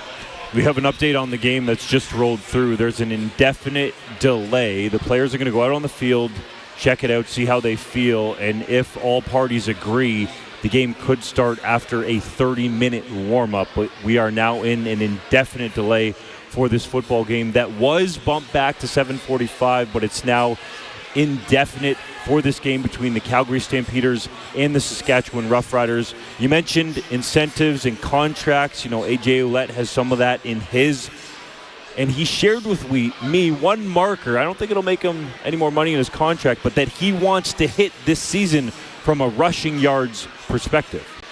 Do you know that you're on pace for over 1,500 yards and 13 touchdowns in 2025? I did not know that, but that was the goal. Coming into it, talking with the O-line, 15,000 has been the benchmark, I feel like, the last few years. So, I mean, we got to be better than the previous years. You said 15,000, you mean 1,500, right? Yeah, sorry. A lot of X's and O's going on out there. I'm still thinking a couple of different positions here. Perhaps 15,000 in your career is something you want to get to. Yeah. What was Andrew's? Somewhere around that, right? He was over 10,000 for sure. Okay, yeah. So we got to beat him. I like it. That makes sense. In terms of your start to the season, you're leading the league in rushing. Your last 3 games, you've been on an absolute tear. AJ, well over 100 yards. Some big chunk yardage gains in there. What's been going so right? Just trusting the O-line and trusting my skills. Feeling good coming into every week, knowing I got that explosive jump still. And just letting the play develop, letting the big guys do what they do. And, of course, receivers blocking downfield have been huge this year.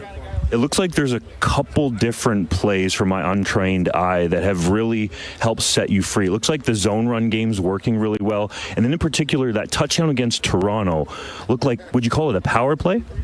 Yeah, we got, depending on what the front looks like, 1 or 2 pullers coming out there. And our O-line is athletic as crap. So anytime they're out in front, I can just trust that they're going to make the right read.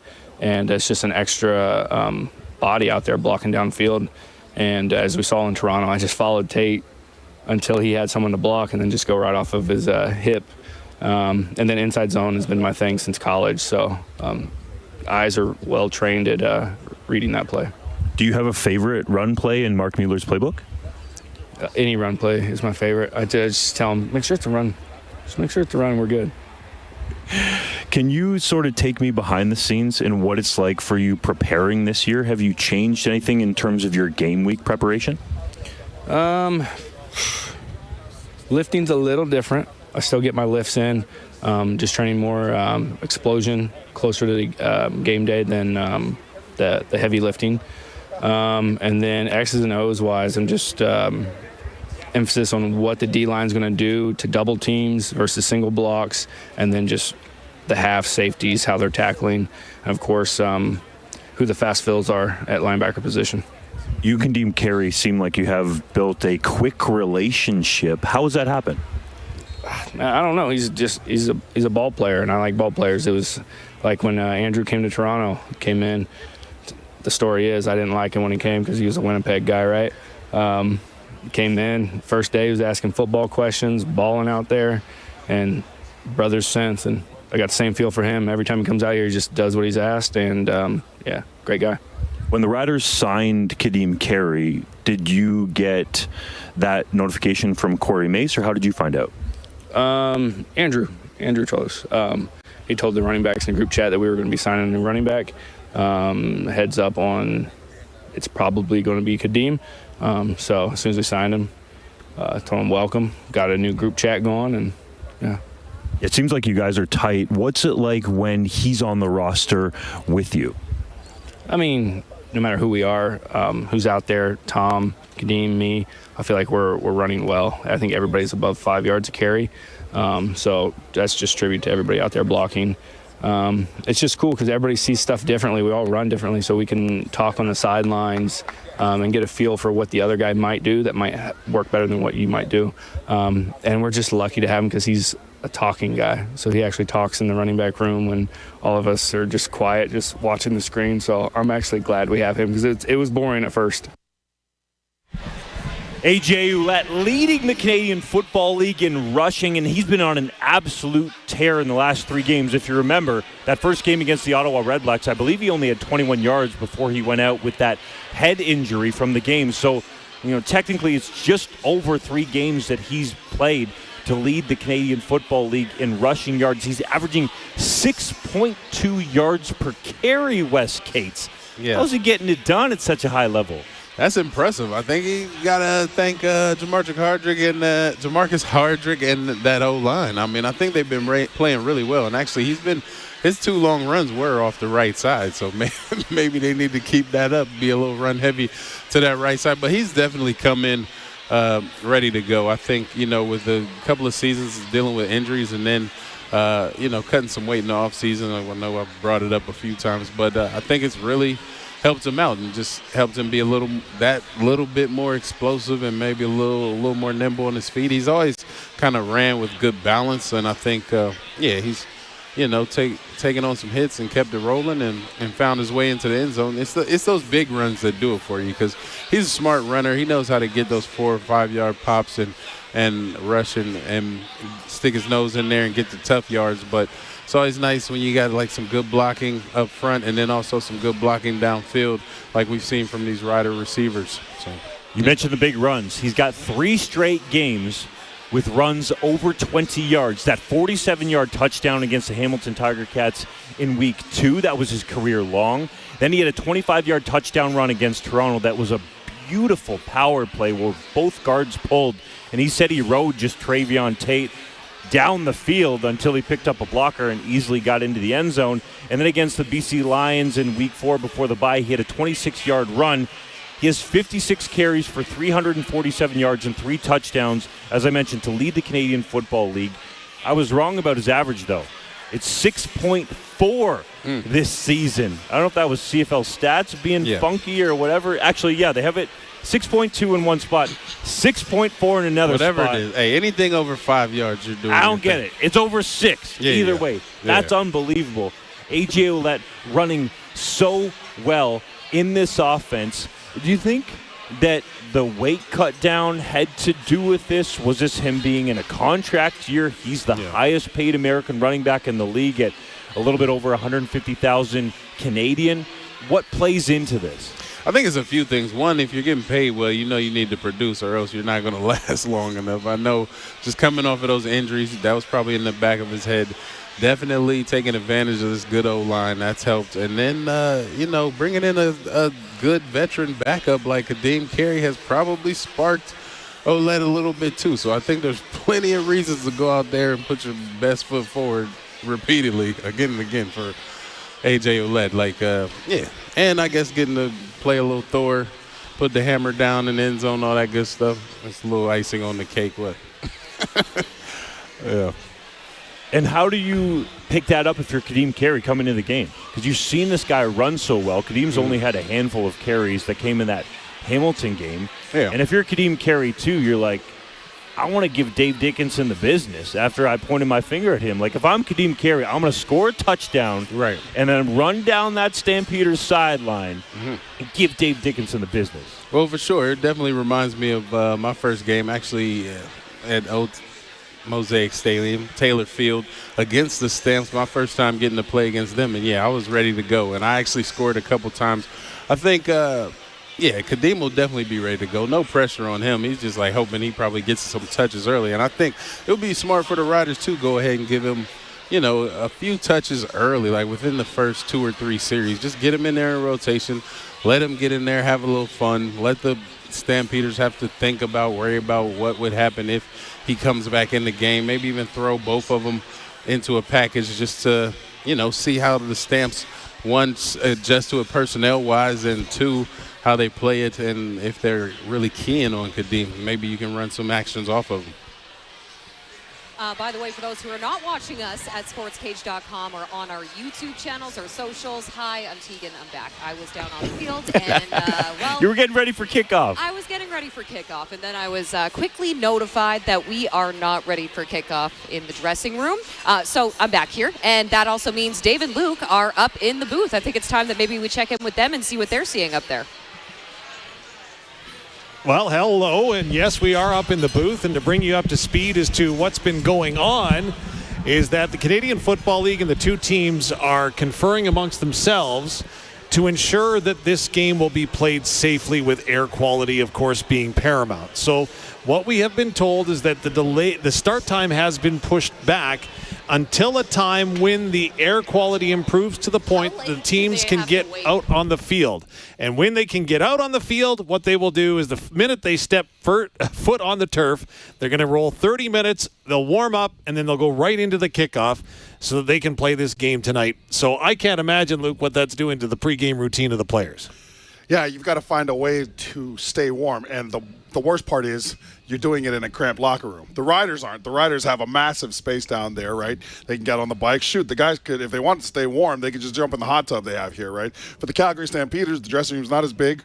Your team is crammed in there, so you got to find ways. You're probably out in the hallway right now, waiting on things. But again, it's a business where you can only control the things that you can control. And the guys who are going to be able to focus on that the most right now, well, what do we control? Well, you know what? It's not very convenient, but I'm going to go up and I'm going to stay loose in the hallway. Things like that. Those are the teams that, because there's no excuse once the game starts. Yeah, that's right. So I get that, you're about an hour off your routine, but you have zero excuse once that whistle blows. Now, what's interesting as well are the contingency plans. As there's a number of rumors that are floating around, and I'm not going to throw out a rumor, but the one thing that was relayed to me as far as the importance of playing this game here tonight for the Calgary Stampeders has to do with their travel arrangements. Now, I was speaking with the voice of the Calgary Stampeders, Mark Stephen, and what he told me was that regardless of whether this game is played or not tonight, the Calgary Stampeders need to go back to Calgary. Because of Country Thunder and a number of other events that are happening in southern Saskatchewan, there's no hotel rooms. So they don't have a place to stay tonight, so they would have to go back to Calgary and then potentially come back. Now, you can understand the logistical nightmare that would then entail, so I can't see any way that this game then would not be played tonight, unless maybe I'm going way off. Oh, this game's getting played tonight. Listen, I think that we have to remember this is the Canadian Football League. I mean, logistically, it would be nice, but outside of the 42 players and coach, and including the coaches, so 55? Yeah. 55 players, so there's about 110 guys on each team that really want this game to start. But there's a lot more employees in this stadium right now and people who work for TSN that have things to do, right? There are people that have families. There are people that have things scheduled for Saturday, right? So I think that. And the other problem is, or I'm not sure if this is actually a problem, but the folks that work with Real on the Mosaic Stadium side, those folks are unionized, right? So logistically, this just becomes a complete nightmare if this game is moved anywhere but today, right? Because then you're short-staffed in some spots. For instance, we were talking to a gentleman here today that works for TSN. He's leaving tomorrow regardless, yeah. And he's texting people right now to see if they can come in and take his place. But again, it's going to be a nightmare for the whole league. Then you're looking at, again, Calgary having to spend the money to go back all the way to Calgary, then get back out here to Saskatchewan whenever the game. I think the game is 2 o'clock Saturday if they do have to reschedule it. But again, you're just looking at a logistical nightmare that I don't think the Canadian Football League wants to deal with. So a lot of kids in the crowd tonight. Those kids were probably pretty anxious. But I think that this game is going to be played regardless. It just might be a little bit later than we want it to be. So, Teagan, basically, from the Steffes Auctioneers broadcast booth, what we can tell you now is the game is being delayed indefinitely. As soon as the players come out onto the turf, we will have a 30-minute countdown to kickoff, but in all likelihood, that is getting closer rather than further away. But we'll keep you updated. As I understand, you've got a special guest joining you down back in the Sports Cage studio. Indeed we do, Mr. Thomas. Devin Haru, the man that's all over the globe, dare I say, but he's here in Regina for this game. Can I share with the people why you're here? Absolutely. It's your bachelor party? It is my bachelor party, and I'm on the air. So that's a good sign. Let me tell you, I want to give a shout out to Dave Thomas. He's spectacular. Dave Thomas and I go back about 20 years. We were on the same broadcast for Huskies hockey. When he got the job, I was thrilled. Dave's doing a great job, of course. What year was that? That was 2006, 2007 Cavendish Cup. Wow. I know. So we go way back. Dave does a great job. You guys do a great job. So it's wonderful to be back in the heartland for my bachelor party. There's no place I'd rather be. Love it, my man. You bring the passion, and you also have a unique history of this team. And you were talking about delays Well, around this group. Wes and I were talking a second ago. 2007, I know a lot of the fans listening in and here tonight will remember that, and hopefully a lot of them were the ones sticking it out. 2007, I think it was an August game against Edmonton. We were losing. Yeah, down 8. Down 8. Yeah. And then a biblical sort of rainfall and storm swept through Old Taylor Field. Yep. The teams raced to the locker room, and we waited, and we waited. And I was sitting in the east side stands covered with the poncho I had. Yeah. We had no idea, but you know what, Wes? I wasn't leaving until they finished that game. Right. And the crazy thing about it was, I remember being like, we were talking about this earlier in the season because it delayed during the preseason game, but we had a rule that it wouldn't go past an hour delay. And then at like 55 minutes, they were like, no, we're going to go in like another 20. So it was kind of, okay. So then we get out there and we're like, oh, there's still about 300-400 fans in the stands. Loud. Yeah. Loud. We brought it. I think Matt Dominguez might have scored a fourth quarter touchdown, and we just got rolling, and that was a crucial win that I felt really turned that season around, but there were a lot of wonderful times. So Rider Nation knows what it's like. It was a party for the fans who stayed. That was one of my most memorable games, I'll be honest, for sure. Top 5. Yeah, like you said, hundreds of fans. Yeah. As we look around here and see, it's like a family reunion when you come back here. But the fact that those fans stuck it out and we were able to finish that game, it just felt like if we got back out on the field, we were going to finish. Yeah. And that was a real turning point for the season, and the rest of is history. As I was walking up, you see the 2007 banner, Grey Cup champions. So spectacular. Yeah. Your memory is spectacular. So sharp, detailed. You know what? When you're part of Rider Nation, you live it, right? And I'll never forget that because you're on your cell phone and you're trying to get updates at that point way back then, and we just had no idea if the teams were going to come back. And I think there was a feeling as it kept going longer that they might just call this thing off. Yep. What was it like in the locker room during that? Because I kept thinking about you guys. How are you staying sharp and game ready 55 minutes later? Yeah, it wasn't too exciting. We were just hanging out, joking around. Some people were like talking to family and stuff. I guess it wasn't like social media, but people were on their phones and everybody was kind of doing their own thing, trying to stay loose, stretching here, a couple conversations there. Didn't break out the playing cards, but it might have been close. But it was kind of like everybody just kind of stayed in their own little zone, and then eventually we kind of got word like, yeah, we're going to do this. And everybody was kind of almost checked out, like, well, this isn't going to go. And next thing you know, we were back out on the field, and 8-point deficit turned into an 8-point win. And I think that game finished somewhere after midnight. No, it was insane. It was insane. Wow. Yeah. I also just want to say, I'm pretty sure everybody else was not dealing with it quite as well as Wes Cates was, because Wes is one of the most chill dudes I have ever met.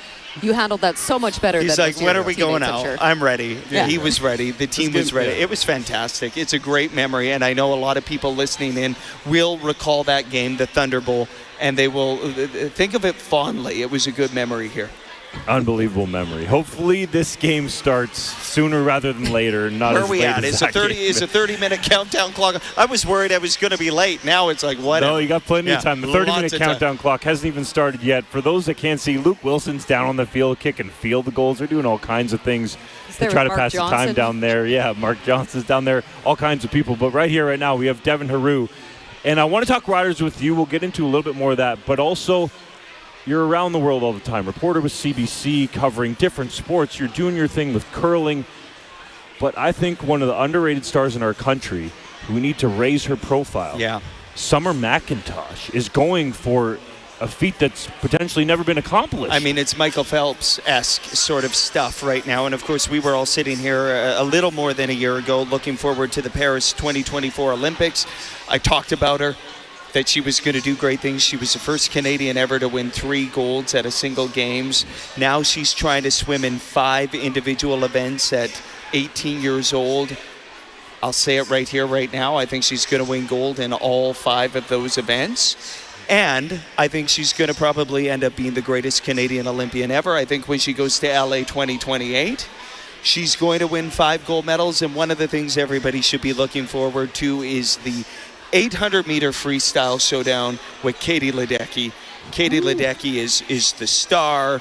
She's won the 800-meter freestyle for 12 years, never lost that race. Summer will take her down.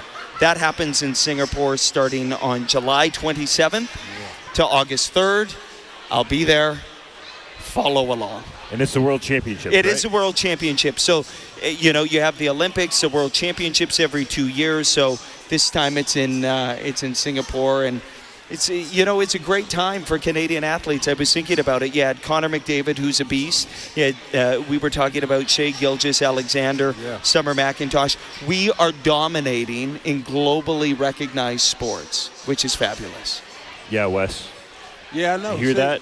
I remember. With your American background? I remember we were arguing about who was going to win. You guys were rooting for Canada. I was rooting for the U.S., but I'm a dual citizen, so I won either way.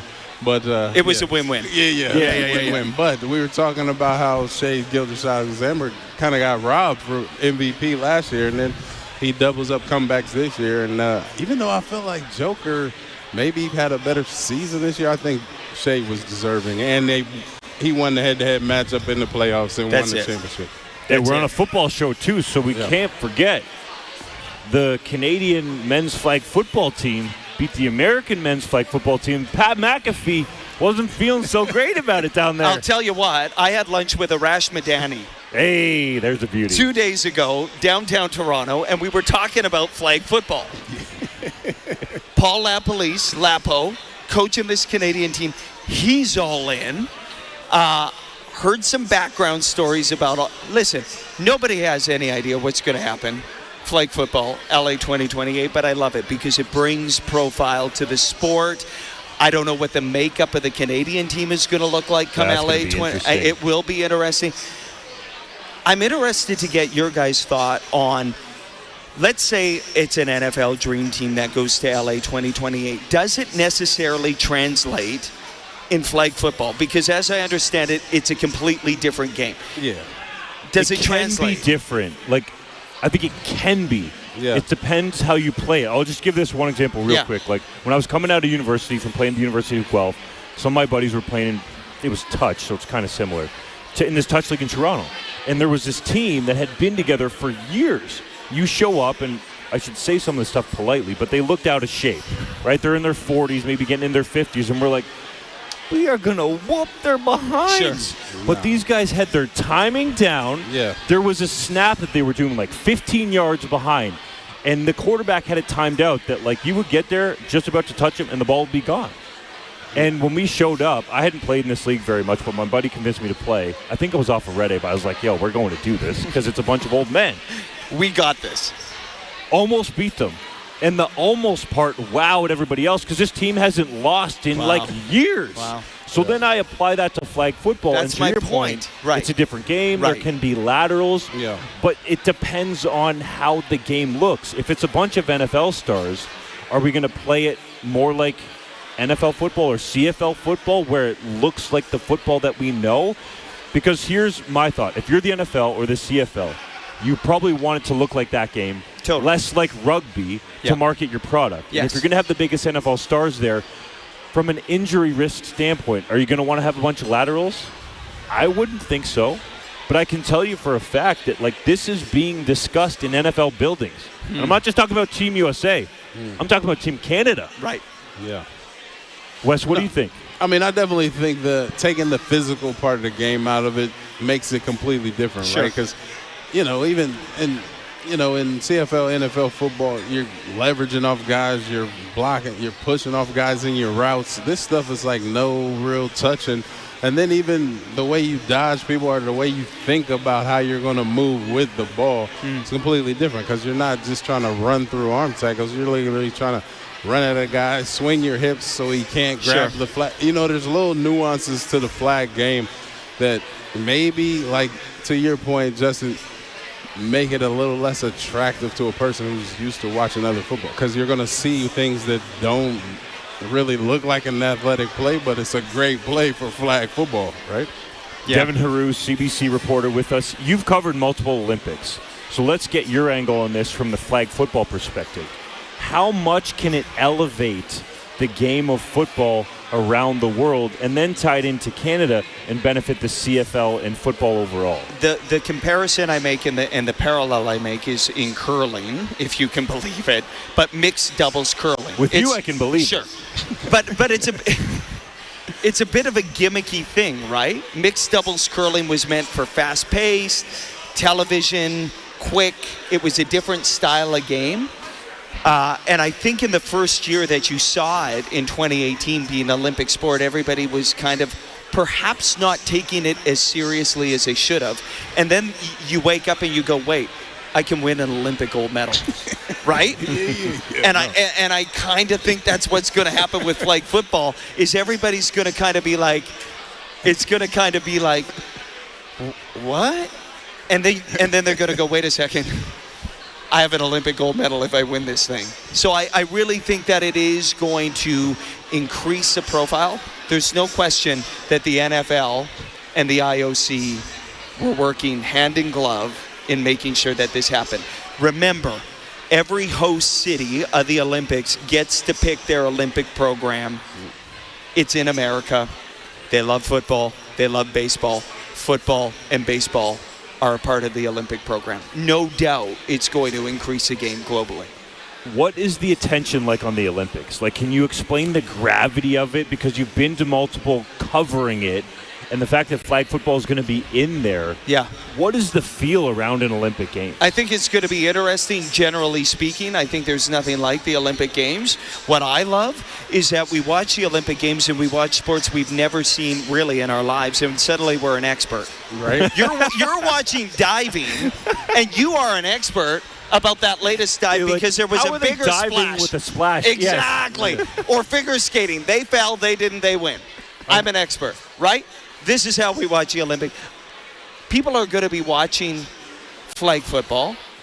They're going to be drawing up plays. They're going to think they know what's going to happen next. They're going to be drawn into it because it is the biggest sporting event on earth. And in LA, they're going to make it dramatic. It's Hollywood. And I think there's going to be some movie scripting-like endings in flag football. Wait, are you insinuating that there might be a script that some of these players are following? I think they want the USA to win flag football. And they're going to do what they can to make sure that happens. Canada will have other plans. Well, I can concur. Yes, we're going to do everything we can. If you ain't cheating, you ain't trying, right? Right. You said it. You said it. No, we might water down the grass or something. Right. Wear some extra long cleats. That happened. That Used to happen at Commonwealth. You and I know that. Yeah. They would water that grass before the Riders rolled into town, especially when it was cold. And they had the right cleats, and we didn't have the right cleats. That happened. That was like a slip and slide out there. Oh, yeah. Everybody hated playing in Edmonton. That was Commonwealth in that grass. Nightmare. Worse. Nightmare. Yeah. Gotta love these stories from behind the scenes, man. It happened. Sometimes have to drag it out of him. Yeah. And he gives me a look, and I'm like, "Ooh, I got something good." You got something good. That happened in Edmonton. Well, you know what? We really appreciate you taking some time, stopping by and hanging out with us. I know your bachelor party is probably waiting on you to get back. It's happening. It's happening. That can't be delayed. The bachelor party goes on. Yeah. Trouble. Appreciate you. Appreciate you. Thank you so much for coming by yet again. Really appreciate it. And as you can imagine, there is a bit of a delay happening here at Mosaic Stadium, so we have not seen that clock start ticking down just yet in the building as the Saskatchewan Roughriders get set to take on the Calgary Stampeders tonight. Smoke delay. What are you seeing up in the booth there, Dave and Luke? Can you give us any updates? Well, I think I've just figured something out, to tell you the truth. What happened is that they just, Luke's here. Okay. I thought that I had totally figured something out because what they just did down at field level right below us here at Mosaic Stadium was they did the fourth quarter stretch. So WorkSafe Bob was out there, and it occurred to me that I had never seen you and WorkSafe Bob in the same room together. So I was thinking to myself. Well, you've never seen me and Batman in the same room together either. Okay. So you're saying that doesn't work. What I am going to tell you is that if I was WorkSafe Bob, that routine would be a lot tighter and a lot more energetic. Really? Oh, dude. Totally. Okay. Totally. The challenge is on Saskatchewan. Whoever is WorkSafe Bob, they're not paying him enough. Okay. They need to up his ante. Because if they up his ante, I think he comes and presents a lot better.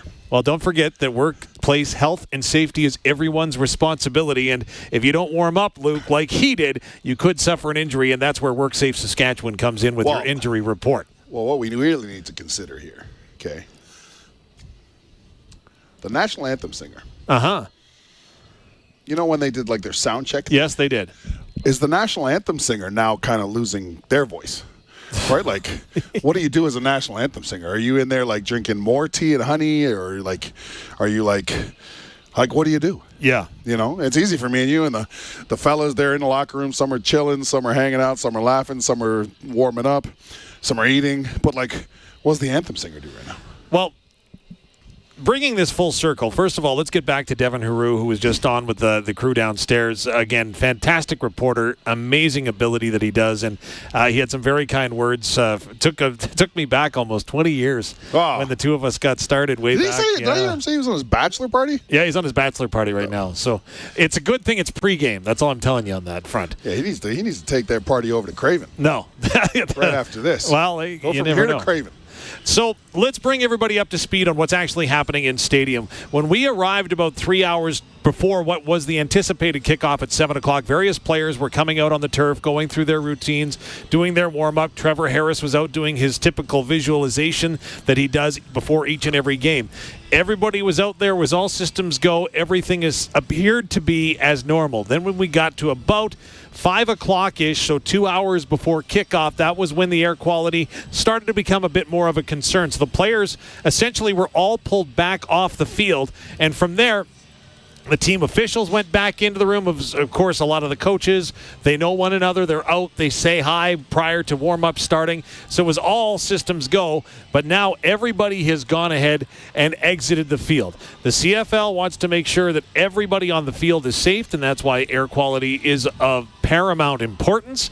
So they are delaying the kickoff until the air quality, which, by the way, looking right now on my laptop in front of me, has gone ahead and decreased about 20 notches over the last 15 minutes. Now, again, we don't know what that scale exactly means. First of all, if this was a big deal, this smoke, right, would we not be more concerned about the people who are sitting outside in this environment? Like, there's a but. The players right now are inside. Yeah. And they're like, oh, yeah, it's not that safe to play in. Meanwhile, we've got 20,000 plus fans here sitting outside waiting for these players, right? So, I mean, I get it, but I kind of also don't get it, because if we're good, I don't see anybody walking up and down the concourse being like, hey, guys, right? Shelter. Hey, put a mask on. No one's doing that. Everybody else, look how much fun they're having. They're on the concourse drinking. Got kids running around. I'm just saying, I get we don't know if we can play in this, but who's out here? Like, if it's really okay to sit out in, right? If it's okay to sit here and just hang out. But sitting and then having to physically exhaust yourself and exert yourself. Hey, first and then of all, have there's a lot of you know, people in Rider Nation that are exhausting themselves just sitting here, okay? Okay. That's just not. Listening to, I get it. Right? So, wrapping it up, where we're at, there will be 30 minutes given to the teams when it is safe for them to come out onto the field. Now, we are starting to see a little bit of activity on the Roughriders sideline, but that doesn't mean anything, as just moments ago we actually had Luke Wilson from TSN and our own Mark Johnston out in the field doing a pass, punt, kick competition, which was pretty good to see, actually, to say that. But saying that, I understand that we can go back downstairs to the Sports Cage Lounge and potentially have a colleague showdown perhaps in the next pass, punt, kick competition with Dustin Nielsen, you think? Get Dunk versus Cates in a push-up competition. Oh, okay. That's what I say we do. Fair enough. I would do that, but I already worked out for 2 hours today. The rumor is true. TSN play-by-play man Dustin Nielsen is here, also from Edmonton Sports Talk. Also worked out 2 hours today. Did you? No, not a chance. Hey, the gym at Hotel Sask was wide open. I saw some people down there. John Huffnagel was down there early. Vern Adams Jr. was doing his thing. full credit to Huffnagel. Bob Slope was down there in his 70s getting after it. Man, I'm passionate about it. But anyways, I want to talk and focus with you first and foremost about Edmonton. What's going on around the Double E? I'm not even going to call them. You better not. Anything else? Yeah, it's better. It's slightly better than the last few years. I think there's sort of a belief in the changes they made in the offseason to bring in Chris Morris, to bring back Ed Hervey, to commit to Trey Ford, even though they do have a pretty solid backup in Cody. I think they're going to have to be patient. I think a lot of people were hoping that, former Eskimos legend Chris Morris is back and Hervey's back and everybody's just going to buy tickets and come back. But when, the last game they won was the first game they'd won in June or July in 3 years. So, when you start back-to-back seasons 0-7 and 0-9, I don't know why anybody's going to go watch anyway, right? So they got to establish some winning, and then I think people will start to come back for sure. 0-7 and 0-9 kills this stupid cliche that we have in this league that the season doesn't start until Labor Day, because the Double E season was over in both years before Labor Day. Yeah, because they actually played pretty well in the second half of last season, but it didn't matter because they were out of it, and they were out of it in August essentially. So. I don't think that'll be the case this year. They picked up a nice win against Ottawa, and Drew Brown was back. He was a little rusty, but we'll see. We'll see what ends up happening. A huge game actually Sunday in Edmonton against BC. Right? If BC wins that one, you're kind of falling behind the rest of the pack. If Edmonton can win that game, kind of in the thick of it there, so that'd be nice. Where are we at with Double E? Are we just calling them the Eskimos now? Yeah, I don't like. The Esks? I know around the organization. They're not for a few years there. It was don't even mention Eskimos. For around the organization now, it's not like a taboo word. Like if you talk about the history of the team, you can use the name that they had when it was there. If you go to Commonwealth right now, you will not see an Elks logo. It's Double E everywhere. So we'll see what the plan is moving forward. But I could see it transitioning at some point, maybe from the Elks to something else. I'm not 100% sure, but yeah. I mean, when the owner has a ton of money, grew up a lifelong fan, and doesn't really care what anybody thinks, I think he's probably going to do whatever he wants. So it'll be interesting to follow. So it seems like to me when you think of that era of the moniker that I maybe shouldn't even say, I think of one person. That's Chris Presson.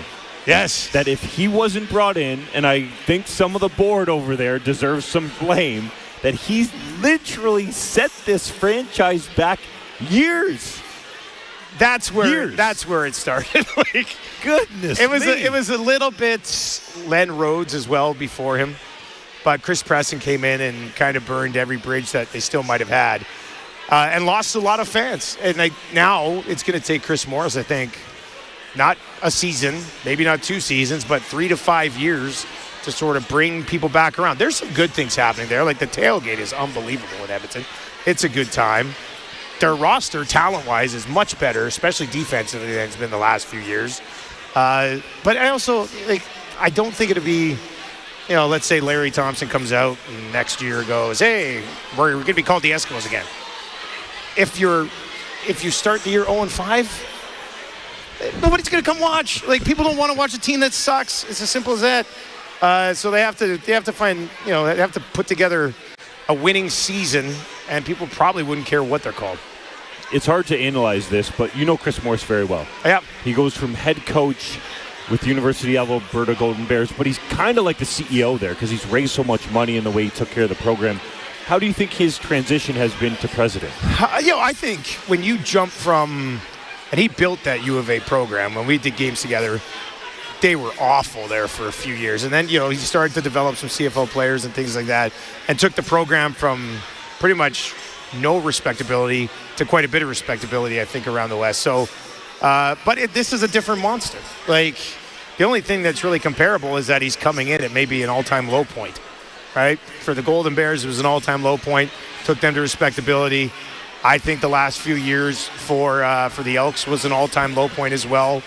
I don't know what it's like taking a job when the only way you can go is up. Like, it couldn't get any worse. So there's such a low bar that the one thing, I mean, I don't know how well you know Chris, but he's extremely passionate about whatever he puts his mind to. So I'd have belief in him being the guy that can sort of turn this thing around.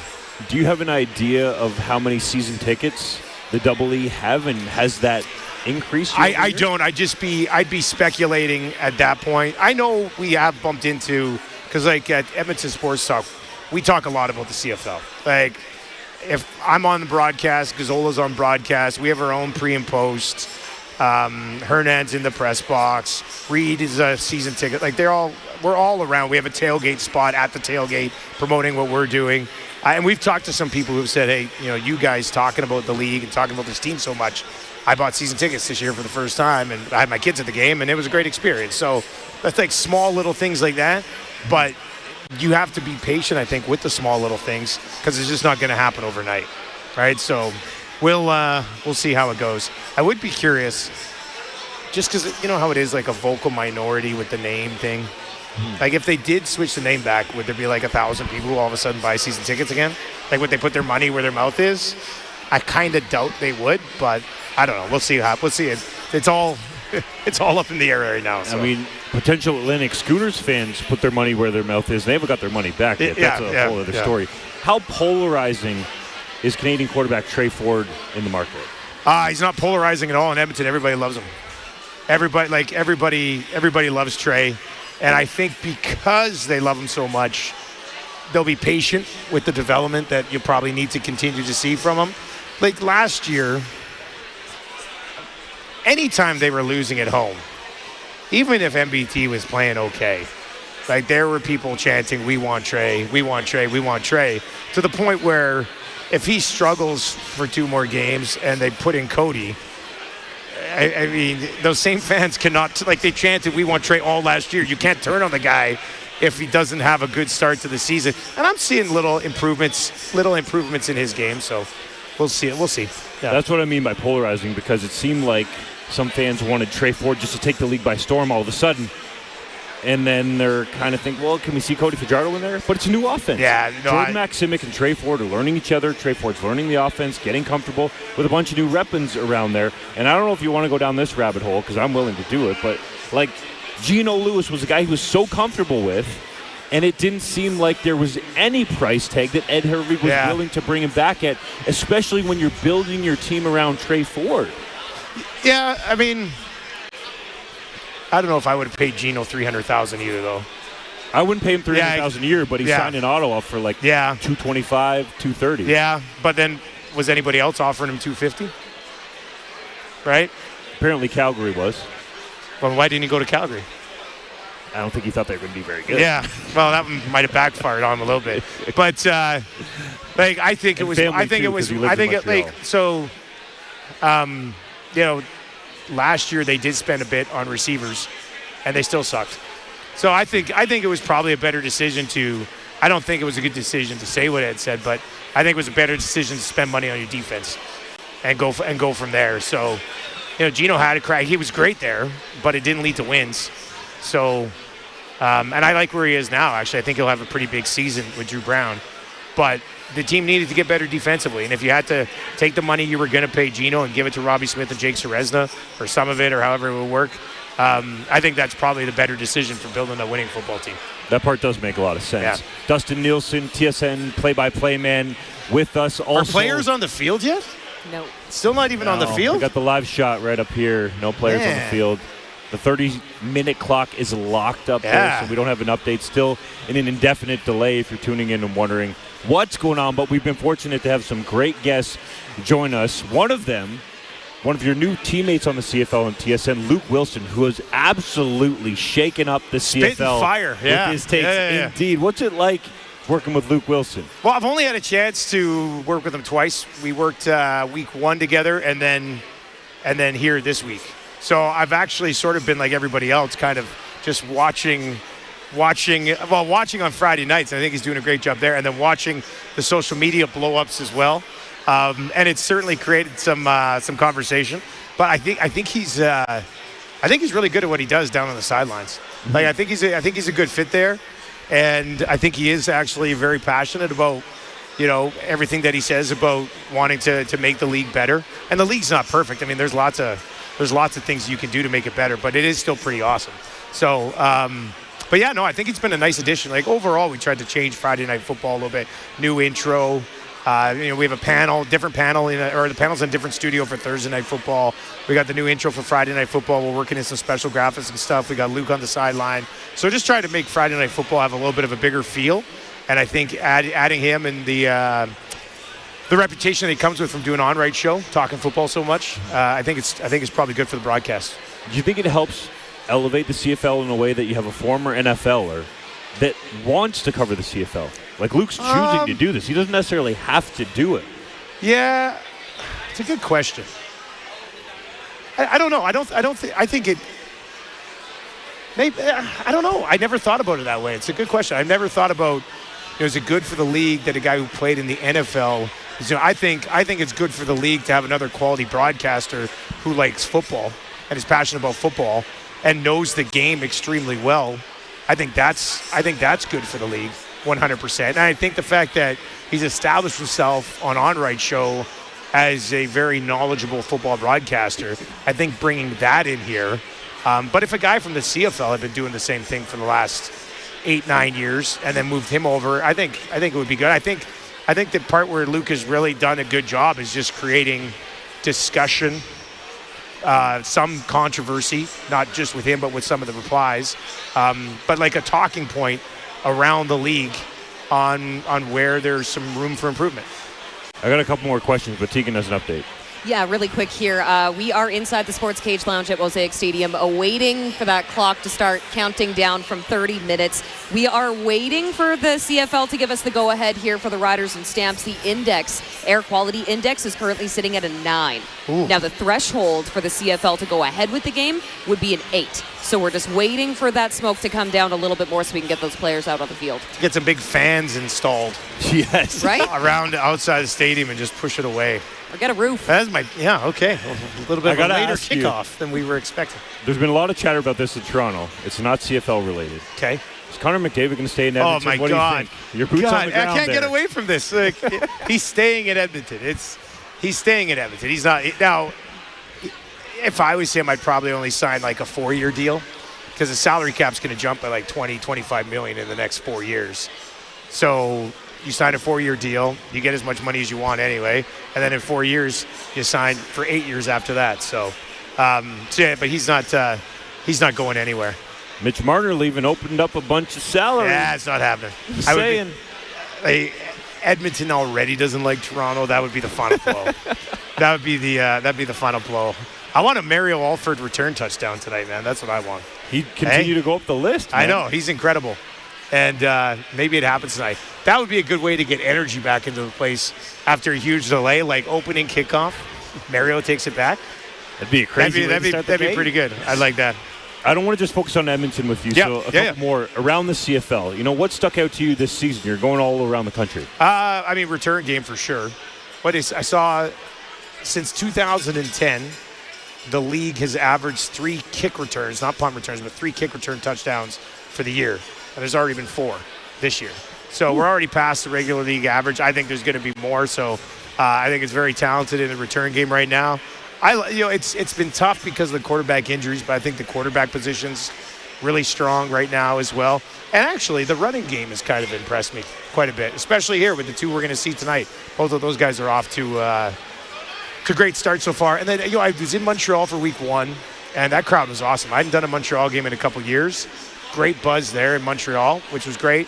I've been in Hamilton once. For the last couple of years, I haven't gone past Winnipeg, but this year they want us all to kind of get around the country a little bit more.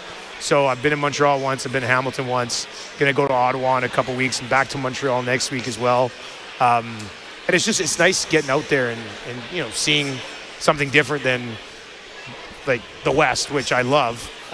Especially the broadcast locations in the West are way better than the broadcast locations in the East. So I like being out here. It's way better. Did you hear any air horns in Montreal? No, well, I thought I heard some outside of the stadium when I was walking in, but for the most part, they had it under wraps. Yeah. Were they that bad, though? It creates atmosphere. Yeah, I mean, I didn't really notice them when I was there doing games, And I guess, I didn't really notice him too much on TV either. Like, I just stay focused on watching the game, so I would have, it doesn't matter to me. I know it pissed a lot of people off, but I was okay with it. Yeah. All right, we'll get you out on this. Tonight, what are you focusing on the most? It's a good question. I think whichever team stops the run is probably going to win the football game. Like, with how good both teams have been on the ground, Dedrick Mills has 90 yards, 3 of his last 4 games. A.J. Olette's coming off best game of his career. If you get, and now it's not like, they got 2 veteran quarterbacks that can obviously sling it a little. Well, I'll say this: the team that can accomplish the most on the ground will win the game. Like, that will allow them to open up their passing game a little bit more, which I think will be huge, especially for the Riders. If you can get Trevor Harris feeling comfortable early, he could end up having a pretty good game. Well, Dustin Nielsen, TSN, thank you so much for popping by and having a chat with us while we await for this kickoff to hopefully happen soon. Thanks for having me. And you know what? We are inside the Sports Cage Lounge at Mosaic Stadium. Feel free to come hang out with us as we eagerly await that kickoff whenever that might happen. It's the Calgary Stampeders in town to take on the Saskatchewan Roughriders. And, we were just talking about broadcast locations. Why don't we fire it up to our broadcast location here with Dave and Luke in the booth? Well, thanks very much, Teagan. To update, again, everybody is looking for a sign, right? So we've all become great meteorologists over the last couple of hours, trying to determine where the wind is at and where the smoke is at. And just down to our broadcast right, that is where the Calgary Stampeders exit their locker room. And we just saw Vernon Adams Jr. and Tevin Jones both came out of the locker room, and they're actually standing right on the cusp of entering the field of play. Full pads, full uniform. Now, neither were carrying a helmet. Do you want to read anything into that? Yeah, let's go. That's how I'm starting to read into it. So look, now I'm starting to get, I don't know, maybe I'm old. I just, right now, like, how I was joking about the fans, and now I'm actually like, well, we've had fans sitting here since 6 o'clock. Well, and they're just going to go ahead and actually going to go to, it looks like Justin LeBrash, as this would have been about halftime. Yeah. So they're now going to go ahead and go to the stage and allow him some extra time in front of 20,000 plus fans here at Mosaic Stadium. But your thoughts, I'm sorry. My thoughts is that we now have kids, we now have adults, we have seniors, like everybody else is sitting in this, right? Mm-hmm. So at what point are we just be like, okay, this is kind of like, let's just play the football game. I don't know. And again, maybe I'm just getting old because my attitude's starting to change about this right now, right? Yeah. And if you're a player, I came up in the Canadian Football League when me and Wes Cates were playing. We would have been out here. We'd be in the second quarter by now, right? Because they didn't get. I don't think they cared about us that much. But we're in another generation, right? People think differently these days. Don't forget, players at one point did wear leather helmets, right? So things have changed. I would have been playing something else. Yeah, you wouldn't have seen me out there in leather helmet banging heads with people. But you talked about your delay. Marcus Sales actually was outside the locker room and talking with Claire Hanna just a moment ago, and he was talking about, this is nothing new for me. I've been through it. He lived through that monsoon back when he was with Winnipeg, and they had a 2.5-hour delay at halftime. So really, players have been through this, maybe not to this extent or at this point, but they're professional athletes. They know how to prepare themselves and get their bodies to go. But are you sitting there, are you stewing in full gear in your locker, or are you waiting for inside? Like I say, we keep seeing Vernon Adams Jr. and Tevin Jones pop out a little bit. So I don't know. To me, that would seem like an indication that they're ready to go. I'd have my equipment off by now. Yeah? Yeah, I'd be sitting without my equipment on. I'd be in some shorts, and I'd just be hanging out at this point, stretching, keeping loose.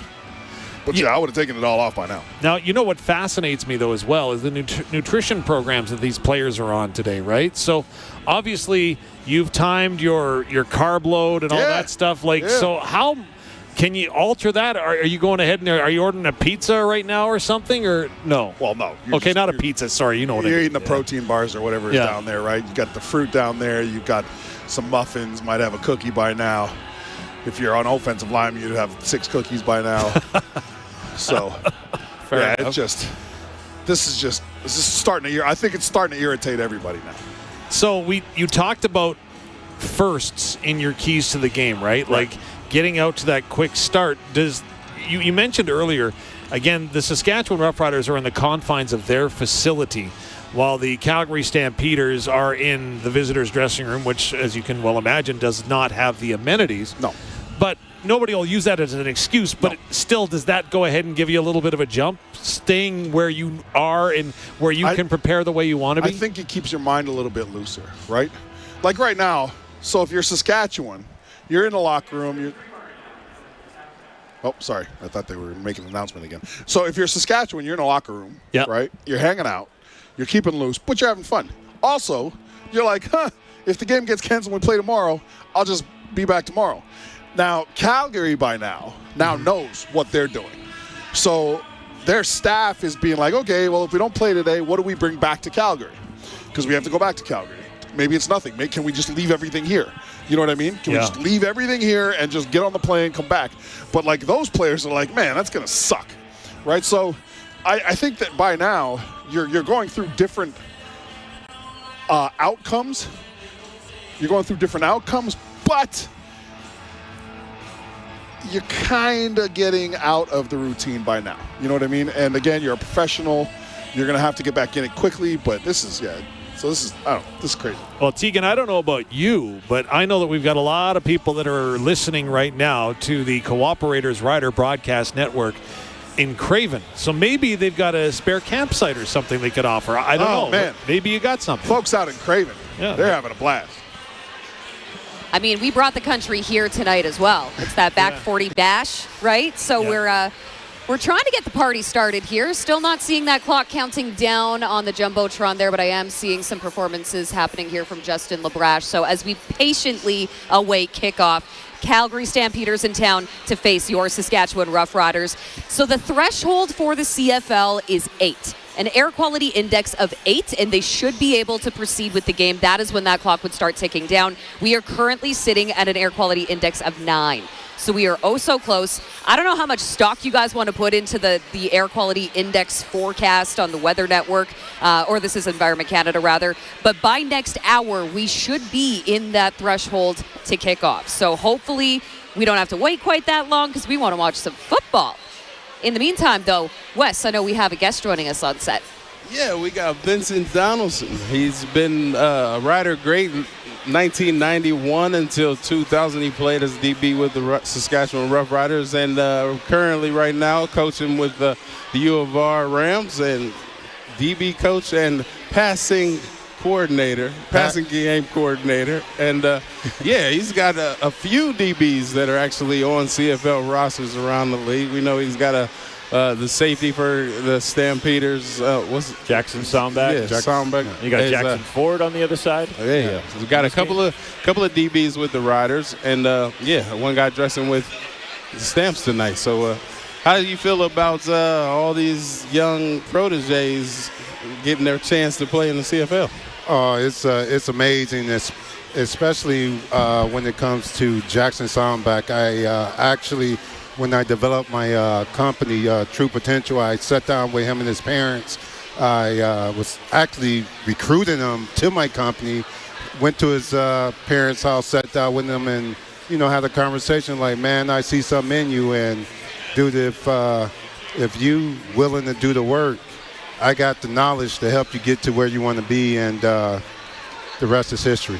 Yeah, so he's gotten some chances on special teams. Were you a special teams guy back when you were playing, or what? Oh, come on, man. You can't be on the team if you don't play special teams. Yeah. So, right. So do you help out with that stuff as well, or do you kind of just more focus on? I'm more focused on the defensive back techniques and that aspect of the game. But in regard to, speaking with them and giving them some knowledge in regard to that, dude, it's important that when it comes to special teams, you want the best actually on the team, especially when you're a backup, because that's your role. And as you know, in the professional game, it's all about the numbers, and you need to be putting up numbers and excelling at what it is that you're doing. So I'm going to put you on the spot a little bit.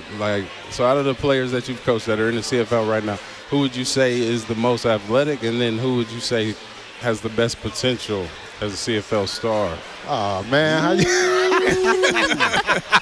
Wes, you've been taking notes, bro. Those hard-hitting questions. You can't do me like that, man. Things can change, though. Things can change. So what you say is, it doesn't, you ain't pigeonholing anybody.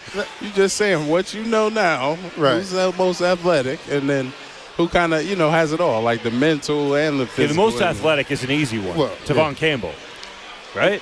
Yeah, Teagan Campbell, he wasn't one of mine personally. Yeah. Right? Well, he wasn't one of mine personally. Yeah. But Rams, I would say definitely Jackson Sombach and Jackson Ford are in two incredible athletes that excel. They're going to excel whatever it is they do. 'Cause one, they actually have the mindset to do so. Two, they actually have the physical skills to do what's needed to excel in sports. So between those two, I mean, they got different styles of play, but they both are great athletes, and they both got great potential.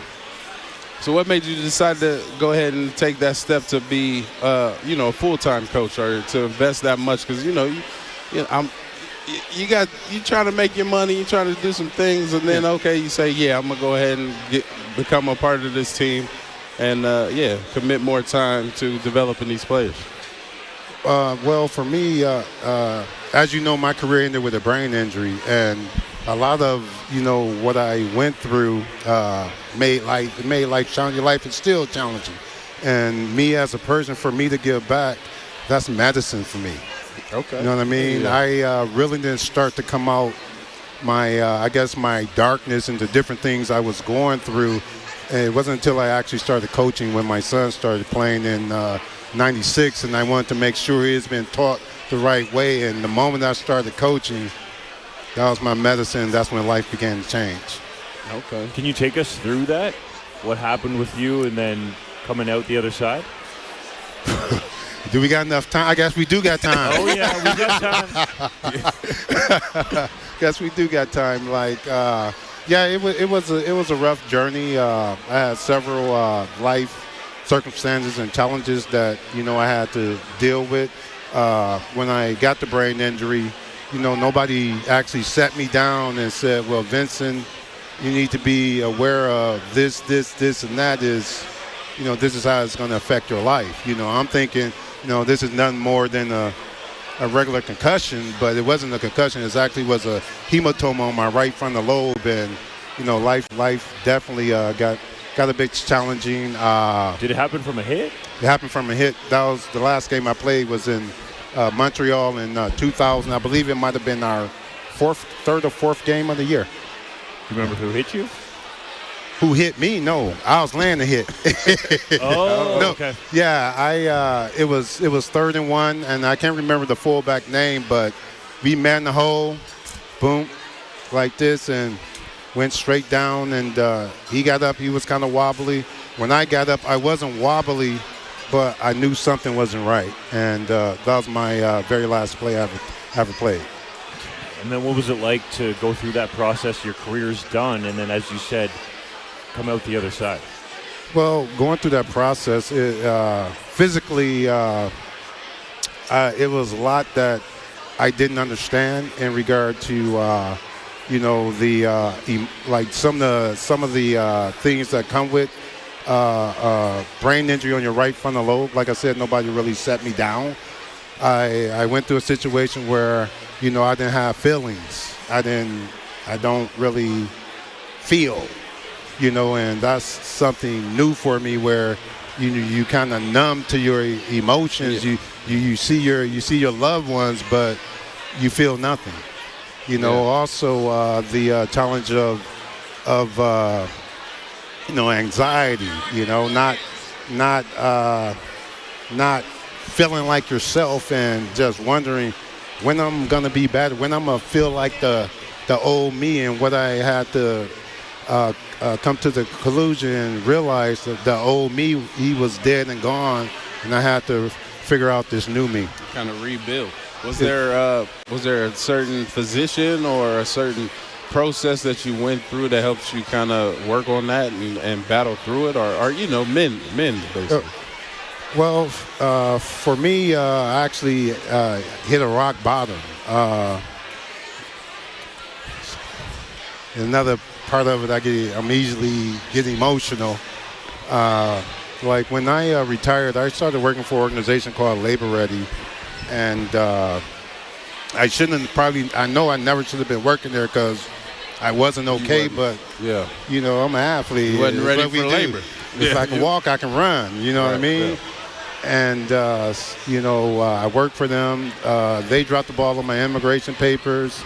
Ended up getting kicked out the country, and I had to leave the country for 90 days. And when I come back, I'm still I'm working for these people, but I don't want to work for you. It's like after you, kind of drop the ball. You know what I'm saying? Yeah, but I'm in a situation where I got to work for them for 90 days before I have my papers. Yeah. And I didn't make it. Actually, mentally, I shut down, and you know, I basically resigned. But I had to work for him for 90 days to actually have my papers. And I tell my wife about this. She goes, "Take your ass to the doctor." Yeah, that was you're good. Go to the doctor, man. And I go to the doctor, and sure enough, he says, "No, you can't make this decision. You know, you're going through a depression, blah, blah." They supposedly put me on sick leave. The next thing I know, they ended up terminating me, firing me, and I'm in a situation where I have to work for you for 90 days, and I can't get my papers. Like, So it was a situation. It was a challenging situation in that regard. I ended up getting another job with a different company. Labor already had me falsely arrested. My dad died. It was a lot. It was a lot. It was a lot going on at that time. I wasn't myself, got into drugs and other things. But the one thing that, again, helped me get back grounded was the fact that, you know, I started coaching. I got into spirituality, meditation, got into understanding more about trying the law of attraction, aligning with source, and those sort of things that was outside my comfort zone that I never did before, but I seem to find solace in those things. Yeah. And just gaining more self-awareness of what I was going through and who I actually am, because I was dealing with childhood trauma as well. There's a lot of things surfaced all at once that I had to deal with and had to navigate. But the one thing again that brought me back to my foundation was football coaching and being able to be a servant of the public. So do you think just being around the football atmosphere kind of brought you back into a good space, or do you feel like going through that helped you pour into these young guys that you're working with now? Well, for me, I live with purpose, and I live to serve, right? Yeah. And I feel as though what football did, it gave me coaching gave me a foundation to build, a new foundation to build my life from. You know what I mean? It put me back on that path of commitment, consistency, focus, where before that, I was stuck on my problems. Yeah. You know what I mean? When you're stuck on your problems and, when you're just thinking negative all the time, negative things happen. Yeah, so it was able to help me create that sense of peace and move forward. Yeah. So football saves lives, folks. Football saves lives. What are some of your joyful memories playing in the CFL? Joyful? One would be the 97 Grey Cup, even though I blew my knee out in the Western Final, unfortunately. But being able to be part of a team that actually went to the Grey Cup was actually tremendous. Even though we didn't win, it was great to accomplish that, winning the Western Final. I would say one of the biggest things is my teammates and the camaraderie that I had, especially within the defensive back group, the guys that I actually played with. We actually did have a brotherhood for each other. What was it like to game plan? I know you didn't play in that Grey Cup in 1997, but for Doug Flutie in his prime. Game plan? There is no game plan. What you mean game plan? This is what we're going to do. We playing park football today. We at the park. Right. Cover your man. Cover your man. Didn't he have 2 6,000-yard seasons or something like that? Flutie was one for sure. Yeah, exactly. And you know what? Actually, playing against him made me fall in love with the game. It just made me feel like I was at home at the park. You know what I mean? Because it was just wide open, right? It wasn't the systematic 3-step drop, ball out. No, bruh. You're going to have to cover. Wes, you were right. He did have 2 6,000-yard seasons. It was unbelievable, man. He threw for 5,000 yards 4 times in his CFL career. One of them was in that 1997 season. So, like, honestly, there was no game plan going against Doug Flutie? I mean, you're not trying to keep him in the pocket. The game plan is, try to keep him in the pocket, right? He was just a magician at creating time for himself, creating time for his guys to get open, and you do your best to keep him in the pocket, but he's an athlete, so. Was he really that elusive as a runner? Like he was he a problem? As a runner, I mean, you didn't fear him as a runner in regard to where if he broke loose, he's going to kill you. Yeah. Right. You feared him as a runner in regard to just buying that extra time and being able to throw the ball, and also just in the aspect of being able to just move the chains when you want to. You ever pick him off? Come on now. Of course so. Oh, okay.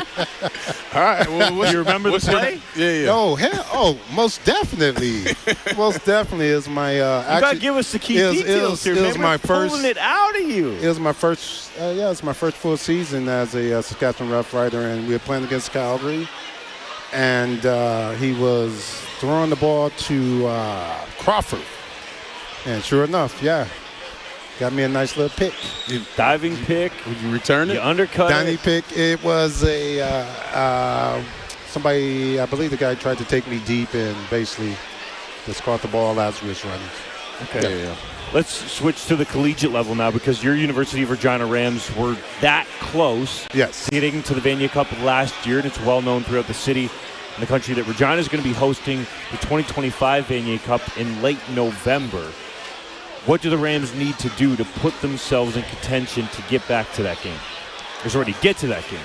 I would say for us, I think it's very important that we get off to a good start and just have consistency in our play, being able to keep pace and put up points with other teams, and also defense doing their job, being able to create turnovers and be able to get the ball back to the offense to give them more opportunities. Who are some of the stars that you're looking at in the defense there, or perhaps specifically the secondary? In secondary, I would say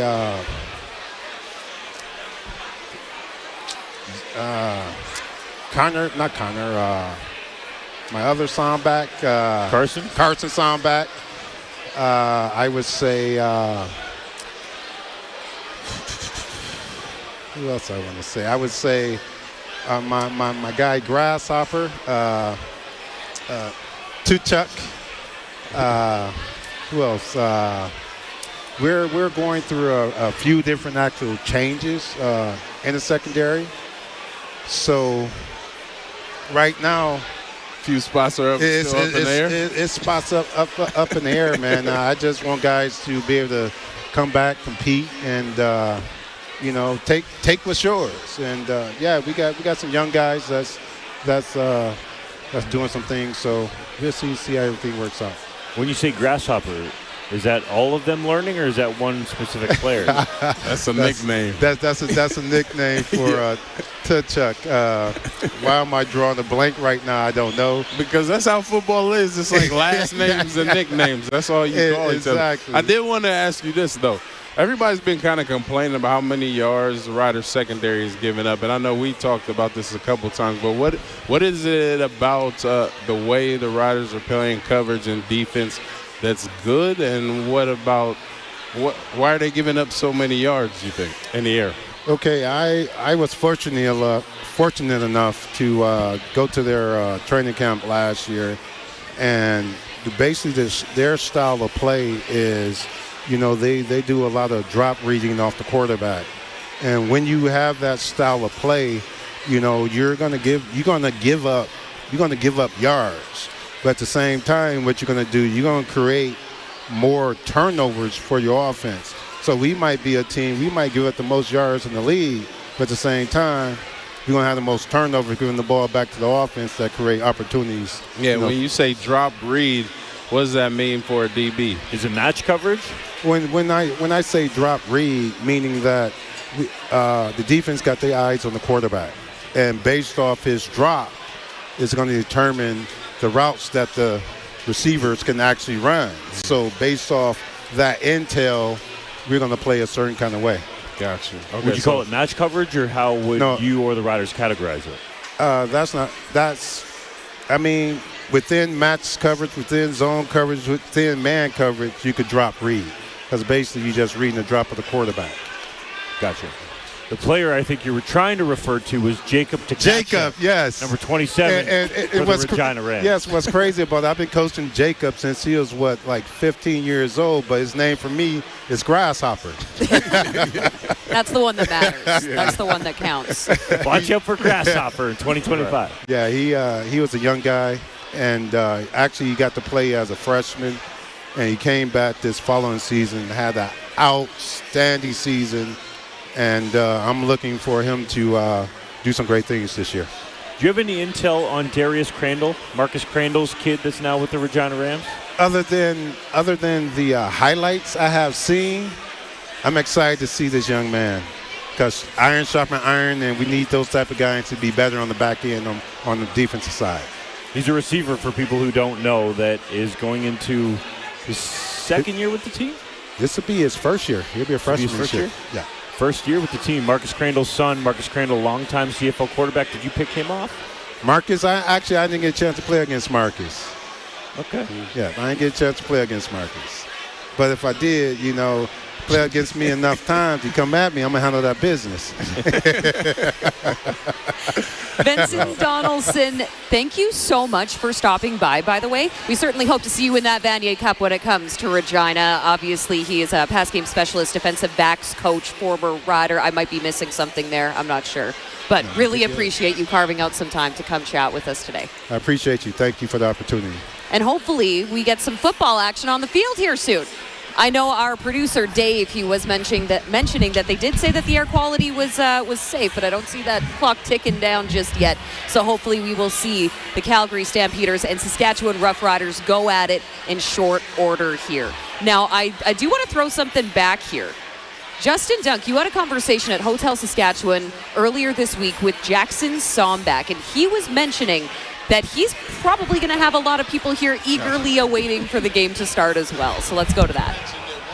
Calgary Stampeders defensive back Jackson Sombach joins us, and it's your first time back in Regina as a professional with the Stamps going against the Saskatchewan Roughriders. I assume the team that you rooted for when you were a kid.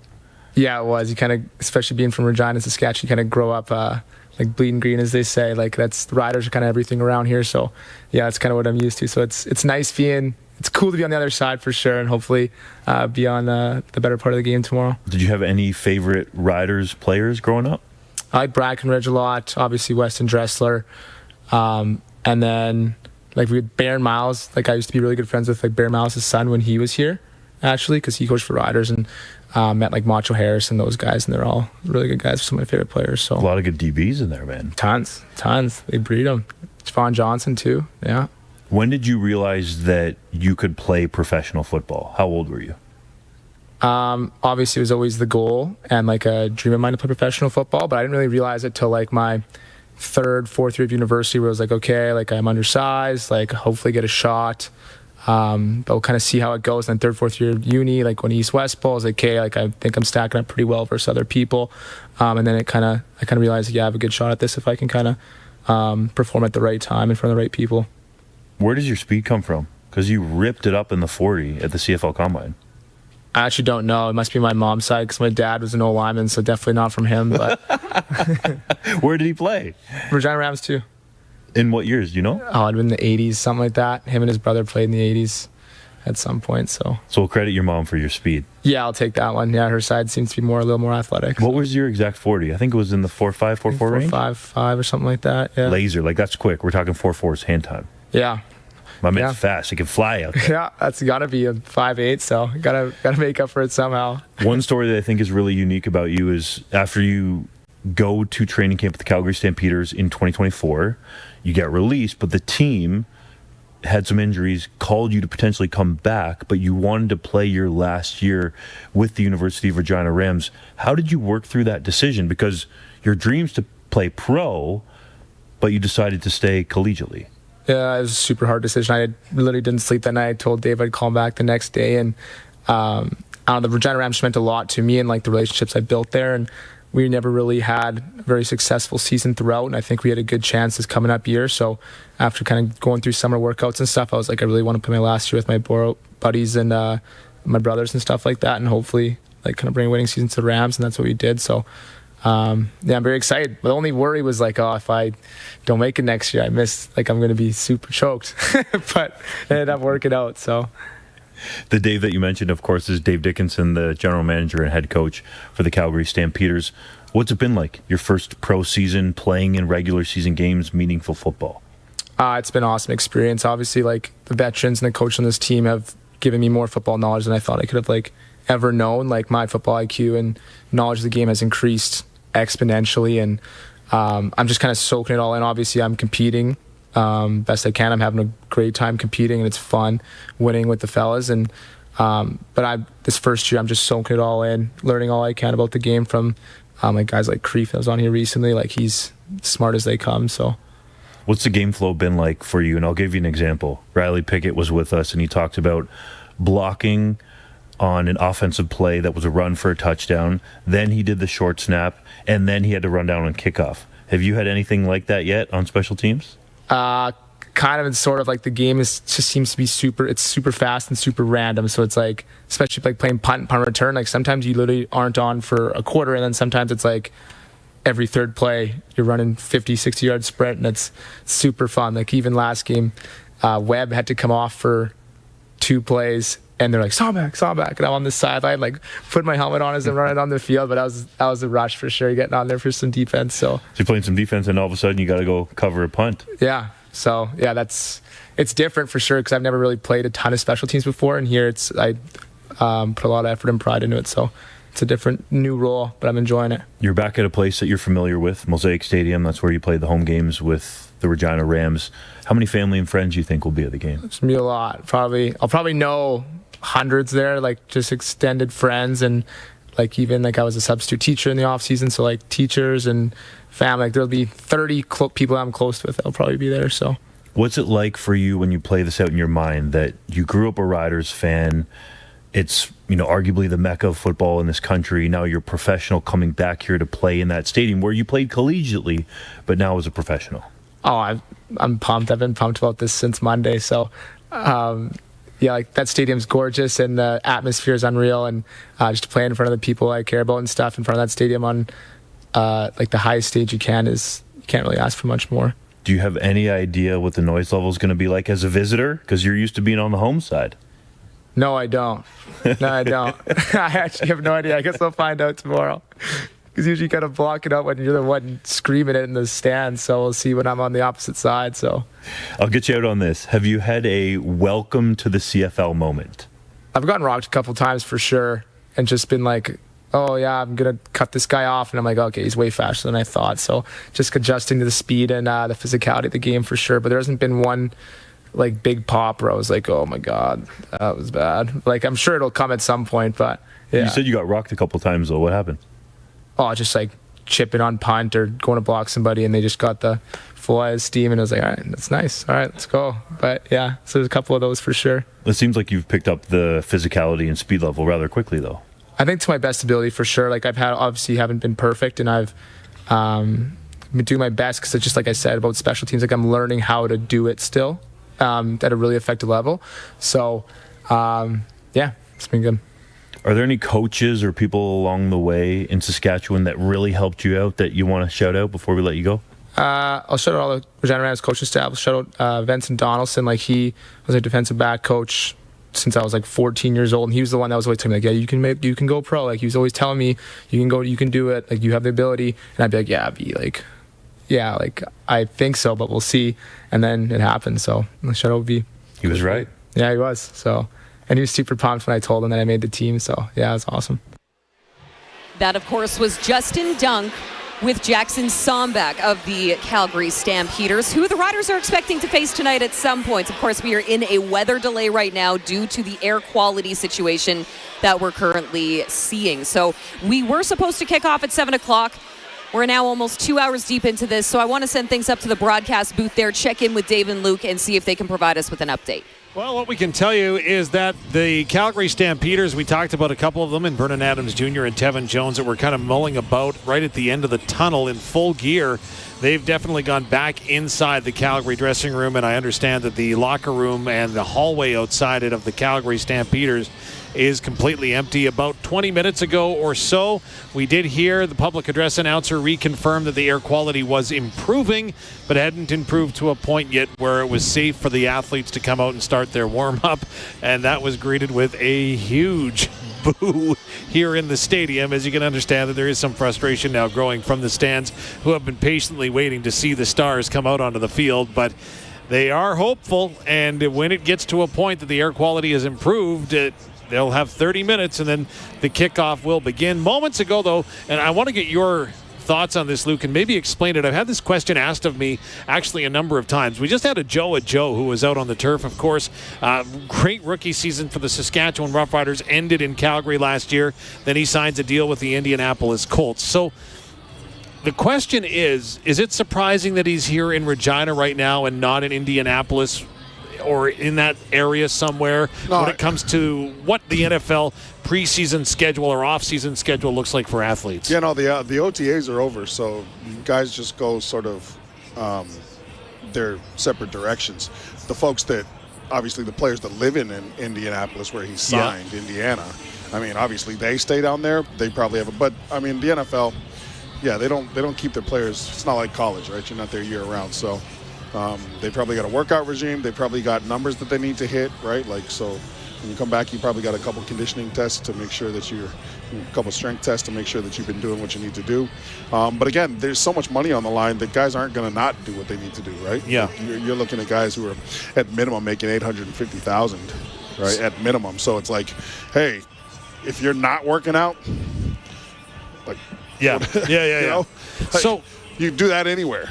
Though you're a professional athlete and this is your profession, so you've been through this before, which is an interesting sidebar, if you will, because I know that there is an immense amount of pride that each athlete takes in getting themselves prepared to play a football season, or any professional athlete for that.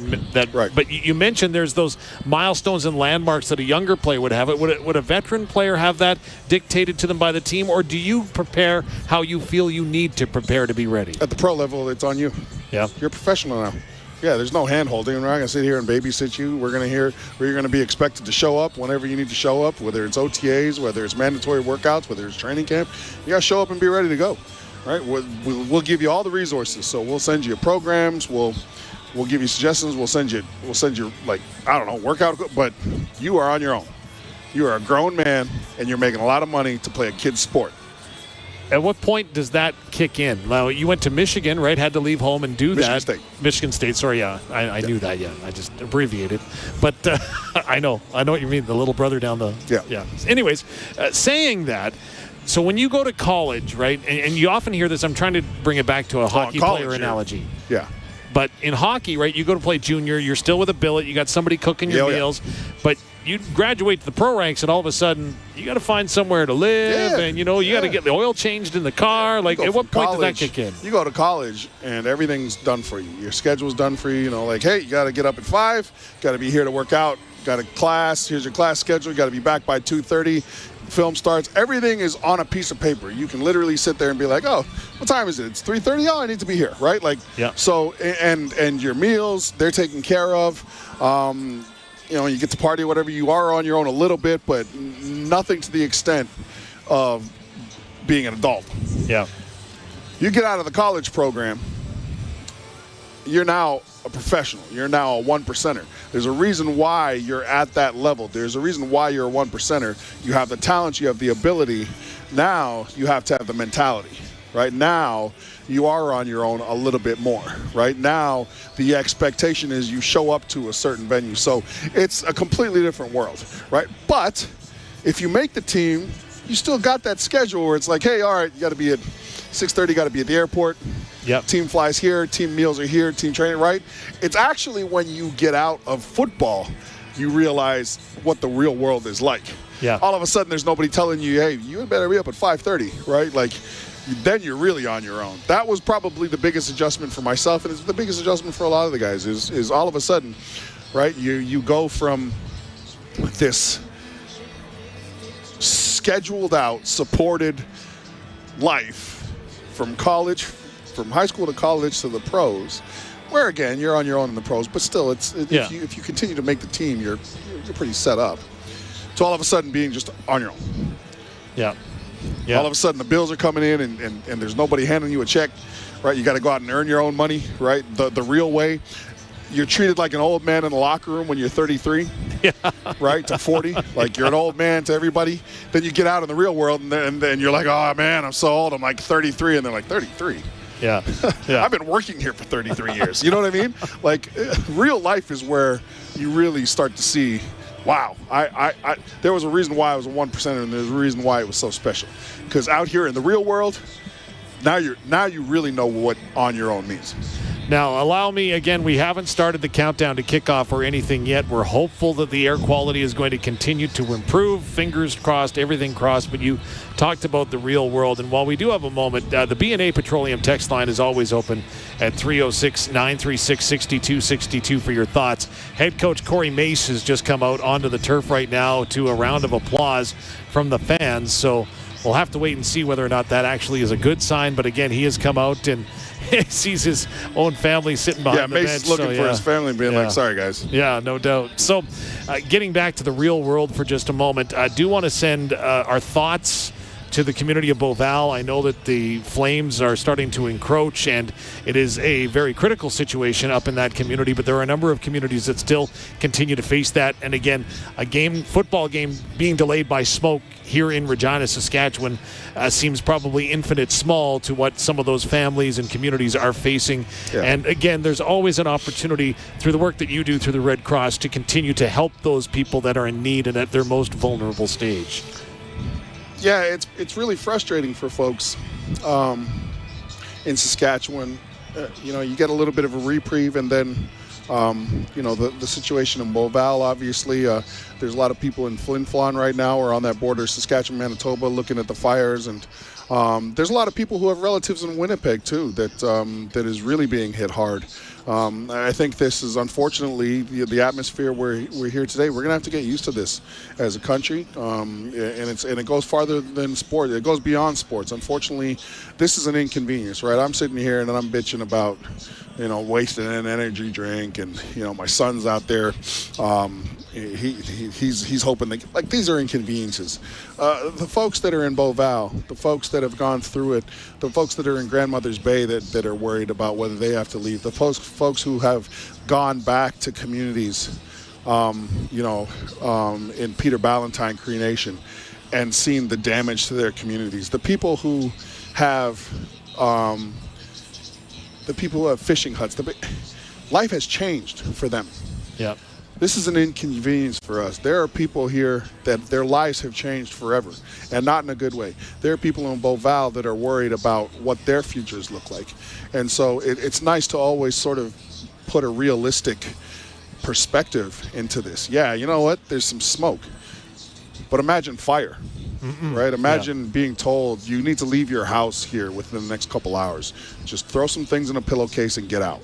Yeah. Those are real challenges. That's real life and real adversity. We talk about how special professional athletes are. They are 1%ers. They can deal with adversity. Even the adversity that you deal with it as a professional athlete, that is not adversity. right? It is a situation in a football game that may be bad, that might equal a loss. There are people in Saskatchewan and Manitoba that have gone through actual loss. And so they listen to us, and I hope that they get some enjoyment out of the football program. But make no mistake, we know who the people are that are really going through life right now. And it's the people in Beauval and the people who have lost real things in Saskatchewan and Manitoba. So definitely our thoughts, our prayers are with them. Not to mention, of course, the hundreds of fire crews that are fighting the flames on the ground. Man, right? Listen, I mean, the Saskatchewan Public Safety Agency, the First Nations firefighters, the Métis Nation emergency management folks, the people that are out there volunteering out of sheer just support for their neighbors. Those are the heroes, right? And again, the athletes, we get the glory, the cameras, the clicks on social media, man. The real heroes are the folks that are trying to help people in the worst time of their life. And I can't imagine, somebody who works for the Red Cross, even somebody like myself, I make certain sacrifices, but they're not anything close to what our boots on the ground are making, those sacrifices, the people who are fighting fires, the people who are flying airplanes into smoke and dumping water and just, right? Like, those are heroes, man. Yeah. They're really going through it. And it's nice to be able to mention them in this way, Dave. So it's good of you to bring that up, because there are people there that deserve a lot more recognition and credit than they're ever going to get. But the nice part about those folks, though, they don't want it.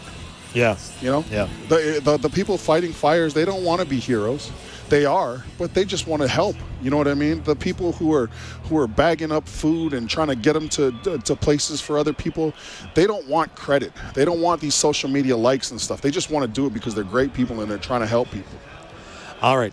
Well said, Luc. So again, a minor inconvenience that we're experiencing up here in the Steffes Auctioneers booth in the grand scheme of things. But let's go back downstairs. I understand Teagan Witko may have a guest. Is that right, Teagan? Oh, that is absolutely right. As we continue to hang out here and see, when kickoff will happen. There have been some rumblings as to if kickoff will happen tonight. There is, there are some conversations we've heard of. We can't confirm or deny that they may end up postponing this game due to the air quality situation. We will keep you posted on that. If we hear any more, absolutely, we will be updating you. We're live inside the Sports Cage Lounge at Mosaic Stadium. It's Teagan Witko, it's Justin Dunk, it's Wes Cates, and joining us now, excited to have Rob Vanstone, senior journalist for the Saskatchewan Roughriders and historian. And I heard Justin asking you this question earlier as to whether or not this would be considered one of the longest delays for the Riders. I can't remember a start of a game being delayed this much. There have been circumstances that have led to a kickoff being delayed. The season opener in 2025 against Winnipeg, there was a vicious storm right before the game, and I think the kickoff got pushed back a bit. And then on the opening play, Corey Holmes took a kickoff back 85 yards for a touchdown. And there have been in-game delays. Wes would remember very well in August of 2007, Edmonton was here. There was a long delay, and coming out of the dressing room for part two of the game, Roughriders ended up winning, and that was a pretty important and memorable moment in a championship season. So I think it's pretty fortuitous we have Wes here to talk about this subject. Yeah, we definitely, I feel like we went over the hour delay, I guess, whatever limit, by like 5 or 15 minutes, something like that. I know it got to a point where we were like, oh, I guess they're going to call it because the clock had run out. But they decided to get us back out there, and it's a good thing because I think we have maybe played enough that if we didn't go back out there, Edmonton would have got the points, right? So the fact that we got to get back out there and come from behind and win, that was huge. Well, there was the game in 2019 in Montreal where it ended during the third quarter, and that was enough time that it was declared an official game. Sort of like baseball, if you get your 5 innings in, you're okay. In 1954, the Riders were in BC. I think the game was prematurely ended with about 7 minutes left because of fog. The closest parallel I can think of as far as air quality was the Roughriders 2023 inter-squad game in Saskatoon. Darrell Walker caught a touchdown pass from Trevor Harris to conclude the first drive of the inter-squad game, and that was it for the inter-squad game.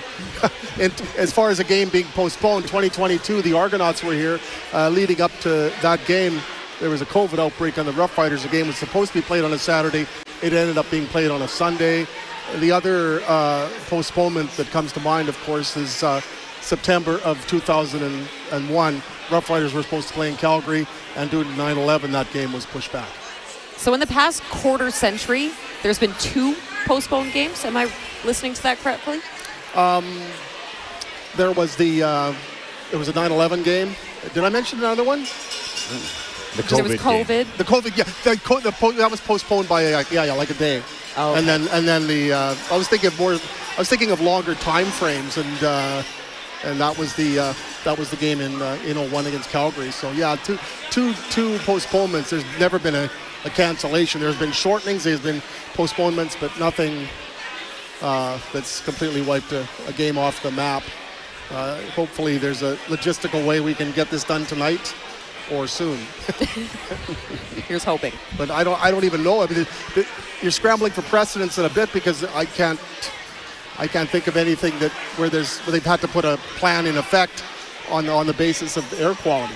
But there have been some close calls, but nothing that's led to a circumstance such as that, which has compelled you to invite me to join you tonight. So. You can be like I think a the nice CFL's college. gotten a little more strict on actually adhering to the policy they set in. I think they've played games with more smoke in the past. That's just my own personal opinion, though. Yeah, I mean that I know a few years ago, I think that was tightened up a bit for whatever. I think there's kind of a standard measure that is now used, but I shouldn't even elaborate on it, because I didn't really immerse myself in the details then. But I think the gist of what happened is what you're discussing. So. You're around the team a lot, Rob. What's the sense and the feel around this group, perhaps, compared to last year with Cory Mace, especially the way that they're able to get off to fast starts, back-to-back seasons 4-0? Yeah, it doesn't really seem that different, Justin. Early in the season, we're talking about offensive linemen injured, and the team's 4-0, and Cory Mace, it seemed like from the moment he started, like he'd been doing it for 10 years anyway. It's like he was born to do it. So sometimes you think back, oh boy, that coach really is different in year 2 than year 1, but it's like, it just seems like Cory Mace was last year. Everybody evolves, everybody grows, but he just seems to be such a natural. It's like when Ken, and maybe Wes can discuss this too, when Ken Austin comes here in 07, that's the first year he's a head coach. It's like he'd been doing it for 35 years. Yeah, well, you know what's funny is it's funny you bring that up, because Ken Austin, he didn't have as much success after he left, but I promise you, I kid you not, that season I was like, this dude can do no wrong. Everything he said was like right what the team needed to hear. He had an aura about him of so much confidence, and then we knew he was a former player that had won, and then he was on Kerry Joseph every day of practice, and he got on me a couple days. I remember a day in practice I messed up a couple of plays in a row, and he was like, Cates, really? What are you doing out here? Like, get it together. He kind of just commanded the room, and he could do no wrong that season. Every motivational speech, every pregame, postgame talk was kind of just exactly what the team needed to hear. I was really surprised that he didn't keep having success after my experience with him. I sense the resiliency being a commonality between this year and last year. I alluded to the injuries on the offensive liners. There's been so much roster flux last year and this year beyond the team's control. Not a situation where, okay, we're going to play player A over player B. It's roster changes necessitated by players getting hurt. And this team just keeps finding ways to it's redefining next man up. And hey, I remember, I keep going back to 07, but Matt Dominguez goes down near midseason, and you're thinking, okay, what's going to happen? And Kent always talked about next man up. He said, we expect you to come in and do the job. You're on this team for a reason. We expect you to be able to do the job if you're called upon, because that's why you're here. And a lot of the same mantra has been articulated by Cory Mace. He said several times, we have everything we need right here in this room. He definitely has. And I remember early in the season, Rob, and I'm sure you would have been in the press room for this, Cory Mace was asked about what he's learned from his first year to his second year. And the answer was interesting to me, where I'm paraphrasing, obviously, but he kind of said, well, I hope I'm not much different than I was the year before, because he wants to be a consistent presence, a consistent person for this team. Is that what you see day to day with him last year compared to this year? Yeah, I think he, I think you're recalling it precisely, and I think that was the perfect answer in that situation. I mean, everybody gets better. I mean, I'm 61 years old. I hope I'm better at my job today than I was yesterday. Some may vehemently disagree, but you can't stop progressing. But I think he, as a head coach, Cory started the 40-yard dash on the 20-yard line. I think there was just so much that intuitively he was blessed with, and just in terms of just being a leader.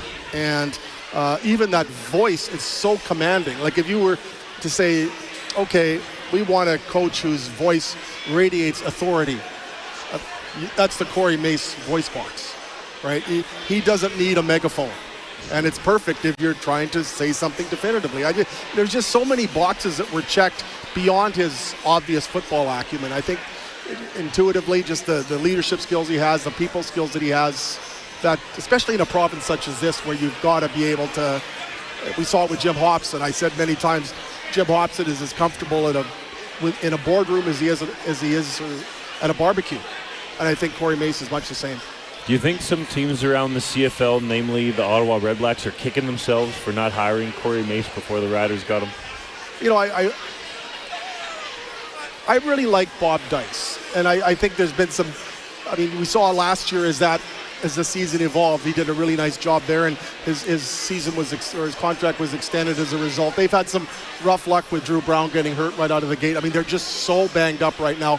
I don't think you can really look at that and say the Red Blacks' record right now is attributable to Bob Dice being the head coach. I think by the time Cory is done, everybody is going to wish that he had coached his team at some point. But I think given time and given a full complement of players, I don't think Ottawa's going to have any reason to regret having Bob Dice as the head coach. I was really lucky to work with Bob for a few years here, not with him, but deal with him. And I saw a lot of the traits that were exhibited by Cory Mace with Bob Dice. I just thought this is just such a natural people person, and I think that's somebody players really want to play for. And I think, Cory's had that magnetic effect in terms of players coming here too. And if you're a player, you want to play for Bob Dice. Kadeem Carey's a great example of that magnetic effect, accepting to come on the practice roster. Yeah. When you heard that news, could you believe that he was actually coming and okay with being on the PR? I was really surprised. I thought in this situation, if you're Kadeem Carey, maybe you just wait till somebody needs a running back, and then you can just say, okay, I'm going to go there and I'm going to start right away. And he ended up playing only 5 days after he came here. But I thought he's in a situation where you can almost pick your spots over the length of a season. Somebody's really going to need a tailback, and here I am. But I think that tells you about how the organization's perceived. I think it tells you something about how Cory is perceived. Mark Mueller, there's a lot of past relationships there too. And I think the running back position has evolved where you don't have the every down running back anymore. It's just across the football universe. You're not going to get the 30 carry a back game. I mean, AJ Olette had 23 carries, I think, last week. That was his career high. Saquon Barkley has his hand up. So does yes. Brady Oliveira. There's a few, but it used to and be Derrick Henry. It used to be pretty much everybody had their guy. Right now you can point out exceptions, and it's not hard to find them because there aren't many. I'm a Denver Broncos fan, and each drive is like each possession is like, okay, is it running back one? Is it running back two? Is it running back three? The running backs are just interchangeable, it seems, by and large. And even if you have a back that you're counting on, I think there's still going to be 5 to 10 handoffs or somebody else on most football teams. So I think that probably made it a little more inviting too. You got to check this out on our live stream. They're stacking beer cans here and cheering. That was a big cheer that went up. I was like, wait, did the countdown clock start? No. You got excited. They're stacking beer cans inside the Sports Cage Lounge. I must admit, you did not miss a beat there, Rob Vanstone. That did not throw you off one bit. I think they were bouncing like 12 cans there for a minute. Well, those concessions I'm 61. That's what my knees sound like, so I'm used to the sound. It's called osteoarthritis in my case. Beer cans about 10 feet to my left. I got a trivia question for you, Rob. Uh-oh. My friends sent me this question. Oh, no. So Who was the last person to catch a pass from Ron Lancaster? It was Brian O'Hara in Edmonton on October 29th, 1978. I think it was a 21-yard reception, and on the next play, Did he read your phone? Did he know the question was coming? And on the very next play, Ron smooth. Lancaster scored on a 1-yard quarterback sneak to make it 34-26 for the Roughriders. The Riders completed the scoring at 36-26 when Bill Baker sacked Warren Moon in the end zone for a safety touch in Ronnie's last game and Bill Baker's last game. But Joey Walters caught Ronnie's last touchdown pass. Ronnie's last pass period was caught by Brian O'Hara of Whitworth College. And while at Whitworth College, he played for Hugh Campbell, who was the head coach. Hugh Campbell was also the opposite head coach on October 29th, 1978. So in other words, try harder. Yeah, Did I get it? A big CFL and youth sports coach, Gino DiVincentis. He was actually my running back coach in Calgary. No way. He's a great running back coach, man. He's one of the only coaches actually to learn something I didn't know from, and that's kind of hard. But he would come up with some pretty tricky drills. So he's originally from Sask and comes in town. He actually is Gaynor, not the new Gaynor, but the old Gaynor to Gopher, their brother-in-laws. Oh, wow. Fun fact. It kind of makes me cry a bit, Wes. Like, that game was in 78. I was at it. My mom and I went to Edmonton. You weren't even alive yet. You weren't even. No. How many people in this room were alive? Oh, my goodness. 1, 2, 3, 4. They're going to stack it all the way to the ceiling. We got to get that on camera. That's why you need to be watching us at sportscage.com. How about Rider or you need to Nation? be following us on they're not YouTube complaining. and They're making the best of it. It's impressive. We should take some video of that. We could call it the Cannes Film Festival. I mean, I'm so sorry. The fans are going to entertain themselves. If they don't get the players out on the field here, I don't know. That thing might touch the ceiling. This could be the one that brings down the Eiffel Tower of Cannes. You can hear the cheers inside and it was Stage Lounge. It was. It lasted long enough. Stadium. Oh man! It's like locking out in a weight competition. We'll give them that one. Oh man! That's been a bit of a busy night inside the Sports Cage Lounge here as we wait to hear some type of news to see if that countdown clock is going to start ticking down for us, if the Stamps and the Riders are going to make this game happen tonight. Are there any records that this current Riders team is on the verge of breaking? I know it's not most games won because we started off 6-0 in 08 when I was kind of getting all the carries. I might have got like a 25 touch game right around in that 08, early 08. Maybe. Yeah, and in 10 there would have been some pushing that as well. Yeah. But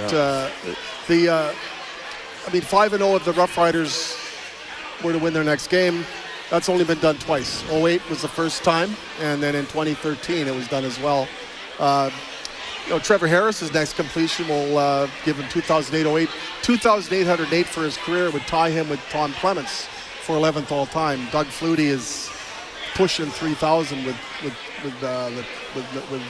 number 10.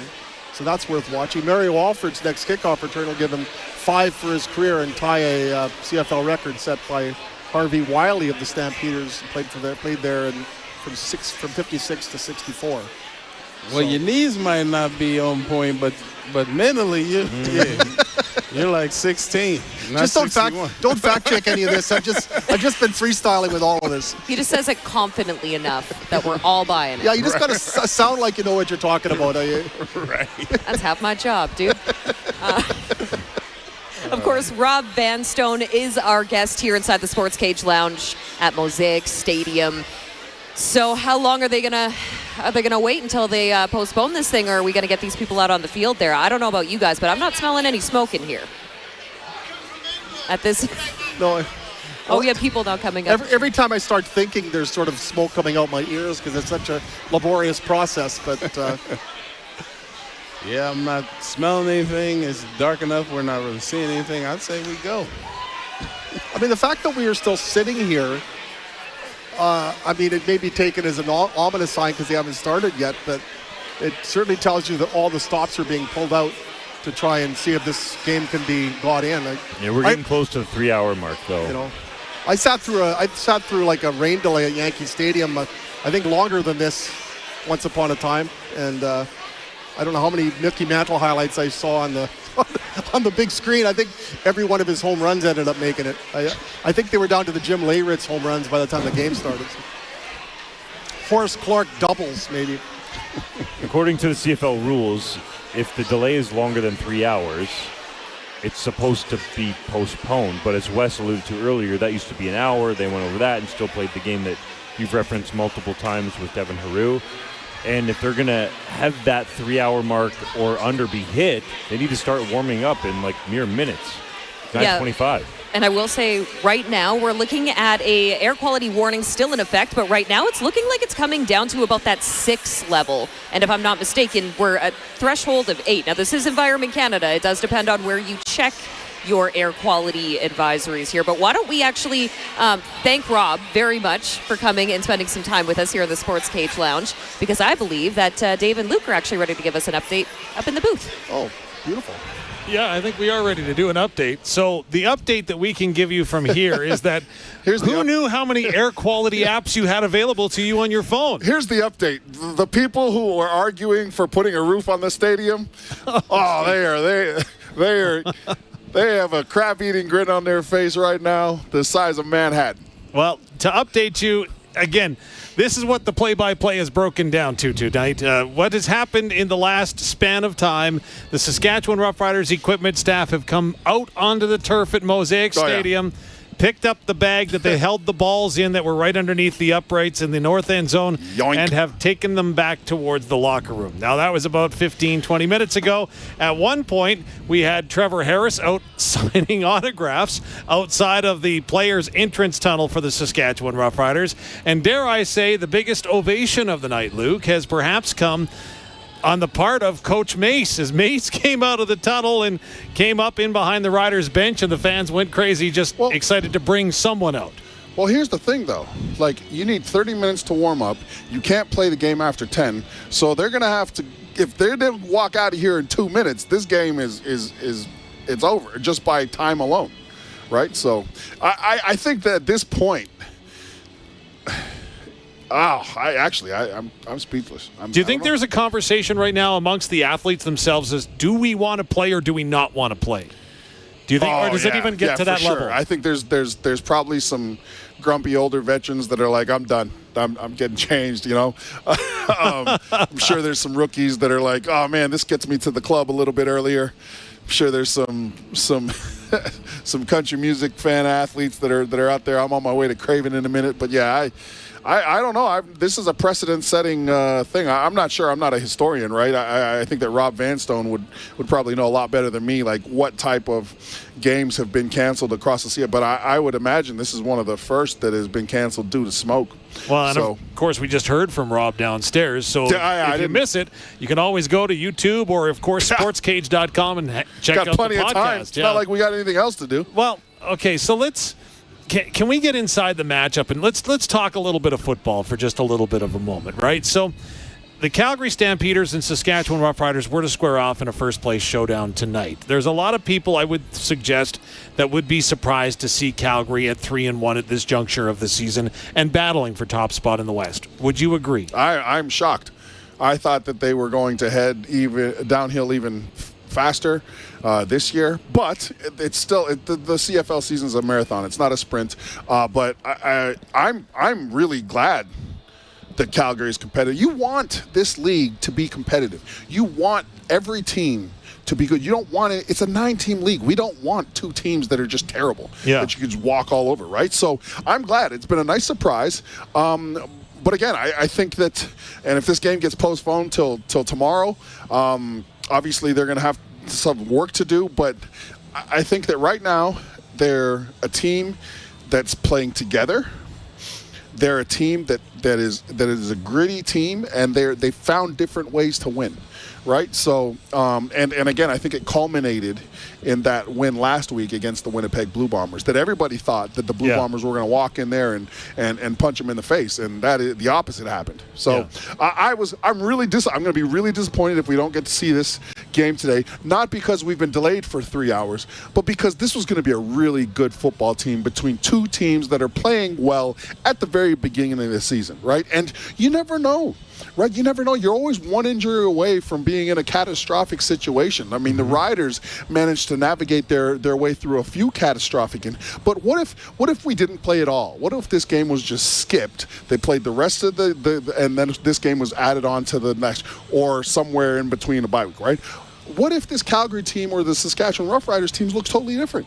You know what I mean? Yeah. We might be cheated out of a West. Like, if this game is replayed, we might be cheated out of a top two teams in the league clash. So it's just a shame on all levels. But hey, I guess this is something that again, I think as vice president of the Canadian Red Cross, I think this is the environment we're going to be in for the next few years. Is just until something happens to these wildfires aren't happening. And guess what? That's a God thing, right? Like we can't control any of that. So you mentioned parity, Luc. Right now, as I look across not just the West Division, where it seems that anyone can beat anyone on any given night, there's a lot of that right now across the Canadian Football League, as even the teams that have struggled a little bit in the Toronto Argonauts and the Ottawa Red Blacks, if you mention their names, they've been without starting quarterbacks, right? For the Argos, the entire start of this season, while the Ottawa Red Blacks had Drew Brown throwing lights out over 400 yards here in week one, and then he has to miss a few weeks due to a hip injury. So would you agree that there's a ton of parity right now in this league, more than maybe there has been recently? It's, I'd love to say yes, but I also can't say no. And the reason why, it's still very early, right? We're only in week 5. And I think that the parity will come in the second third of the year. So I always look at the season in thirds, right? Yeah, okay. 6 games, 6 games, 6 games. The Riders primarily have been good in the first third of the year, right? I think that the parity really starts to show itself in the second third of the year, and then you have that sort of grinded out mentality that is the last third of the year that is the most fun. And regardless of parity, then you still have the playoff positions that are being fought for. So it kind of adds organic just drama, right? So it's the second third of the year that the games 7 through what is that? 7, 8, 9, 10, 11, 12. Game 7 through 12. That's when I think we're really going to see what this league's about. Okay, so having said that, then I branch off and maybe look at you, and let's go last week in the Canadian Football League. 2 games for me stood out. The Winnipeg game in Calgary, which, again, you put it so well this week on the Sports Cage on how that you thought that Stampede Bowl was a terrific idea. I thought it was a terrific idea, yeah. And the other game that stood out for me was Edmonton getting their first win and finally kind of getting off the schneid and Mark Killam. Was one of those 2 games bigger in your eyes? You know what? I think the Calgary game was a little bit bigger. Because Calgary is sort of they're kind of the Loch Ness Monster right now, right? Like, we didn't know at the beginning of the year if they existed, if they were going to be, you know what I mean, a beast or just a fish, right? I think everybody knew, hey, the Elk have to find a pocket quarterback. This is a team that's rebuilding. They've replaced their entire sort of football operations staff. So we kind of thought that Edmonton would probably have these moments to where, like, you're celebrating the first win of the year, and right? Yeah. I think that Calgary was the bigger moment because you took an entire league that really didn't know what, a lot of naysayers, myself included, right? Saying, hey, Calgary's going to take it down. And again, it's a marathon, not a sprint. But everybody's like, nah, Calgary's done for, right? Without Huff, blah, blah, blah. Or Dickinson's not the guy, blah, blah, blah. VA's, whatever. Yeah. And it's been really nice to see them come out and be 3-1. Right, because it's got to feel good for them too, right? And it's especially got to feel good for the organization. They have a new president. Like, that is a team that had some real question marks. I think Edmonton was the team we all kind of knew, hey, like, they still got a long way to go. Yeah. Right. I think that in Edmonton, Cody Fajardo is going to be the starting quarterback there before the halfway point of the season, all the way through. Right. That's what I think. Okay. I think if Edmonton wants to win, they need to put Cody in there now. Well, interesting. Now, for folks that didn't tune in and missed you and your appearance on sportscage.com, I will be, again, confessing all night long is apparently what I'm doing tonight. Yeah, but I really thought... You're in a religious mode these days. I know. Today. Yeah. You know, I got to admit my mistakes. I will be probably front and center and say that even though I may not have articulated, I definitely thought in my mind that the Stampede Bowl was a gimmick and really looked poorly on the Calgary Stampeders and or the Canadian Football League. Yeah. But I was wrong in so many levels. But you were right there. You thought it was a great idea. It was a fantastic idea. Yeah. Again, I played in the Big Ten. I played at Michigan State. At Michigan State, we had at least 4 or 5 trophy games. Every game means something, right? So Penn State, we had this massive trophy that they'd have to bring in on a forklift. University of Michigan, when Michigan State played, we had the Paul Bunyan Trophy that was up for grabs. When we played Notre Dame, we always had the Megaphone Trophy that was up for grabs. When we played Minnesota, there was I can't remember. There was an axe. When we played Indiana, it was the old spittoon. There were so many reasons to get up for. So I thought that a league that needs engagement, why not? Yeah. That's what we should be trying to create in the Canadian Football League, the college atmosphere, the college stadium atmosphere. So I love the idea. It adds another layer on to the Canadian Football League. And I get the other side where people, it's a gimmick.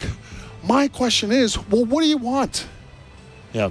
What do you want? Do you want, we always talk about the people that are critical of the CFL. We got to do new stuff. We got to find different ways to. Well, we're trying. Yeah. We're trying. So what is going to be good enough? Yeah. Right? I think it was a great idea because, and again, I said on Sports Cage, nobody knows more about a trophy game than the Winnipeg Blue Bombers. They parade that week after Labor Day trophy around like it's literally the Stanley Cup, right? You see Willie Jefferson when the Riders go and lose that game after Labor Day. Willie Jefferson's out there. He's saying the fan I think that we have to continue to push things in this league. I thought it was a great idea. I think it's still going to be. I think that I would hope though too, maybe you get Winnipeg and Calgary always playing that game now. You know what I mean? Now you can create potentially a rivalry out of that situation. So then is this Stampede Trophy, right? Again, we saw the players around it and everything like that. Is it a big deal to the players or is it a bigger deal to the fans? Because like I say, I was entirely wrong and I didn't articulate it. I thought, okay, let's wait and see what this is going to look like. Mm-hmm. But again, huge win, but who's it bigger for? Players, fans, all of the above? I don't know. I think at the end of the day, I liked. Here's the part I didn't like about it. Let's put it this way. Here's the part I didn't like. I liked the game. I loved the fact that we're doing the trophy game. I don't know about the whole stage thing after and the presentation, right? That was a little bit just give it to Vernon Adams. And let them, go parade, go share it with the fans. That was a little bit too much. I thought the stage set up after the game and right? But I love the idea. I love the trophy game. But yeah, you don't see, again, the Winnipeg Blue Bombers, they love that Banjo Bowl, but they ain't setting up a stage after the game, you know what I mean, and presenting it, right? So yeah, I don't know. Yeah, well, no, but I'm with you. I think you articulated that well. So the Calgary Stampeders, who had a bye previous to that, of course, won their game coming off the bye. The Saskatchewan Roughriders are looking to do the same here tonight. Hopefully, again, we're waiting for an announcement, but we do see some Calgary Stampeders jogging out. That's Renee Paredes, I believe. Wait a second. But here the fans starting to cheer. But they might have stuff there that they were going to get. No, sorry. They're getting footballs. Oh, they're going to throw. So this looks they're going to throw them up into Pill Country and they're going to engage the fans. So yeah, but here's the it's not the fans that need to be engaged right now. It is 9:39.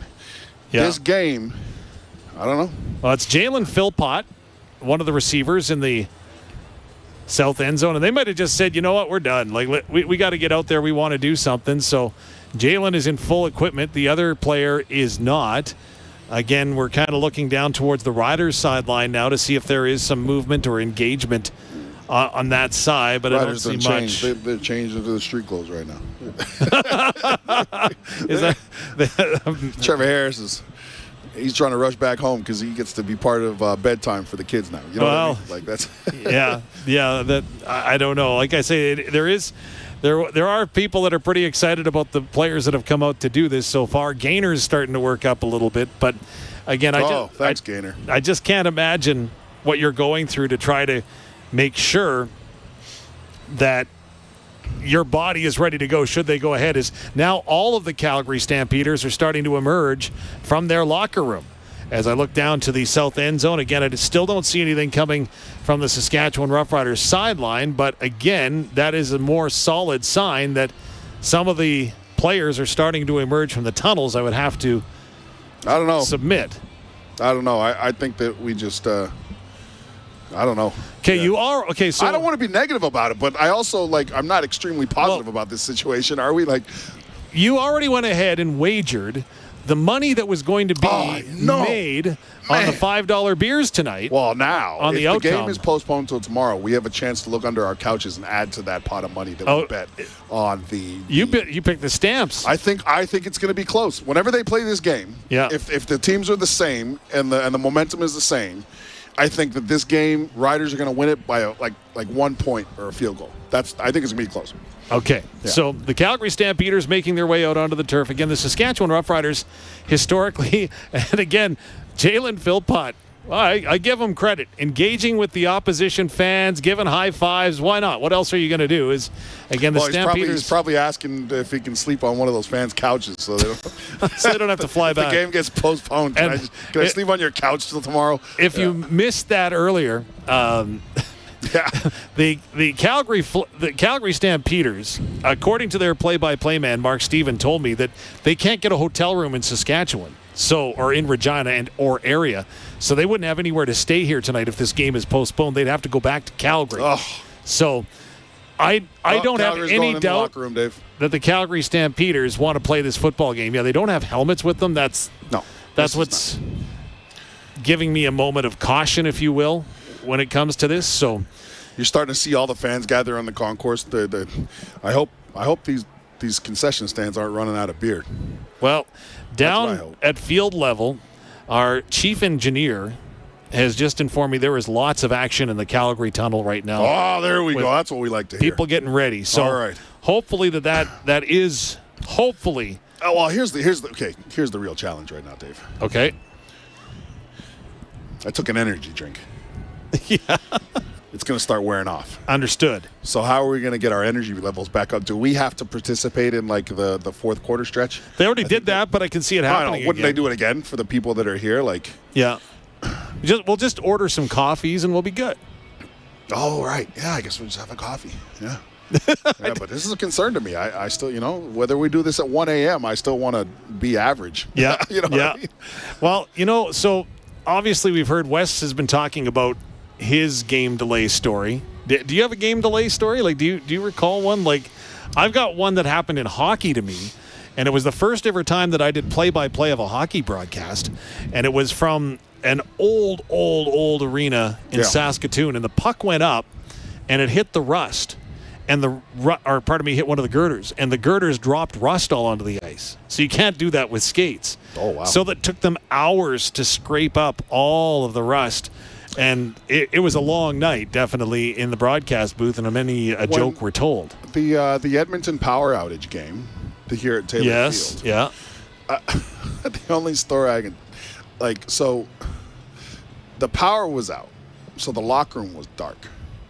So when the team got in there, everybody started making animal noises, right? This is the jungle, ooh, ooh, ooh, ooh, ah, ah, ah, right? Because it's dark and right, and all you hear is Ken Austin go, all right, cut it out. And he was mad. He was pissed that it was going to be a delayed game. But I don't have any stories other than that. That was the only one.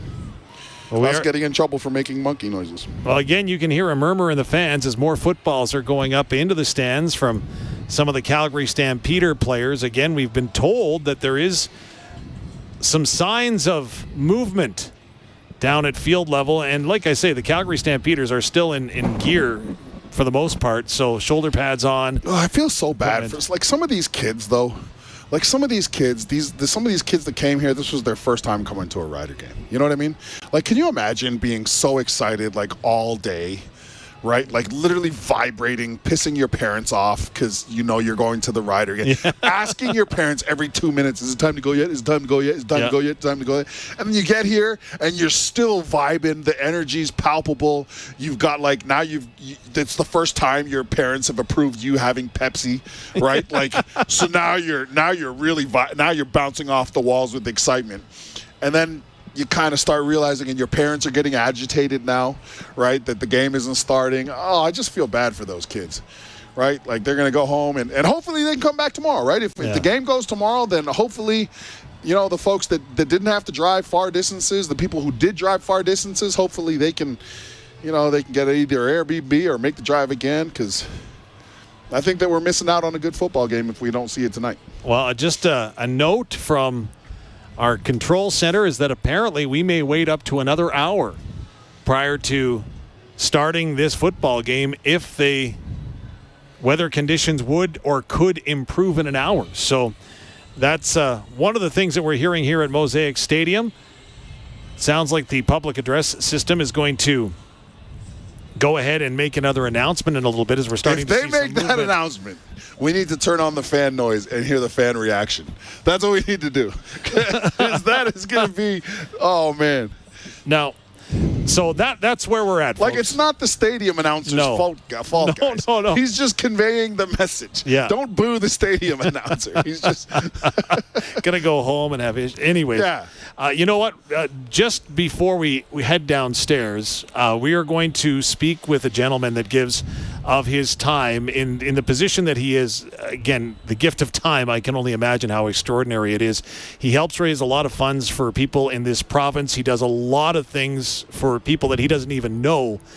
And just the level of caring that he has inspired a lot of people, and I'm very excited to go down to him in just a moment. But on that vein, I know someone that he's touched and someone that has definitely touched our family is tuning in tonight up in Saskatoon, and Billy Ray. And I just want to send a shout out your way and let you know that we're all caring for you. We're all cheering it for you. And we know you're in a heck of a fight, and we can't wait for you to ring that bell because it's going to be one heck of a celebration that we have. So, Billy Ray, we are thinking of you as well as, of course, others that are tuning in tonight. But let's, on that note, send it down. Billy Ray, that's a name too, man. Yeah. That's a strong name, Billy Ray. Yeah. So, Billy Ray, we're for you.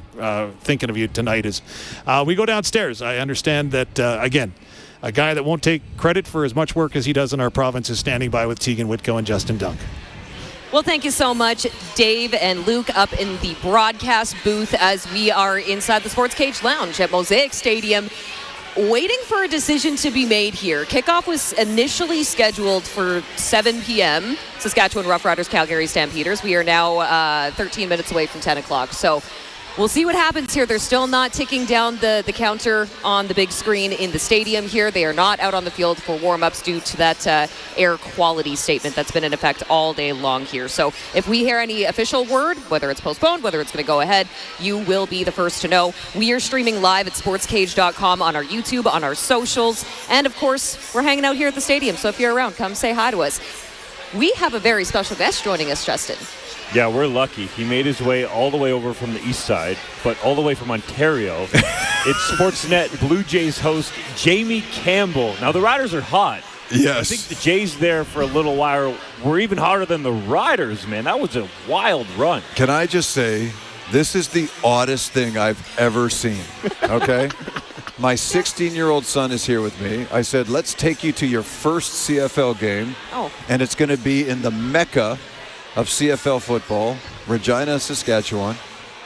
And now he gets to go home to Toronto and tell people that he went to his first CFL game and never actually saw it. Because that's where we're headed with this, right? This is incredible. But this has been such a wonderful night. I've been down in section 136, talked to 150 people already. Everybody's lovely. I don't want to leave. So we'll stay. They got to play this game at some point. I'm guessing you ran into some Blue Jay fans. No, well, yes. But they're Rider fans first. Right, yeah. And I'm easy to spot. I'm literally the only person in this stadium that's wearing blue. Yeah. So I'm standing out and everybody's in green. It's so wonderful. And I'm so glad. Can I just say, I don't know what the Canadian Screen Awards is thinking right now, but you guys deserve some kind of accolade for the fact that you've been filling like 3 hours, for goodness sakes. Well, we do have because I got your message on show. X about 3 hours ago. Yeah, and I didn't see it, so that's my fault that you weren't on. That's on okay. Sooner. That's okay. We're just doubling our. So congratulations to all of you. Well. This is something. All I've been doing is wasting time sitting in the section drinking beer and talking to people. Yeah. But you guys have been working this whole time. The Rider fans take care of you? Did anybody offer you a beer or what? Some guy you been came buying up to your me. own beer? No, some guy came up to me and said, can I buy you Good job, Rider a fans. beer? And I knew said, sure. And I said, I actually need 2 of them because I'm with a friend. And he said, I'll get you 2. There we go. So you actually have some history calling Rider games that I didn't know about until you just told me. Can you Isn't this explain? something? Most people wouldn't remember this, but in 2004, TSN sold Sportsnet 6 games of CFL football, and they tapped my shoulder to call the play-by-play, and 3 of those games were at Taylor Field. So the very first game I got to call in the CFL was the season opening game of 2004, and it was against the Calgary Stampeders, and Matt Dunnigan had just been named the head coach of the Stampeders.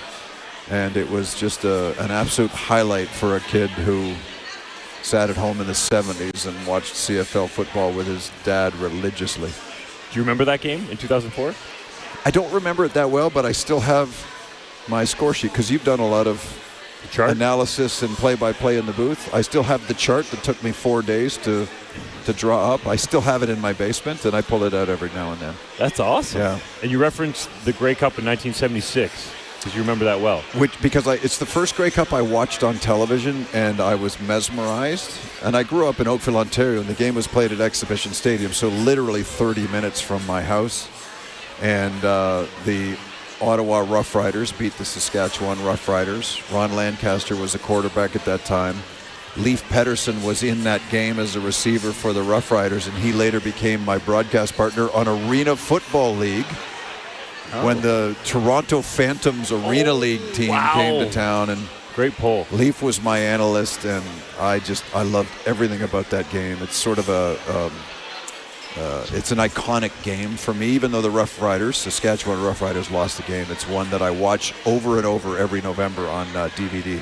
Roughriders connections all over the place. Yeah. But can we talk a little bit of Blue Jays? Sure. Because, man, on a football show, are you guys sure you want to talk about baseball? We've talked about crazier things tonight. So all right. let's go. They're Let's on a bit of a heater, hey? Let's go. A heater?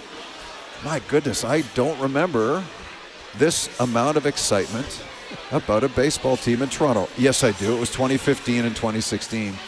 But back then, they destroyed teams. They had Bautista, Encarnacion, Donaldson, David Price acquired at the trade deadline, Troy Tulowitzki. They annihilated teams. This team will bunch you to death. Seriously. They're so impressive. And they keep winning. And from what I've been told by 800 people in the grandstand back there, they're winning right now 7-0. So I'm just sitting back and watching and enjoying it. You're around the team a lot, Jamie. Could you have envisioned the Jays being in first in the AL East at this point in the season? Not a chance. Not a chance. And that's not to say I don't have faith in them. I've had faith in them since 1977. It's just that as the roster was constructed, I didn't necessarily see a first-place team. But what's happened since is they've had these meetings internally. The players got together in spring training and said, that garbage that happened last year is not happening this year. You either buy into what we're doing or you're not going to be here. You'll be in Buffalo. And it's worked. And everybody is rowing in the same boat. And it's fantastic to see. The excitement is real. I just want to jump in real quick because we're watching the game on Canada Day. George Springer hits a grand slam. Yes, he did. I'm sitting beside my nephew, Lynn. He jumps up in excitement. And then he had been growing his hair very long for like 2 years. Like he just liked it that way. But he wanted a George Springer haircut after that game. Really? That's the level of excitement that we're talking about. Yeah, he felt a little down about it afterwards because it was a big change. But he's into it now. He's playing baseball. He wants to go to a game He wants to meet George Springer. I don't even know if George that's Springer's possible. 35 years old. I thought when you got into your 30s, you lose a your little something. athleticism declines rapidly. That was what I experienced. I don't know. Doesn't it happen to every athlete? I think so, unless, well, we'll just say, yeah, usually. Unless what? I'm not going there either. Yeah. But let's not make assumptions, right? Right. The guy's, he's had a very significant change in his approach at the plate. And I hate to bore you guys with baseball chatter on a you're not football boring show, us. but the team went to him and said, listen, you're not a leadoff hitter anymore. You're going to hit sixth. Be comfortable. Don't try and work a walk. Don't try and see a pitcher. When you get the pitch you want to hit, give it your best swing. And that's what he's done. And he's fun to watch. He's got the Hartford Whalers batting gloves on. That might be something to What's do up with with it. that? The green. I've noticed Well, he's from that. Connecticut, and he has this fascination with the history of the Hartford Whalers, so he wears these gloves that are colored like their jerseys. Oh, okay. So you really think, like, setting up the batting lineup, is it that big of a thing? I always thought it was all about, Get your best hitters at fast the top of the dude order, is right? first. Right. Left-handed Your hitter best- number 2. Yeah, your best home run hitter fourth. Right. And then, I don't. So in George's case, George has power and always has. Yeah. But as a leadoff hitter, your job is to see as many pitches as you can, try and work the pitcher a little bit so that your teammates have an idea of what the guy is throwing. And see if you can even earn a walk. That's not who he is. Right. So they drop him in the batting order and they say, hey, you see a fastball on that first pitch, smoke it. And that's what he's doing. You did. Sorry, Wes. No, go ahead. You did mention the excitement around the 2015-2016 team. Mm-hmm. Do you think Springer is going to have a moment like a Bautista, the bat flip, for those who might not remember? No one will have that moment again. That was, I say to people, I have never felt the Rogers Center physically move, until Bautista hit that home run in the bottom of the 7th against Texas. Never felt it that way, ever. Non-Jays fans even know what you mean when you say the bat flip, The right? bat That was flip, iconic. Yeah. So it was 7th inning, and the Texas Rangers scored the go-ahead run on the wildest play. The catcher was throwing it back to Aaron Sanchez, the pitcher. He deflected the ball off the bat of Shin-Soo Choo. It was a live ball. Go-ahead run scores for Texas, and we're thinking this series is over. And the next thing you know, Elvis Andrus and the Texas Rangers were throwing that ball around like it was a hot potato. Errors here, errors there, errors there. Next thing you know, 2 men aboard, Bautista, boom. Bad flips, as if it was some kind of a rude gesture. Like back then, this is 2015. Bat flipping was not cool back then. It's cool now, but it wasn't in 2015. And every one of us that was there and watched it on TV will probably never forget where we were. Who's the biggest surprise on the Jays team this year? Because we talked about Springer. Beyond everybody, right? Well, look, Springer's 35, and he's having an all-star year, even though I haven't checked my phone, isn't going to the all-star game. Nathan Lucas has established himself as a legitimate major league player. Ernie Clement did it last year and is doing it again. Davis Schneider's suddenly hitting home runs. I don't know where that came from, but he is. Bo Bichette's having a terrific year. Vladimir Guerrero Jr., $500 million, not having a majestical year. He's having a really good year, but he's not up at that level yet. If he gets there, this team's unstoppable. Everybody's playing up to the level that they should be playing at. My producer, Dave, is in my ear, and he wants to talk about the Montreal Expos. Yes. There's so many different ways you could go with that, but I'm sure he's hoping at some point that if we're alive long enough. I don't think I'll be alive long enough. I have leukemia, so I got to count every single day as a blessing, but I don't see it. I really don't. If it was going to happen, it would have happened 10 years ago. But they haven't turned a spade on that little ground that's down near the Bell Center, and if they're not doing it now, they're probably not going to do it anytime in the next 10 or 15 years. I just don't see it. I tease my co-host, Caleb Joseph, who's from Nashville, because Nashville doesn't have a major league team. But I expect they will get one time, and I say to him, on Sportsnet, you're just auditioning for the analyst role of the Nashville Expos. I call them the Nashville Expos, right? Yeah. So you just audition now, and then when the Nashville Expos are created, you'll have a job 5 minutes from home. What are your memories of the Expos? That my dad used to go on business trips from Toronto to Montreal and bring me back Expo hats, Expo pennants, Expo baseball cards before I ever saw a Major League Baseball game. And then as my career started to advance, I ended up in Ottawa, and I would drive to Montreal on off days and watch them at Olympic Stadium. That's the memory I have. Since I didn't grow up in the area, but I made the most of my proximity to Montreal. You think it was ever close to them coming back? I would like to think so, because I think as Canadians we feel we're insulted when a team relocates to the United States, as they did, just as the Quebec Nordiques relocated to Colorado and nobody liked it. And now Quebec City's built this fantastic new arena, and all they have is a Quebec Major Junior hockey team. So I don't think they're coming back. I really don't. I'd love to see it, but I just don't think it's happening. You're heavily involved in baseball in Saskatchewan, from what I'm told by Dave Thomas, that you've given back a lot. How did that start, and what do you have going on? I am currently trying to spread the love of a league called the Western Canadian Baseball League, which has 12 teams, 6 of them in Alberta, 6 of them here in Saskatchewan. I was at a game in Weyburn last night, the Weyburn Beavers against the Saskatoon Berries. I love the game. I love that people in the communities in this province get to enjoy it for a very, very reasonable price. I love that it's high level too, because it's collegiate players coming up after their season's over in the United States and playing in this province. And I know current Major League players, former Major League players that got their feet wet playing in this province. And I would just love to see the love of baseball continue to expand in this country. And I think that particular league, the WCBL, gives young kids that opportunity to love the game as I do. That's pretty unique, man. The fact that you keep coming back here multiple times. I vacation. This is my vacation. So you're going to go to the game on Sunday? So I'm going to see the Berries tomorrow night up in Saskatoon.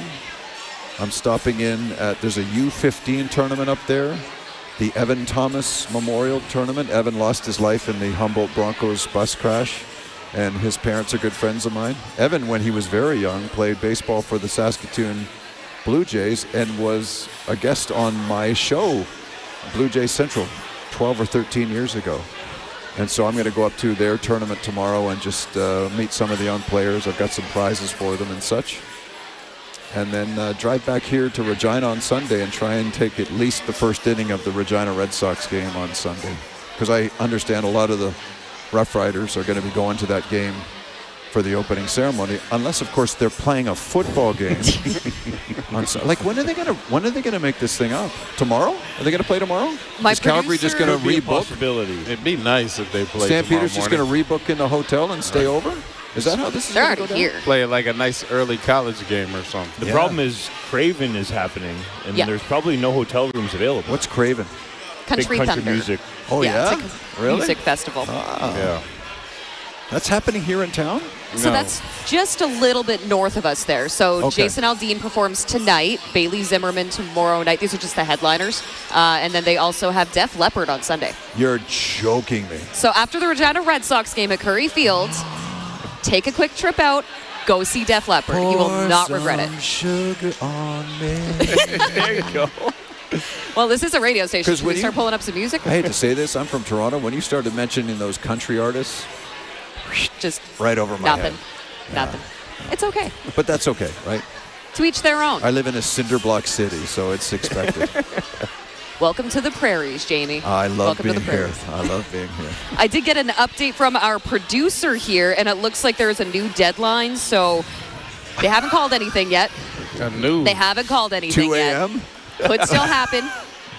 The game might still go ahead. Oh, wow. They're just changing the rules on us now. I They're mean, just messing with they us. just do what they want. This is something. You're going to give the supposed deadline? Okay, so It's the supposedly, CFL, so there's a lot of gray area. supposedly Jamie, the if you new didn't know. deadline, 10:45 for warm-ups and an 11:15 kickoff. Oh so my that will gosh. take us into the wee hours of the morning, if that is the case. Did you say 11:15 kickoff?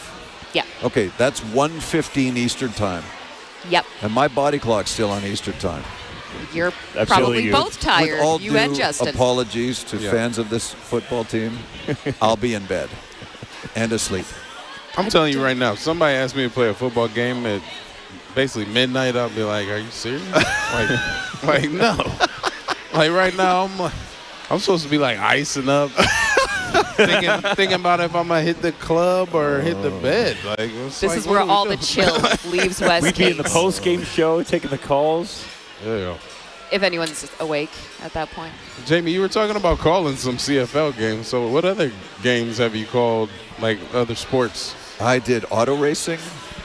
I did Arena Football League, which was fantastic. I have done Major League Baseball, and I called curling once. And you didn't have any type of experience? They were just, nah, he's good enough. He'll figure it out. Just throw you in there. To be honest, when I was a kid, I went to a Radio Shack, which I don't think exists anymore, and I bought a little tape cassette and a microphone, and I would go to hockey rinks and baseball stadiums and just sit up in the cheap seats and call into a little tape cassette to just practice. And it worked. Like, it was a great way to sort of understand the nuance of that type of job. Yeah. I still have the tapes at home, actually. I have nothing to play them in because the technology's changed, but I do have the tapes. Yeah, autograph those and put them online, try to sell them. No. But, no, I've wanted to do what I do for a living since I was 13 years old, and I just put the blinders on and set my sights on it and made significant sacrifices and figured it out. Yeah. Can you take us through that story? Like, you started as a kid with your tape recorder and the mic. Yeah. How did you get to where you are now? I lived about a half an hour train ride from Exhibition Stadium in Toronto and Maple Leaf Gardens in Toronto, and I used to go as a kid and talk my way into both venues. I didn't pay for a game for 8 years. And I found places to go and practice my trade. And I knew every player, and I had access to the players, and I interviewed the players, and I got autographs from the players. And I just decided when I was 14, this is what my life's going to look like. And somehow I pulled it off. Because there were many, many times when I wanted to quit and do what my dad did, which was sell shoes. But I kept persevering. And all the rejection letters I got, I kept them on file in case I'd need them later. And somehow it worked, right? Sometimes you just got to say to yourself, this is where I'm going, and nobody's going to get into my way. And were you getting any type of feedback? Like, what was the critiques? This was the 1990s, so no, Okay. I wasn't. It's not like modern day where on social media, if somebody doesn't like you, they can reach out and tell you so. Yeah. Back then, they had to write letters, and I got a few, but maybe that helped, right? Yeah, I don't know yeah. if I'd survive in this era where every move you make is analyzed by somebody sitting at home. I don't think I'd survive. And I get people. I mean, my goodness, I said something awful about the Yankees 2 weeks ago, and I have people from New York now just wanting to burn my house down, but oh well, they're just people on social media. They don't impact me. They don't impact my life. They don't impact my children's lives. So I did like what you said at the end of that series. I forget the broadcaster that said it. So Michael but Kay, you were just stating facts. Michael Kay, who's the voice of the New York Yankees, had said that the Blue Jays were not a first-place team. And he said it while the Yankees were in first place. And then 2 days later, the Yankees weren't in first place anymore. The Blue Jays were. And my point was that this man, who I've known for many years, is going to have to admit that the Blue Jays are, in fact, a first-place team. That's all I said. Wasn't disrespectful. But he didn't take it very well, I guess. And next thing you know, my name's being printed in the New York Post, which I wasn't expecting. But he and I have communicated since. I've really respected his work for years, and he knows that, so we've smoothed things over. And in fact, next Monday we're going to meet at the Rogers Center when the Yankees come back to Toronto and have a conversation and make sure that we put this thing to bed, because it's just not worth You had to put a little stank on it. There had to be some attitude in your comments. You just said it matter-of-factly. I was watching the broadcast. The Yankees have won 1,000 World Series champions. They're the most recognized team in the history of Major League Baseball. The Blue Jays have won 2 World Series and haven't won a playoff game since 2016. So all I was doing was reflecting the passion that our fan base is probably thinking at home. I'm just trying to reflect. Sometimes I think that that's what our job is, as opposed to us all just sitting up here and blowing hot air about this, that, or the other thing, is what do these people out here think and how are they feeling? And let's try and reflect what it is they're feeling. Are they angry? Are they happy? And in my mind, Blue Jays fans watching them sweep 4 games against the Yankees and ascending to first place will probably be like, yeah, let's go. So I was just trying to articulate that as best as I could. Fair enough. I think you're right. That's bang on. I feel like that a lot of times, at least in my reporting, that I need to at least ask the fans the questions the fans want to ask. Yeah. Right? You can't You're hide a reflection from the of what they think, right? That's why we are where we are. That's kind of what we're doing here, yeah. I liked what you said. It's too bad that you got swept up in the New York media. I can only imagine what that would be like. You got through that okay? I'm okay with it. I think a lot of people will be watching that series next Monday, right? Because the evil empire is coming back to Toronto. Well, have you been on field level around Aaron Judge? Like, what's it like just to see that guy in person? Well, he's a very large man. I have yet to introduce myself. I don't want to because I don't like to bother people who I know are in demand.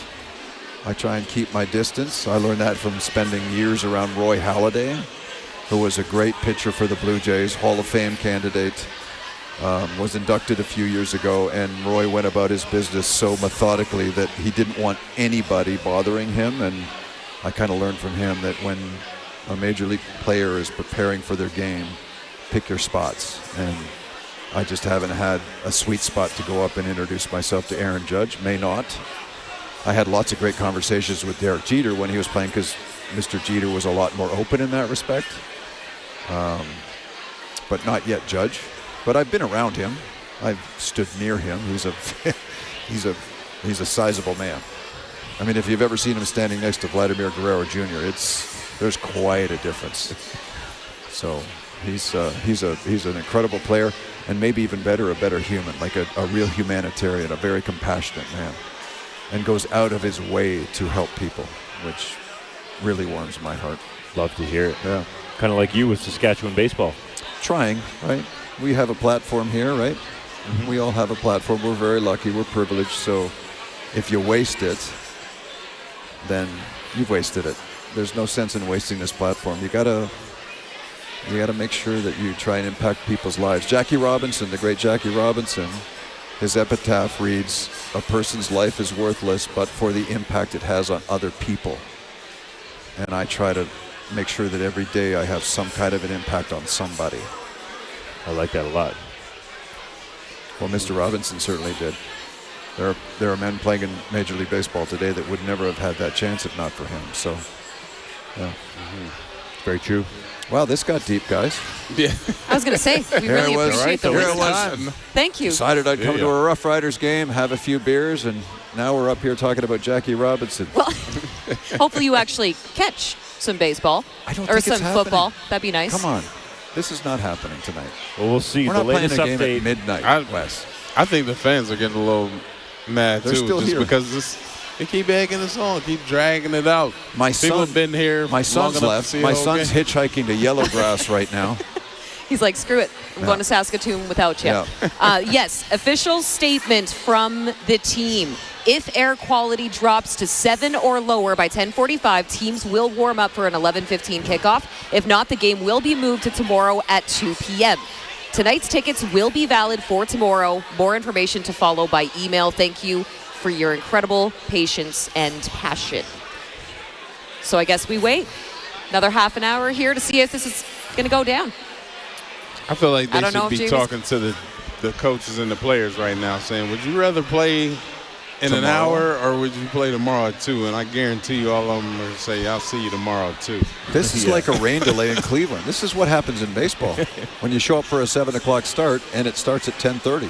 You're used to this. I'm very used to this. this. Or they play 2 the next day. But it takes them forever to decide to play 2 the next day. What's the longest delay that you've experienced? 2.5, 3 hours.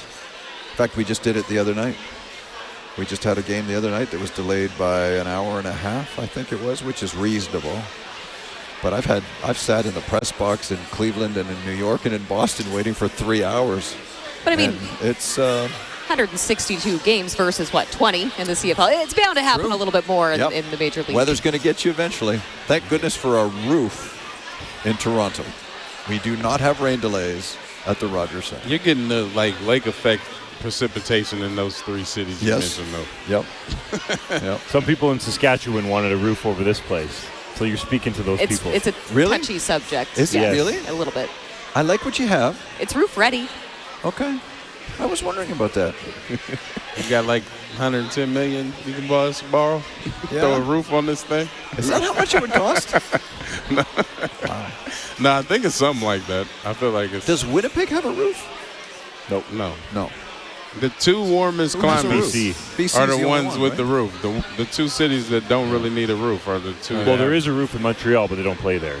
Right. I mean, I feel like if you want to get the true, authentic CFL experience, though, you should have to freeze your ass off a little bit. Yeah, I like playing in the weather. I like the old Taylor Field because the wind blew through there kind of crazy, and I felt like it was an advantage because we practiced on that, you know what I mean, in that situation all week. So when other teams came in and had to deal with that wind, it just threw them off. I thought it was an advantage. I like playing in the weather, but yeah. It's half the fun. Yeah. Exactly. Jamie Campbell, thank you so much for joining us. We don't want to take you away from your son. You're going to have to find him at some point here. Well, listen, if there's a missing persons report out, I'll come back. And Rider Nation will help you. Ask for you to promote it because we'll track him he's down. Probably wandered off. But guys, thank you so much. Thank you for reaching out, man. Justin. And thank you so much. Such a pleasure to meet you guys. Yeah, pleasure. Thank you for having me. Jamie, this has thanks so made much. this experience, even though I won't actually see a football game, fantastic. So thank you. Enjoy the rest of your trip around Saskatchewan. I hope you have a great time. Much appreciated. And now I understand that we are ready to throw things back upstairs to Dave Thomas, Luc Mullinder, as they prepare to give us a nice little update here on what's happening tonight. Well, we're going to actually play a competitive game of rock, paper, scissors to entertain the masses. No. Shoot, at this point, we should bring VA and Trevor Harris out here to do that. Yeah. Let's do something. Well, listen, I'm going to be honest with you. So I know I don't understand. If you're a league that wants to take yourself seriously and you have a protocol that says if it passes 3 hours, we're going to postpone the game. If you're just going to ignore the protocol, and at this point, miss me with the player safety thing. Yeah. Okay. Oh, it's for player safety. Oh, so we're going to kick off at 11:15? Well, come on, guys. This is, and I know I'm supposed to be. I get it. I'm supposed to be I'd love to call a football game, but at this point, I'm just saying the Stampeders have found hotel rooms. Why is everybody here still? Well, you know what I mean? yeah. And it's just, I just don't know. Despite me saying it puts a lot of people out, right? There are kids that have missed this game, and again, they're going to have to do something. There's all of these employees that are contributing to the CFL experience here. I'm not sure what the logistical piece is, but again, when you're it's 11:15 kickoff.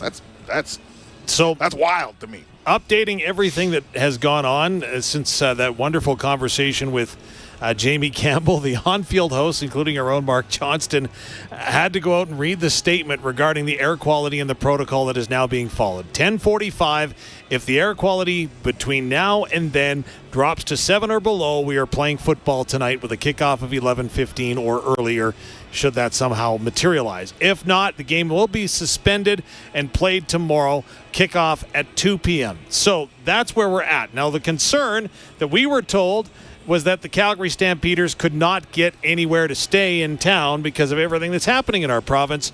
Fortunately, the Stampeders since have informed the masses that they have secured a spot to stay. So they do have somewhere to stay in Regina. They don't have to fly back to Calgary and then come back. That whole thing doesn't have to happen. They can stay in the area tonight. Now, there still are Calgary Stampeders out playing football with some of the fans in Pill Country. However, the equipment staff for the Stampeders has come out and removed the equipment that they had on the field. So again, take that for what it's worth. I'm starting to see other coaches head downstairs with their laptops, so on and so forth. So, again, the Riders coaches came up here, got their stuff, and a lot of signs are pointing to that this game may be postponed. Now, a further thought on what you're saying, though, Luc, is that yes, there are a lot of staff members. There are also a ton of volunteers. Totally. That make this football team run. And again, remember to be kind. They want to see a football game as much as everybody else. They are not the ones that are deciding to play or not to play. It is out of everyone's hands. Oh yeah, no. I'm just saying my position though is like now you're getting.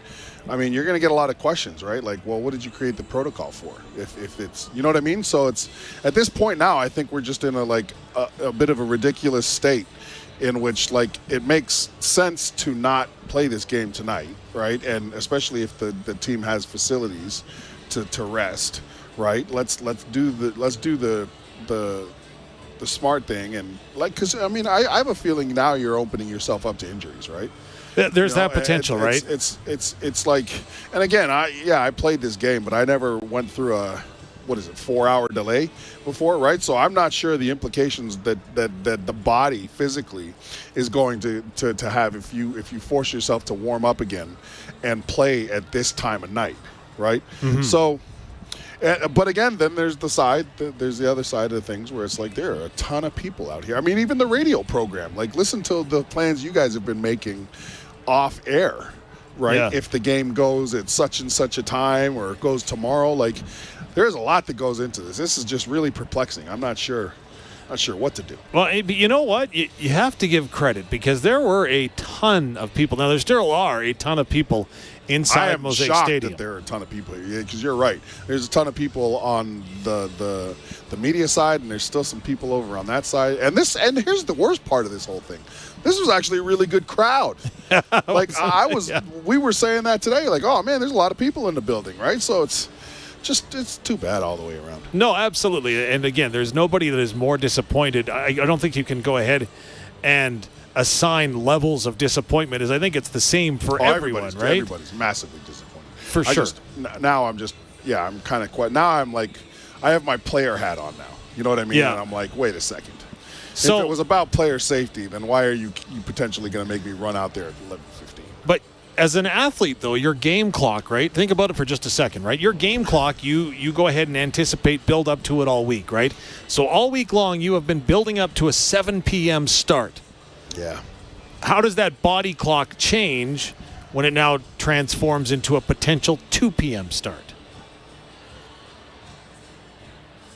Yeah, I think that the guys who have the mental toughness are the guys who are going to play well tomorrow. So here's the thing. We've gone from now having like potentially like the matchup of the first third of the year. Yeah. Like this was the prior, like to potentially having a really sloppy football game tomorrow, depending on how these depending on how these players react, right? Yep. And depending how they handle and manage the adversity that they have to go through playing them the next day. So you're looking at a game that might be just, hey, who makes the least amount of mistakes? Or guys get rested, get amped up. I mean, 2 o'clock is still around the time guys practice too, right? So they're used to that, and they roll. Doubleheader Saturday, that means. Yeah. So what did your meal plans look like in preparation when you were playing, right? So again, a 7 p.m. start is much different than a 2 p.m. start. How do you go ahead and make sure that you've got the nutrition level where you need it to be? How does that change from, I guess what I'm asking is an afternoon game to an evening game? Sorry. Say it again. How does your meal plan, how does your calorie intake, so, how does that change? Well, I mean, tomorrow it kind of brings it to a little bit of a closer time than that you actually like, right? So now, like 2 p.m., now you can still get a big breakfast in, but now there's not that sort of gap because there's always the night games always have a major gap between times of eating for some guys, right? Yeah. Like some guys, like they'll get up, they'll have a big breakfast, and then they'll just wait all day and not eat. You know what I mean? So their stomach, they know some guys have to check off mentally in their mind that their stomach is empty. Oh, like literally, they're like, I am. You know what I mean? Like I don't have anything bad in my body. So I think that diet-wise, you're good to go, right? Yeah. Diet-wise, you're good to go. I think that the stamps, for instance, Okay, so here's the other thing. Guys, if I'm Dickinson right now, I'm just like, guys, keep your butts out of the club tonight. Right? Like, I don't need to be hearing, like, we have team curfew. If we're leaving the stadium at 11, team curfew is 11:30. If you want to eat, you order Uber Eats, you order Skip the Dishes. Nobody leaves the hotel, right? Like, again, those are things now that you have to manage as the opponent that's staying an extra day. It's going to be expensive, right? You're finding more hotels. You're having to pay players extra per diem now, regardless of. But I think that the expense of having to fly all the way back to Calgary and then fly all the way back to Regina, that would have been a little bit more. True. Absolutely. So, again, there's a whole bunch right now of what ifs. We're starting to see more people come out and then they go back right away. So, again, the Calgary Stampeder receiver, and I'm not sure who that is on the far side, started in the south end zone and has made his way all the way over behind the Calgary bench playing catch with the fans. So that is continuing. But like I say, there are team personnel that are coming in and everybody comes out onto the field for a bit and then everybody kind of backs off. So that is kind of what we're facing. That is the challenge that is happening. A lot of people are looking to see from their neighbors in the stands, well, what do we do? What do we make a plan? Because there's a number of people that, again, travel into Regina for Saskatchewan Roughrider games, right? Yeah. So, well, and that's the other thing, right? And it's the right thing to do from the Saskatchewan Roughriders. Hey, if you had a ticket to tonight's game, it's good for tomorrow's game. Yeah. But again, we're not living in the greatest economic boom period. No. Right? So folks who have driven, hey, listen, I'm going to be realistic. Folks who have driven from Moose Jaw, some of those folks are making a decision now. Hey, is it worth, that's just the time we're in. You know what I mean? For me personally, even if I lived in Moose Jaw right now, I'm like, I don't know if I want to drive all the way back in, right? There are people that have plans to go to their cabins. If you're somebody, now, here's the other thing. The riders say, okay, well, you know what, your ticket's good. But what if people can't come back to the game tomorrow and they have tickets? Oh, yeah. Right? So there's going to be all sorts of questions that come up now that you have to consider. So if you're real, right? If you're real and you have people, you're unionized, what do you do for meals tomorrow, right? Like, do you have the capacity to run out here? Because there's a lot of people that have spent a lot of money tonight on beer, on food, right? Yeah. And especially waiting, yeah, right? Because I mean, look at me. If I was out there and I was waiting for 3 hours, you know how many hot dogs I would have eaten by now? You know how many beers I would have had in me, right? So now you're looking at a severe drain there. Your shipments for the next game get in on X day. Like, what do you have tomorrow, right? So, well, you know, we are 20 minutes away. So if you're tuning in right now, hoping to hear the fifth quarter and the outcome of the football game, unfortunately, we haven't had kickoff just yet. As, again, the Canadian Football League has gone ahead and erred on the side of caution along with the players and in consultation with the teams. And unless the air quality index drops below 7, which it has not done thus far, at 10:45, the players need to be out on the field warming up. If not, this game will be postponed until tomorrow at 2 o'clock in the afternoon. You've talked about it, though. You said as an athlete, you would prefer just make a decision now. No, I'd want to play tomorrow. And that's maybe where now, just what type of mind state, if you do, and heaven forbid this happens, but if you do play at 11:15, what's your mind state? I was going to say, which would be harder, mentally or physically? What? Well, if you're playing at 11:15, you're fatigued. That's not even close. It's 11:15. Like right now, the best thing for these players is to play tomorrow. Yeah. Period. I know it's not the best thing for everybody else, but for the players, if I have my player hat on, I want to play tomorrow. I have no interest in playing this game anymore. Let's say that this game does get played then. Kickoff at 11:15. Well, what's harder to get going, the physical aspect or the mental aspect? Probably both. Yeah. I think it would be a massive challenge. It would be something that I would want to know a case study on in 5 years. Literally. Like, that's how massively challenging I think this would be, to be able to get up and play a football game right now. I don't think it's safe for players. I don't think it's safe for these guys to come out here and get into 55 major car accidents at 11:15 to what, 1 in the morning? Yeah. 1:30. Like, put yourself through that. Like, I don't know. I don't know if it's the greatest idea. Would you ever I guess if you're in the dressing room right now, right, obviously you have to be thinking a million different things. But are you going through that game plan still in your mind, mentally trying, or are you like, obviously the worst thing that can happen is you checking out? I don't know. Right? I think guys are checked out now. I would find it hard not to be checked out at this point. And I would literally be sitting there being like, I don't know. And maybe it's just me. Maybe that's not the way a lot of guys are looking at it, but I would be checked out. It would be really hard not to be checked out. And it would be probably really, really discouraging to hear, hey, we're going to go at 10:45. Yeah.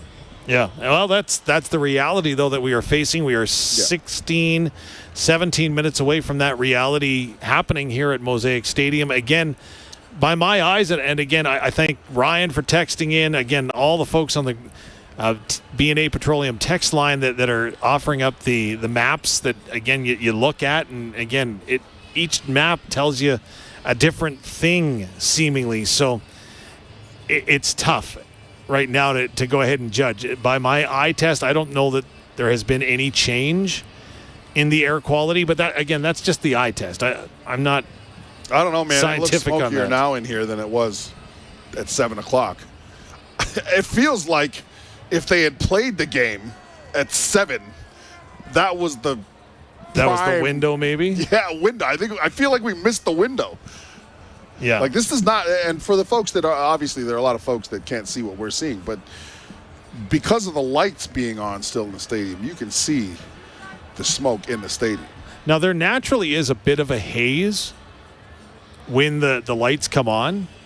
I'm just trying to watch a member of the Roughriders come out of the tunnel. But there's naturally a haze in the evening around the stadium with the lights, just with humidity and all the other stuff that's in the air, right? But Excuse me, Bill Nye, the science guy. Well, no, I'm just trying. I'm trying to put it into perspective that but that's usually after fireworks and all that other stuff has happened, right? So it's really difficult to say and or tell what is going to happen. And again, to be a fly in the locker room right now, like, are you pulling out a television show? Like, are you watching Netflix or something? Like, maybe you're probably watching this stream on sportscage.com. Sorry, what? I shouldn't have If said you're in that. the locker room? Yeah, oh yeah, absolutely.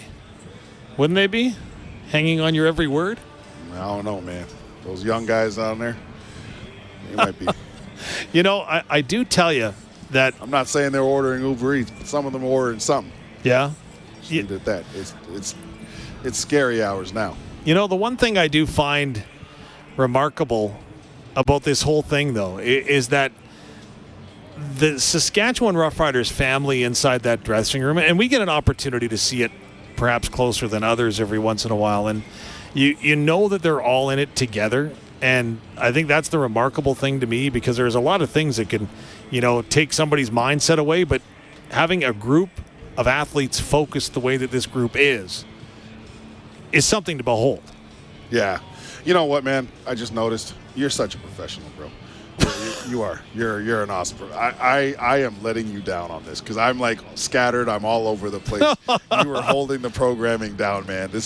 I don't know how to operate in this mode, man. This is crazy to me. This whole thing is crazy to me. See, and what I'm trying to do is I'm trying to draw a sign. Yeah, I know. I'm trying to find a sign that might give us the inside intel as to what's happening. Like, so for example, the TSN sideline cart camera. The camera person just got back up by the camera. Yeah. Now, are they packing the camera up, or are they getting ready to go? Hold on. You want to hear a bad sign? Dustin Nielsen's got his jacket and his bag on, and he's leaving. Okay. So that's a sign.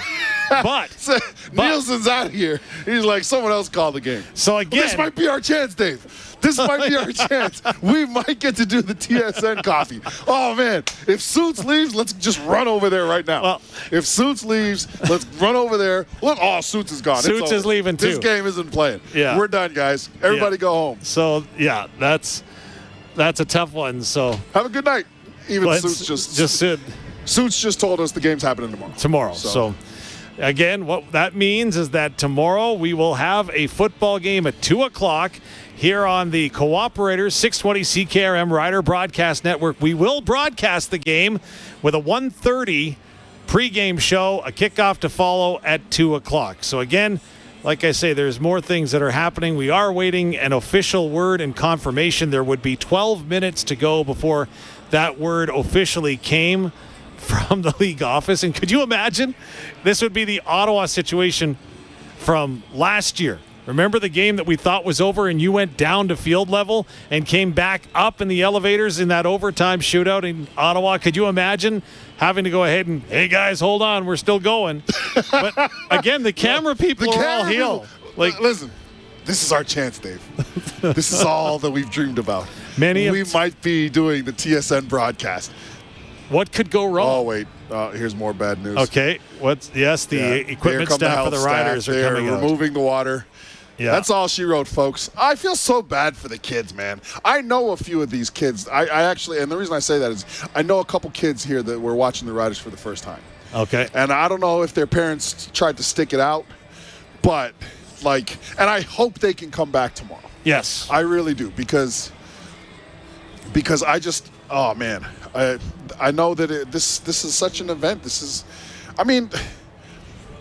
The cultural impact of football in Saskatchewan is like none other. It's just it's a shame today.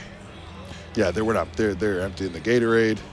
Yeah, that's caught the ire of the fans that are here. As again, we've got the game of catch going on in the Calgary Stampeder out here. He better get back into the locker room before they make this announcement, because that football is going to get kept. they keep it in football. Somebody's going to say, we're leaving with something. Yeah, absolutely. So, again, we can still see that the call hasn't been made official, but TSN's again, out. More and more people, the CFL crew that officiates the game to our left are starting to. So let's have a think about this. Thing. So all of the people that make all of the Maxtron go, now they're probably scrambling, right? There's probably, Real and the like you said, the volunteers. Yeah. Maybe they're getting messages like, hey, who can come back tomorrow, right? This is going to be a mad scramble. Yep, absolutely. People are going to be up. See, this isn't just one of those deals where you're like, okay, everybody, good night. Yeah. There's going to be people up here till 2, 3 in the morning trying to figure out what we do for this football game. Well, and again, that's just a logistical thing, right? I just can't imagine that. So it's something else for sure. So right now the fans are starting to scatter a little bit more as, again, the catch is on the go below us here, but I think that they are ready to go downstairs, in our Sports Cage studio by Harvard Media. Teagan, take it away. We did get an official important update from the Saskatchewan Roughriders. This just came out. It looks like, the game will be postponed until 2 o'clock tomorrow. So this was an email that just came through, and postponing the game until 2 o'clock tomorrow. And at that point, we will be hitting the airwaves for our pregame show at that time. You know what? Why don't we take a quick break, and we'll be right back here on the home of Rider Nation, the 620 CKRM Cooperators Rider Broadcast Network. Your Cooperator's advisor can help find life insurance that suits your lifestyle. Like the Let's Keep Granny's Cottage in the Family plan. Talk to a local advisor today about life insurance designed to fit your life and give you greater peace of mind. Looking for a local Cooperators advisor? Give Dylan Holmson in Regina a call at 306-359-2660 and see the difference a personalized plan makes. Cooperators, investing in your future together. Seed Hawk air drills and precision delivery air carts from Vaterstad combine precision, capacity, and flexibility to maximize your growing potential. Experience seamless control with the Icon wireless control system. Achieve precise seed and fertilizer placement with Phoenix 3 metering. And with sectional control, optimize your inputs and reduce waste for maximum efficiency. See your Vaterstad dealer or visit vaterstad.com to learn more. 620 CKRM brings you Saskatchewan's #1 sports talk show, The Sports Cage. Weekday afternoons at 3 p.m.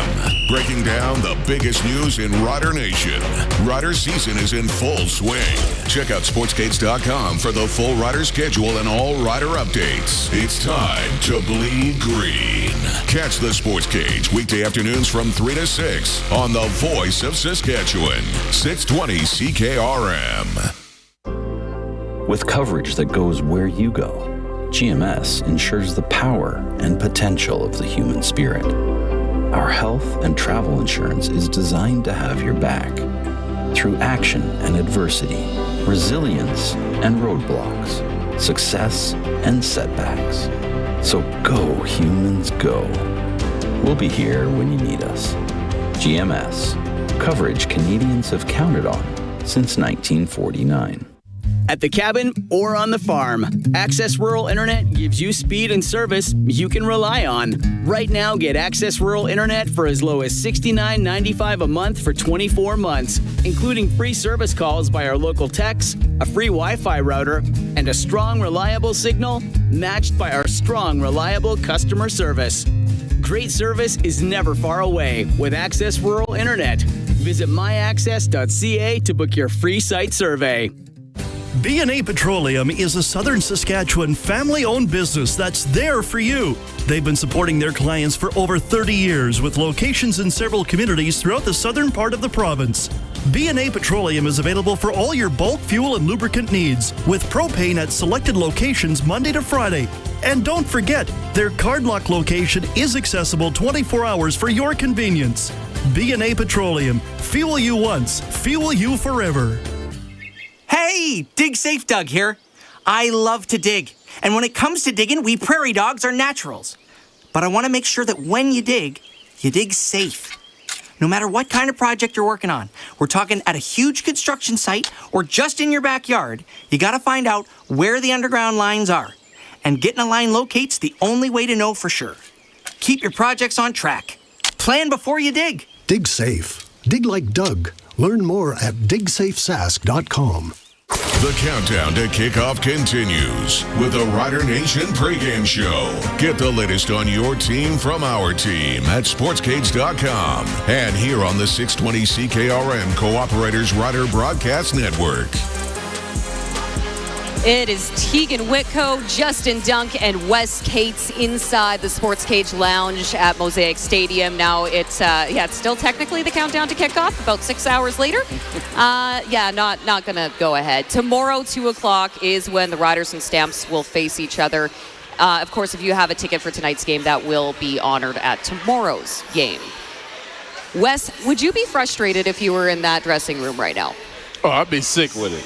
I'm like, we should have figured this out like 2 hours ago. Honestly, I didn't realize that the delay could go up to 3 hours, but that's just too much time.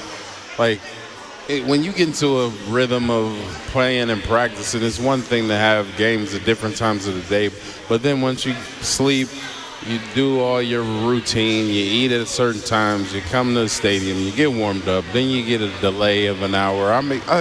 Maybe 2 hours after when you expect to play, you might still be able to go.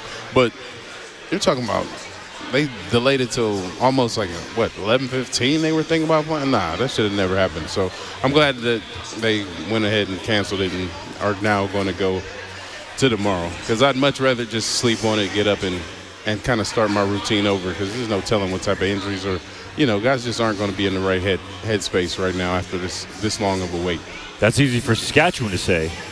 But apparently the Stampeders don't have a hotel to stay at. Yeah. And it sounds like, I don't necessarily like saying this on the air unless I have it confirmed, but that they're going to have to fly back to Calgary and then fly back tomorrow. Yeah. Comes probably straight to the stadium and play a game. Is that situation any better?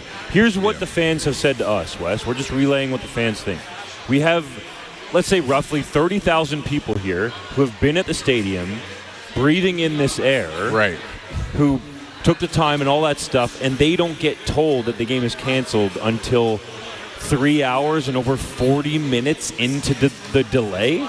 I think we have to understand that aren't the fans people too? I get we're protecting the athletes, right? I get that there's a threshold there. Mm-hmm. But the fans are here too. We're all people. No, exactly. There should have been a decision made earlier just to respect everybody, including the Calgary Stampeders, because is it fair to them now that they have to fly home to Calgary, fly back and play? If we're talking about player safety, is that any better? No, not I know really. It's a tricky situation for the CFL, but at some point you got to make a decision. It can't go over 3 hours, and then you say, okay, well, if it clears by 10:45, you're going to play at 11:15. To your point, that's 4 hours and 15 minutes after the game was supposed to have kicked off. I'm not saying this is CFL's fault. It's difficult. But, like, the fans have been here for the entire time. Yeah, and regardless of which team, if they would have actually played a night game, like probably the first ever night game, if I was the losing team, I'd be like, nah, that shouldn't count.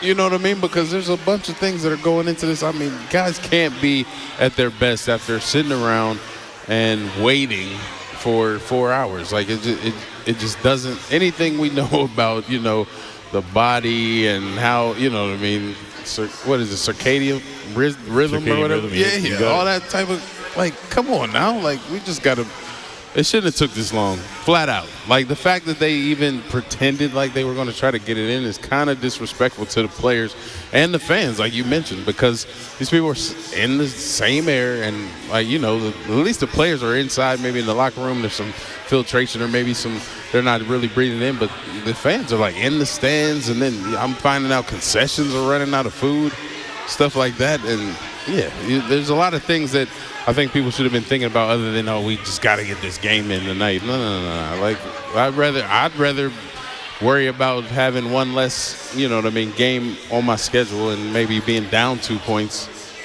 at the end of the season than sitting here trying to wait 4 or 5 hours to play one game, especially in the middle of the night. If this was like I don't know, what's the earliest that CFL games even start now? 1 on the East Coast, maybe. Like, maybe if you're talking about starting at 7 instead of 1. That would be different. Yeah. Even the traveling for the fans, there was one fan who came up to me and said, well, we have nowhere to stay. Everywhere is booked up. Country Thunder is happening in Craven, just 25 minutes north of us, right? So unfortunately, they are now driving all the way back 3 hours away because we have a lot of rural fans that come into this stadium, catch a game. Now they're going to be going home, basically driving all the way there, sleeping, waking up, and driving back. Tickets are valid, yes, but unfortunately there are also people who have other responsibilities that they need to take care of. Either way, not a great situation. Not a great start to week 6. I guess it will be delayed one more day. I mean, week 6 hasn't even got started yet. No. Right. No. We haven't even like, I kicked just off don't a get, football. if you're the CFL and you have a policy, what good is the policy that you set if you don't follow the policy? Right? If everybody knows the rules going into the game, like the players, got to abide by those rules, or they get a penalty flag thrown. I don't get it. Yeah. Well, let's get Stuart Johnston on the phone. Let's go.